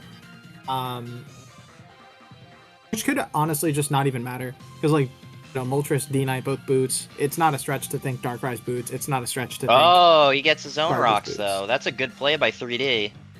Yeah, that's true. That's Yeah, true. but Ming, I think consider that there's like knockoff potential on Roaring Moon, right?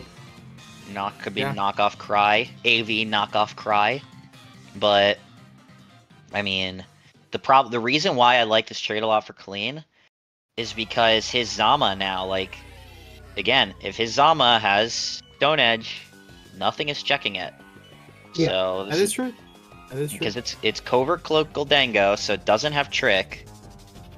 Crunch would do, so we'll see. But I don't You also think he get has the Stone benefit of having Edge. a little But bit of initiative here. So you do figure out, you do see its the boots first on the boots, ride. yeah. here's the thing: Got to imagine Lando gets pitched here, and then probably Zama comes out. do you ever just save the Lando? I mean, you could hard Zama, but it's like, Yeah. why would you, like, the extra sack is nice. Do you need an extra sack for something? I would always D keep Knight, it. no. Maybe An extra maybe sack you is just want an extra the turn for him to Intimidate Dragon for Dance. Dragonite. You're not getting the Intimidate off because of the rocks, Oh, but right, yeah. Yeah. you never know if it's nice to have a sack. I don't know. I mean, how much do you need it into like a balanced team? Probably not too bad, but I don't know. I mean, I look, think the 3D is initiative not. here, Yeah. Okay. So he just kills Yeah. it. like, you got to imagine Zama's coming out. Yes, I mean, Maybe if it so, doesn't have maybe. stone, look, if it doesn't have Stone Edge, which it very well might not, then I don't know if that's what's coming out here. I Maybe still it's think Terra Fire, Iron Defense, Body Press, and he just wins the game too. No, we would have seen that already. It's been 10 turns. What do you mean we would have seen that already? No. I mean, like, he would have clicked it. Right here. Oh, true. Yeah, He would have, like, not even thought about it. He just sent it out. Yeah. Yeah, I still think it's timer off. Because curious. everything else is either... Yeah? I was saying for the timer curious, currently 3D is at about 60 seconds left, and clean is about 2 minutes left. Because there's not Zama. boots.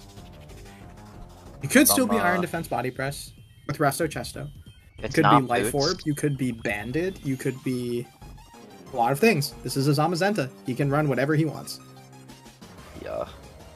Why is this Pokemon in OU again? It's like clearly an Uber. Like it. Okay, let's see. Does Hey, it man. crunch here? Oh my Yep. gosh. Wait, that Wait, does what? That zero. bounced off. It's That lefties. did nothing. This is like What is max IDVP? defense. It's Boldango, bro. Haha. Oh, dango. For real. Attack. Okay, but versus because the- it's Boldango, it makes me wonder if it's...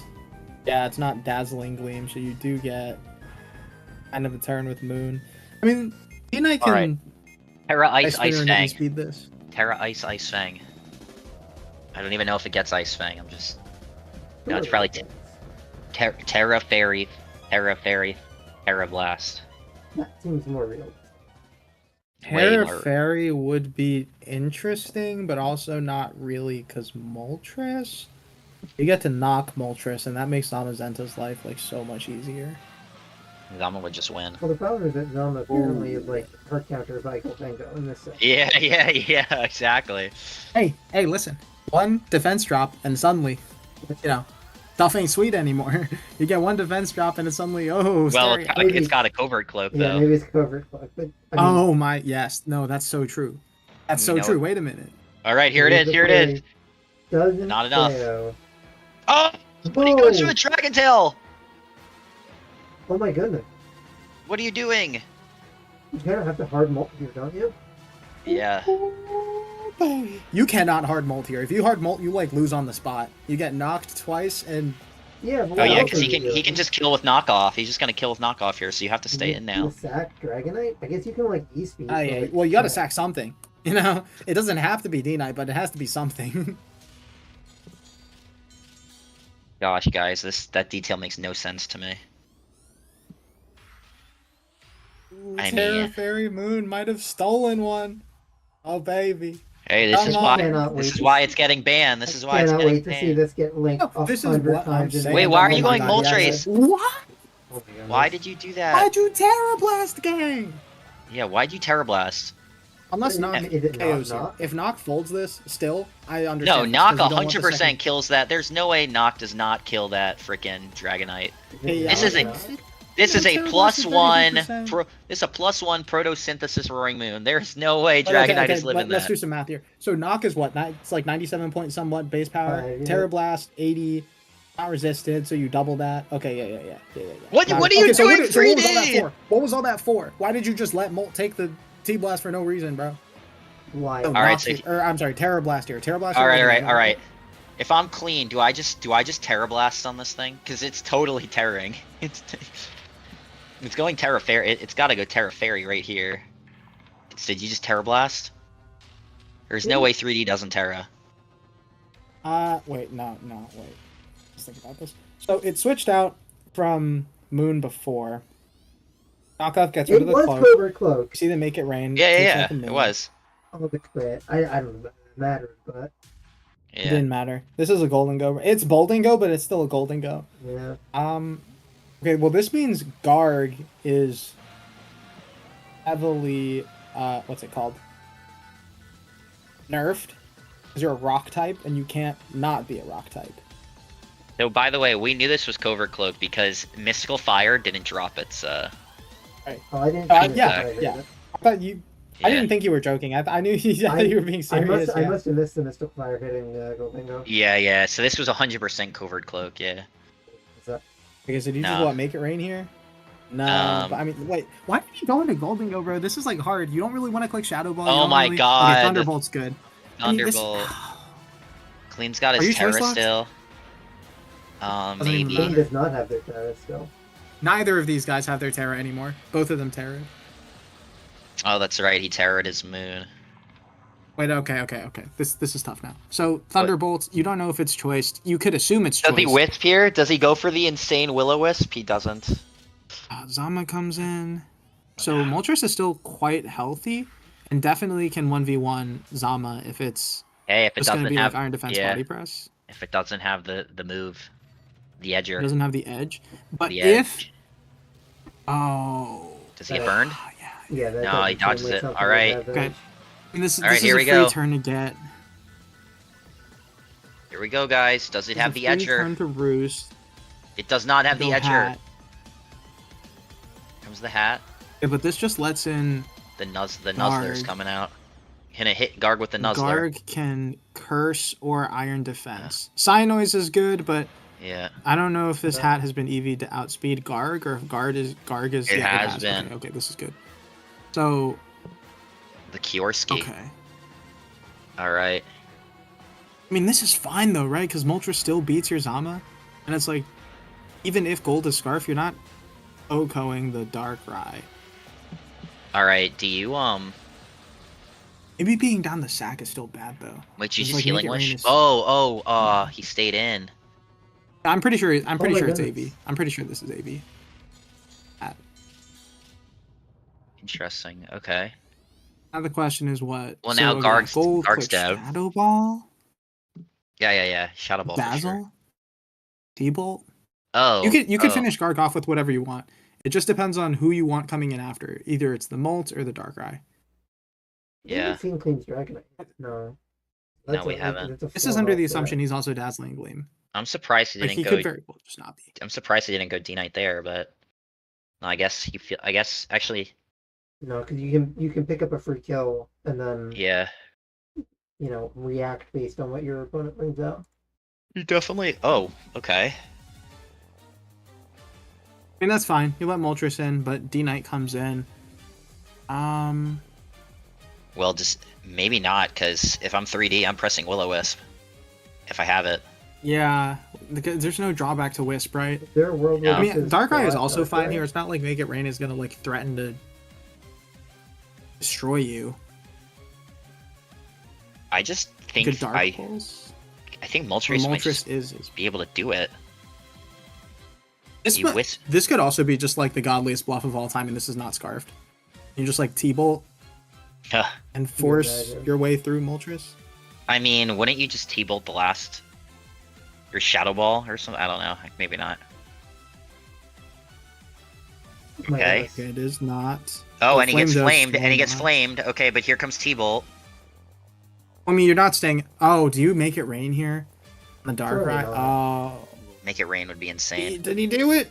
No, he didn't. They both just safe, yeah. Wow. Wow, that I mean, I wouldn't flamethrower say was this is safe though, because I think Moltres just still beats Zama and D Knight. So then Yeah, it's it Depends on. on the G Knight. Yeah, D Knight's Encore. If it's like Lum DD, then you can live through a burn. As long as D Knight's Encore, it wins. As long as he can DD at all. It's a Does he get difficult this play right? though. Oh, what a play! Wow. Wow, what a play! Okay, depends on the D Knight. Yeah, What do you now he see goes here? D Knight. He DDs. If Oh, not- he's choice banned. okay. He could be Oh my Lum or loaded dice. He doesn't have Oh, to that's be true. banded. That's true. He could be loaded dice. Loaded dice His would be loaded terrifying. dice to scale Does it shot kill? do it. Oh my goodness. There's Oh, Encore. he just encores. Doesn't even matter. Doesn't even Yeah, matter. so he is DD. Yeah. he's Oh, he's left lefties. foot. Yeah, okay. That's what I thought. Okay. Just has to risk the burn. Oh my god. That's fine. It doesn't even matter. Yeah, I guess he he's just roosts DDing here. long I mean, enough. it might. Wait, Why does Ice Spinner to click there? no, he loses. No. Oh wait, he might lose. Wait a second. Cause he dies to flamethrower here. Yeah. Flamethrower kills. Or Why would you roar? this is fascinating. Flamethrower didn't kill there. Why would Flamethrower you was doing roar? Why would 20%, you but I was roar? Why would thinking, you no, roar? I was thinking Laurel, you watch could it just reveal roost up Stone to Edge on full. this You turn. could be okay with losing all your roost PP, but then just flamethrower twice and take out Ignite and then run the ones versus Zama. But roar makes more sense. Yeah, Wait, I don't this know is the why. same thing. Why would you You roar? If flame he here, roosts here, he right? lose. Okay, he Yeah, you flames. flame here. Yeah, this was great. This was a fabulous play from 3D. Iron defense. Yeah, I mean, you just whack He's got it now you now. just flame body twice. press. just Presumably flame it'll be twice. cut the rest. Oh my god, 3D's the goat. I'm but obsessed like- with it. What? I was I don't really understand. thinking that you would be okay burning all your roost, but no. Then you let D Knight get to like +6. I don't know how much Ice Spinner is doing even when burnt. Tough to say. Yeah, this is. That burn was huge. That game was robbed. But Why would you iron That's- defense if you're just gonna press crunch? I don't know. Not sure. He knows he's lost. 3D with the clutch. Let's go. wow. Where does that put? Incredible. The Tigers The are now, they standings. were down. Yeah, they're down by less. Oh, they're tied now. They're 4-4, right? Are That they? sounds right. Yeah, 3D won. 4-4. Let's go. Dude, that was insane. Wait. Okay, so I'm just going to the turn.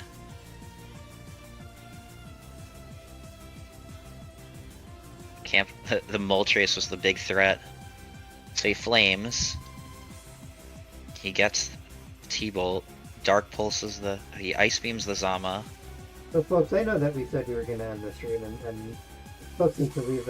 That's fine by me. But that game did run long enough to get to another game. I think I actually do have to run. That's no worries. I don't know that we'll But be yeah. able to watch the entirety of this game, depending on how long it takes. But Well, because there is before I another head out, broadcast thank in you an hour all the that I have to viewers prep for coming in, checking in. Laurel, Barry, you've been great. Thank you for hosting and commentating as always. Yeah, man. I will catch y'all later. Peace. See you later. Yeah, that flamethrower burn was humongous. Otherwise, he just loses to D Knight. All right, bad dummy against Mako.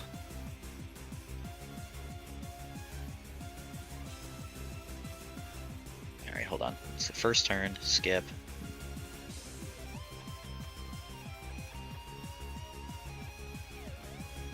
Okay. We do have like 7 and 2 bad dummy here. Yeah, Bad Dummy's had a wonderful tournament. Also on the Tigers.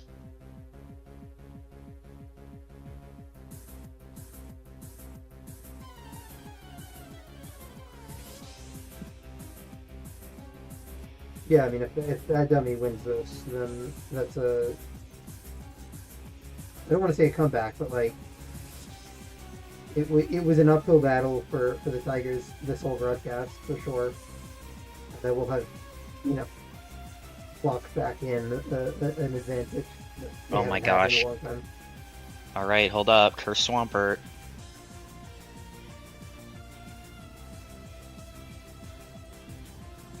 Oh, that crit. Oh my goodness. Wow. This thing's just gonna roll now. Okay, Toxic saves the day. For now. Yeah, but I think Swampert can still, like, do a fair bit. Yep. Yeah, I mean... You're doing 60-ish, right? And Blissy's recovering 50. And Mako disconnects. That's definitely not the win con you want. Yeah, no. Dare I say this game is cooked, looks cooked. The Hydro Pump was a crazy call out, by the way. Yeah, that's... Because it's like a Hydro Pump on the Swampert. I mean, I guess it does neutral, and it probably... I don't know that it does more than +1 Earthquake. It probably doesn't, but, like... Actually, it probably does, about the same. But, still a crazy play to make, because it can miss, but, like... Yeah, I guess... I don't know, I guess if you're Bad Dummy and you see Fortress... Like, Fortress is probably used with Gengar. So... Yeah, I was gonna say, like, you don't see it around Immune yet on Mako's team, and, like... Earthquake is such an obvious call that... Yeah. It probably doesn't hurt all that bad to go for the Protect.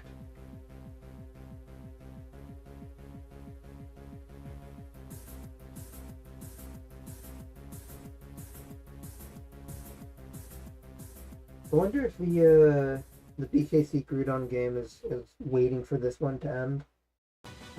Maybe. Timeout.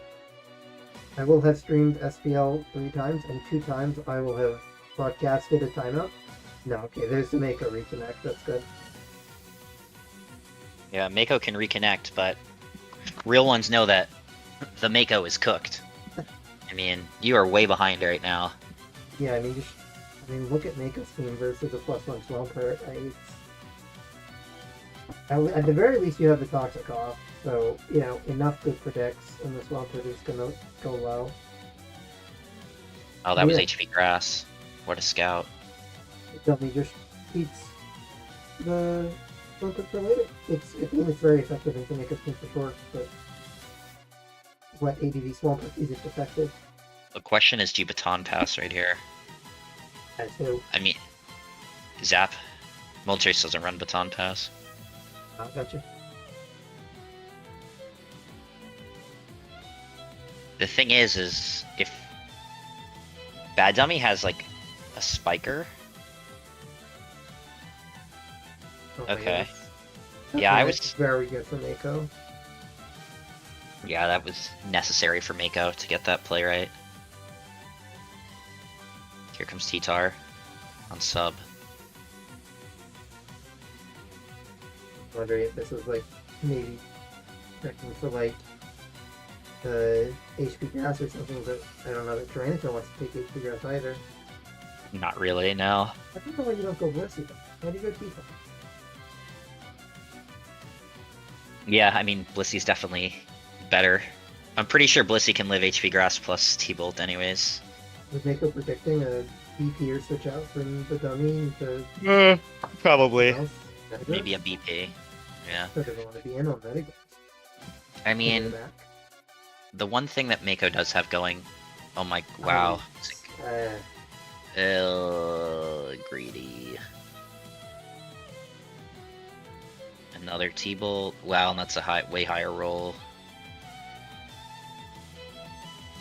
For Mako. Okay, if you're bad dummy, do you BP here? Because this has to be the Swampert. Oh my god. Okay, never mind. Wow. They're just going for it. They're exchanging blows.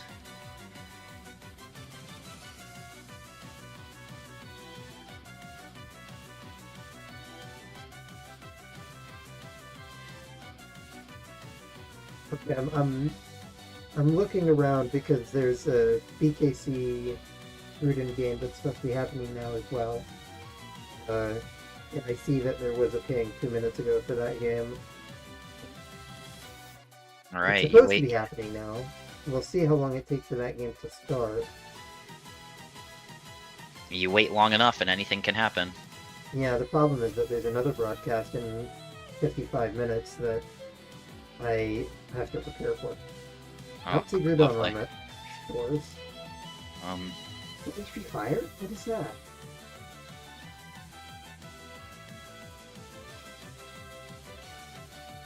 Oh.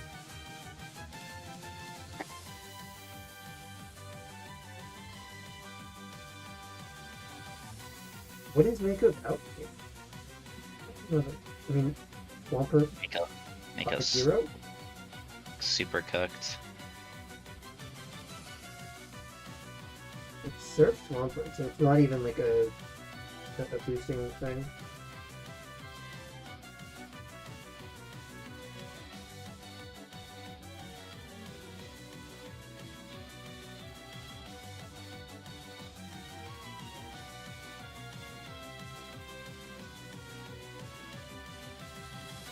Yeah, so here's Blissey on the HP grass. So it had HP grass the whole time. HP grass. Yeah. Hurt on an ice. Okay, well, I mean, that's gonna seriously reduce how long Swampert can be around. He's just gonna press Earthquake all the way down. Yeah, he's just gonna sack this to make sure that Blissey doesn't get healthy. Yeah. And then we'll see what he goes into. Maybe he's got Aerodactyl or something.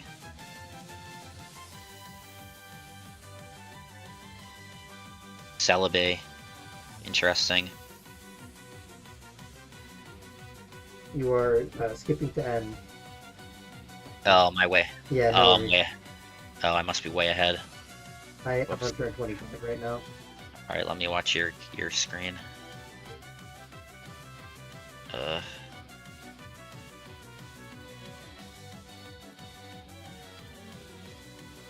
Alright, so we have CM Celebi. He's just gonna CM again here, I would imagine. How healthy is the Moltres? It's at full. Yeah. Oh, Good morning, by the way. I just morning. woke up and saw you might have a little. I don't know how much longer this is gonna go for.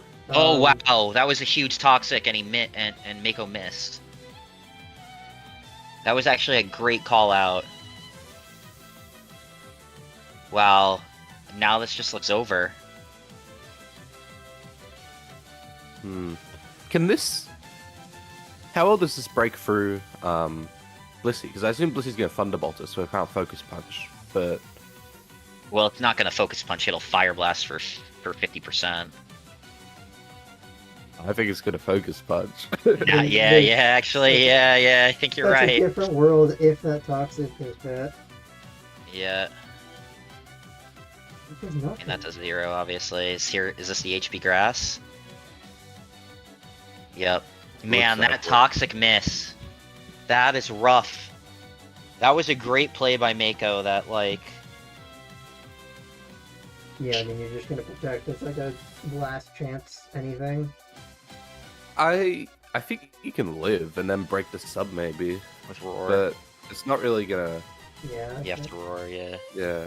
That is definitely not what you want seeing coming in.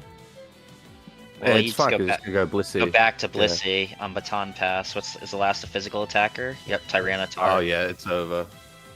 Well, it should be over. I don't know. Maybe this is Mystic Tar, but most likely we're just gonna see It rock slide this thing down. Rock Slide Yeah. come out. Yeah.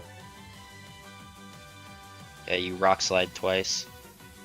I don't know why you would DD. I mean, I guess you could DD. Just if I think rock there's slide a 2 hit, point. if rock slide 2 hit KOs, though, you should just rock slide here. I wouldn't want to risk any like getting hit by Thunderbolt, getting parried. You know what I mean? Like there's still shenanigans that could There's always an out. be a problem. Right? Okay, so there's DD on Toxic. Okay. Huge. How much is this? Okay, DD's again. Hmm. I mean, maybe How you many could do something with misses? protect. Yeah. How many misses do you need if you're? Oh my God. Oh, more than that. Well, now it can't be done because This Zapdos is obviously is Laurel, Thunderbolt. you know? That was tough for Mako. I'm not sure if that toxic miss really. Obviously, it would have helped, but I feel like this situation was kind of inevitable with DD Tar in the back. But Yeah, no, I mean guess it was an maybe uphill you can battle keep for your Mako. Swampert. It's an uphill That's battle fair. for Mako for sure. We have BKC Groudon coming up. My guess is that it's starting right after this game ends. Okay.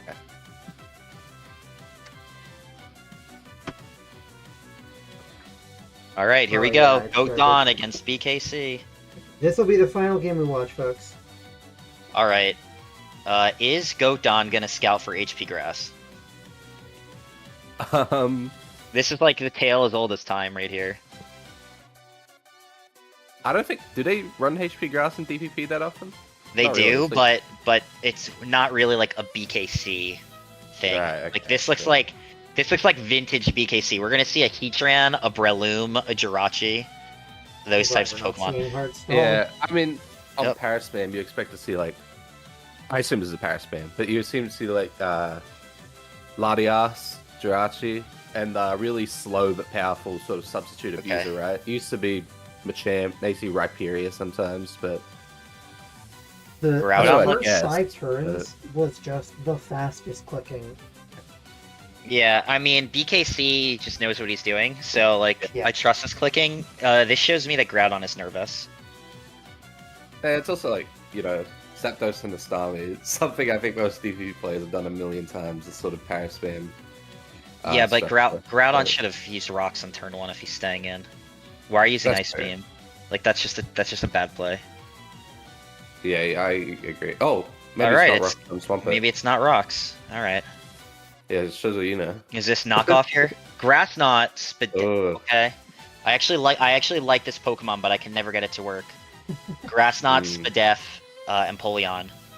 Because Yeah, I love it keeps up, Empoleon. it keeps up rocks on Starmie, so it's a good call out. Pokemon can do so many things. I love the my favorite's the SD Mystic Water. It's so bad, but Oh I love yeah, it. yeah. That set is garbage though, unfortunately. I know, but All right, I can so never give it BK. up. I wonder if BKC is running Torment Tran with like T-Spike's Roserade. But what Feels like like that. what's his stall breaker? What is this? He must does he? Because I don't think he has CBT Tar. I mean, Starmie wasn't Thunderwave, so I mean, I wonder what his stall breaker is. Because you don't play like Bold Zapdos, Starmie, Roserade into not having a stall breaker against a guy who's used stall a couple times. Okay, there's the T-Spikes.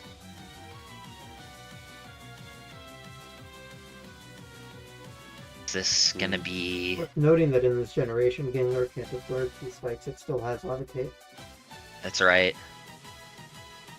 We haven't seen Team it kind of really. reminds me of that. It reminds me of that one special offense with like Rose Raid and Spec Starmie, but I'm not sure what to expect. That's like defensive Starmie. I guess Yeah. it's just T Spikes. I wonder if BKC has Scarf Rotom as for the double Alex with spin blocking, and then he has like he's got to have a steal, so it's probably Heatran, like Spadef feature. Oh my God, double hat. Yeah, so he's know, definitely that was got bold. Rotom or Gengar in the back to spin block. Correct me if I'm wrong, by the way, but on a defensive defensive Toxic Spikes team, isn't it more common to see like a Nido Queen? Yes, for sure. So I think For sure. Rose Raid's here for that spike, right? Yeah, and it just can. I mean, look, it can kill the Swampert too. Obviously. Yeah, true. So forming that Fire Water Grass core with the Starmie, Rose Raid, and I'm sure the Heatran you mentioned in the back. Or maybe an Infinite even, but a Fire type seems extremely likely.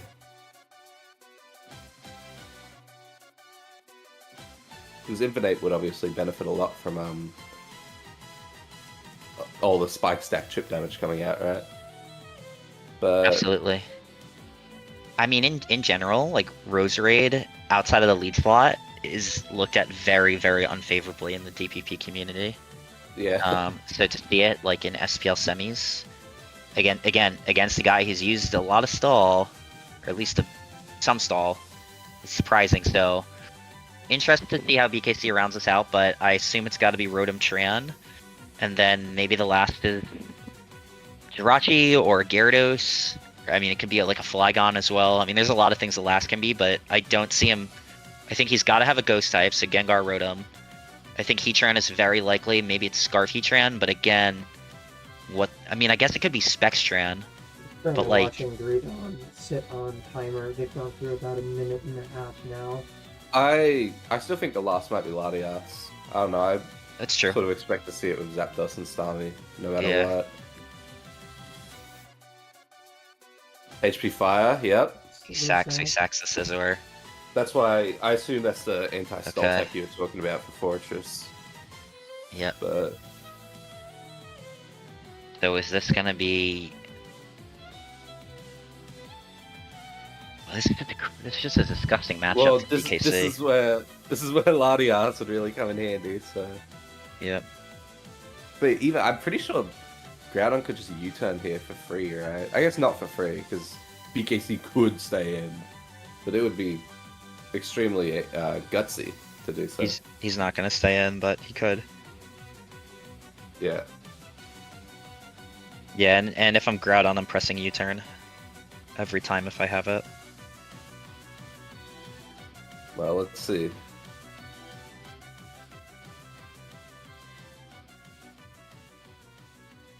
I mean, like, you're seeing the very rare instance again of like Spadef Roserade doing work. It does check Gengar.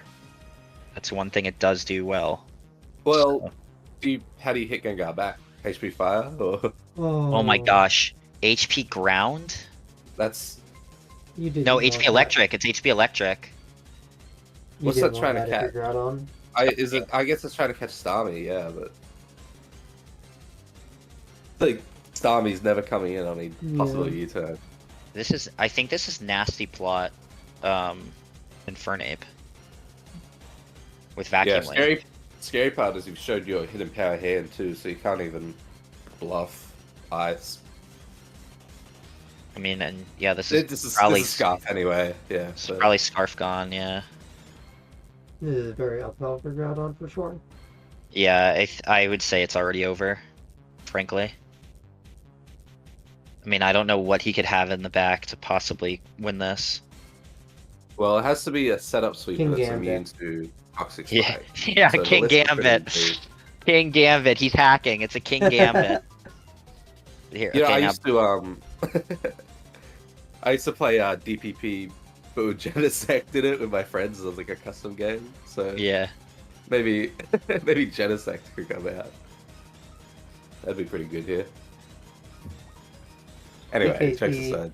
hiding what the concept is by just U-turning. pretty freely. I don't think there's anything to hide. Well, Scarf versus other items potentially. I guess, but I wonder what's gonna hit here. Though. I guess HP Fire to just dent the Gengar. Wait, do we even know what item this Gengar is? Is it Lumberry? Can you hover over it? Because I don't see Black We haven't Sludge. seen it yet. Must Focus just be Blast Lumberry. on- Yeah, Lum. It's gotta be Lum. Groudon down to Cold. 30 seconds on the timer. PKC still has 3 minutes. I mean, again, this is just like so rough for Groudon. Yeah. Could be a nice wide lens for that focus. Double hazards, Roserade. It's just what? Yeah, and like your big progress maker of Infernape just keeps getting chipped. Here comes a Jeez. Starmie. Oh, Slack off. Yep, That's slack cool. off. I like slack Take on back- it, I but take it's back not my gonna statement. help there. All right, Nice spin. but again, back into Roserade here. Oh, he goes Ah, Zapdos. More Yeah, offensive. true. Yeah, true. But I guess Swampert can't even do anything because of the toxic spike. It's gonna get so- poisoned here. Yeah. Yeah, a lack of HP grass doesn't even matter. You can probably baton pass it for free if you have it. I guess it's banned, isn't it? I always forget the rules in DPP. What? What's banned? Baton pass. Oh, Oh, you can can you dry pass? I know. you can actually pass substitute in DPP. Oh really? Okay. oh my gosh. Losing the flying type to let the sub live Ice Beam. Okay, so for a second I BKC thought that Swampert was about to get Oko this whole time. Yeah, I guess it's like Ice. Probably. HP Ice, yeah. Yeah, it's always ice. I mean, unless you're me. Literally, when I played Christos, I dropped HP Ice for HP Grass, and that's why I lost the game. Oh, Yeah. I wanted to make sure I was good against Swampert. Okay, here's Lottie. Ooh. okay, so this is another progress maker potentially. I don't know that Yeah, he well, got in this front of is- Starmie, but He This needs CM Latios. He needs to calm mind him. BKC's protect. Yeah, it needs to be CM, and it also he needs to get lucky with outrage. I think from Flygon to not. Yeah, Like- here's the. Okay, Oh, and he has this. Yeah. I okay, think this isn't BKC's bad. used this exact team before. This looks very familiar now that I'm looking at it. Oh, okay. that's a that little matter? salt in the wound. I don't know. Because Um, it's Spadef Penguin. Yeah, I don't know. It's close, I'm pretty sure. To mattering or it's- not. It's giving 43.8% chance to Oko. Yeah, something like that, yeah. I mean, again, like... I think Rage is nice, I guess. I don't know that it helps much. BKC just made a crazy matchup call out. Because I think his last does have to be a ghost type. And I think, like... Yeah, you just haven't seen removal, so you haven't His needed team, to show it off. tell you what, his team does look quite weak too. Stall. Gyarados as well, so I imagine maybe a Scarf. But it can't be Scarf Rotom with Scarf Flygon. It can be, but I doubt it. Maybe it's Scarf Thunder Punch Flygon. Yeah, it definitely is.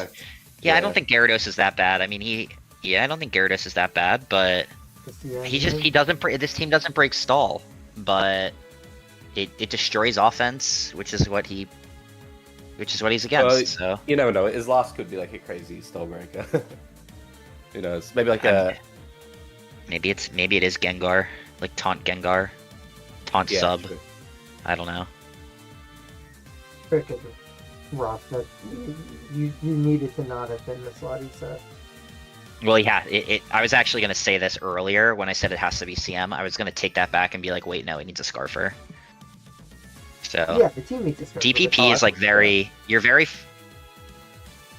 you're very forced into certain like Yeah. types of Pokemon in DPP. So Like you probably need, what I'm saying is pretty that- much need a Scarfer.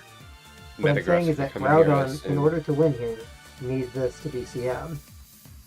Yeah, and it's not. I'm still holding out for a Fire type in the back for BKC, but he already needs a Ghost, so I'm really Well, a bit Rotom, curious. Rotom Oven is it's not a fire type, but it's got a fire move. Yeah. Yeah. I don't know if he needs the oven because he has HP fire on Roserade and he has the Zapdos to check Scizor. Not. Oh, What? None of the above. None of the That's above. wild. Last Hippo is so I mean, What? it's BKC, right? BKC could Randpoke 6 and make it work. I think he First off, did. doesn't What is the, break stall. Doesn't what is this spin block. team? What is this team? Why Whoa. Hippo over T-Tar?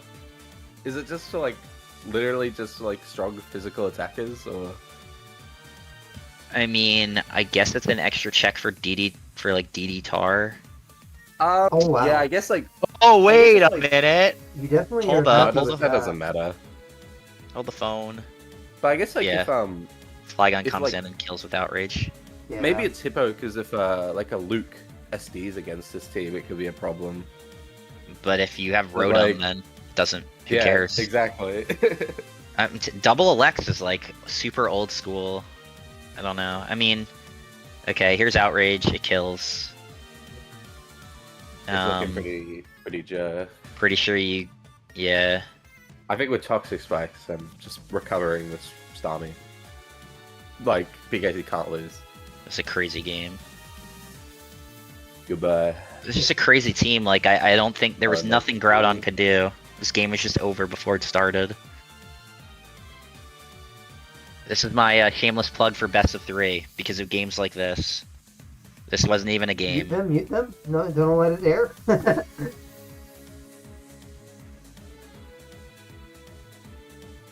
All right, and the Tyrants are at match point now. Yeah.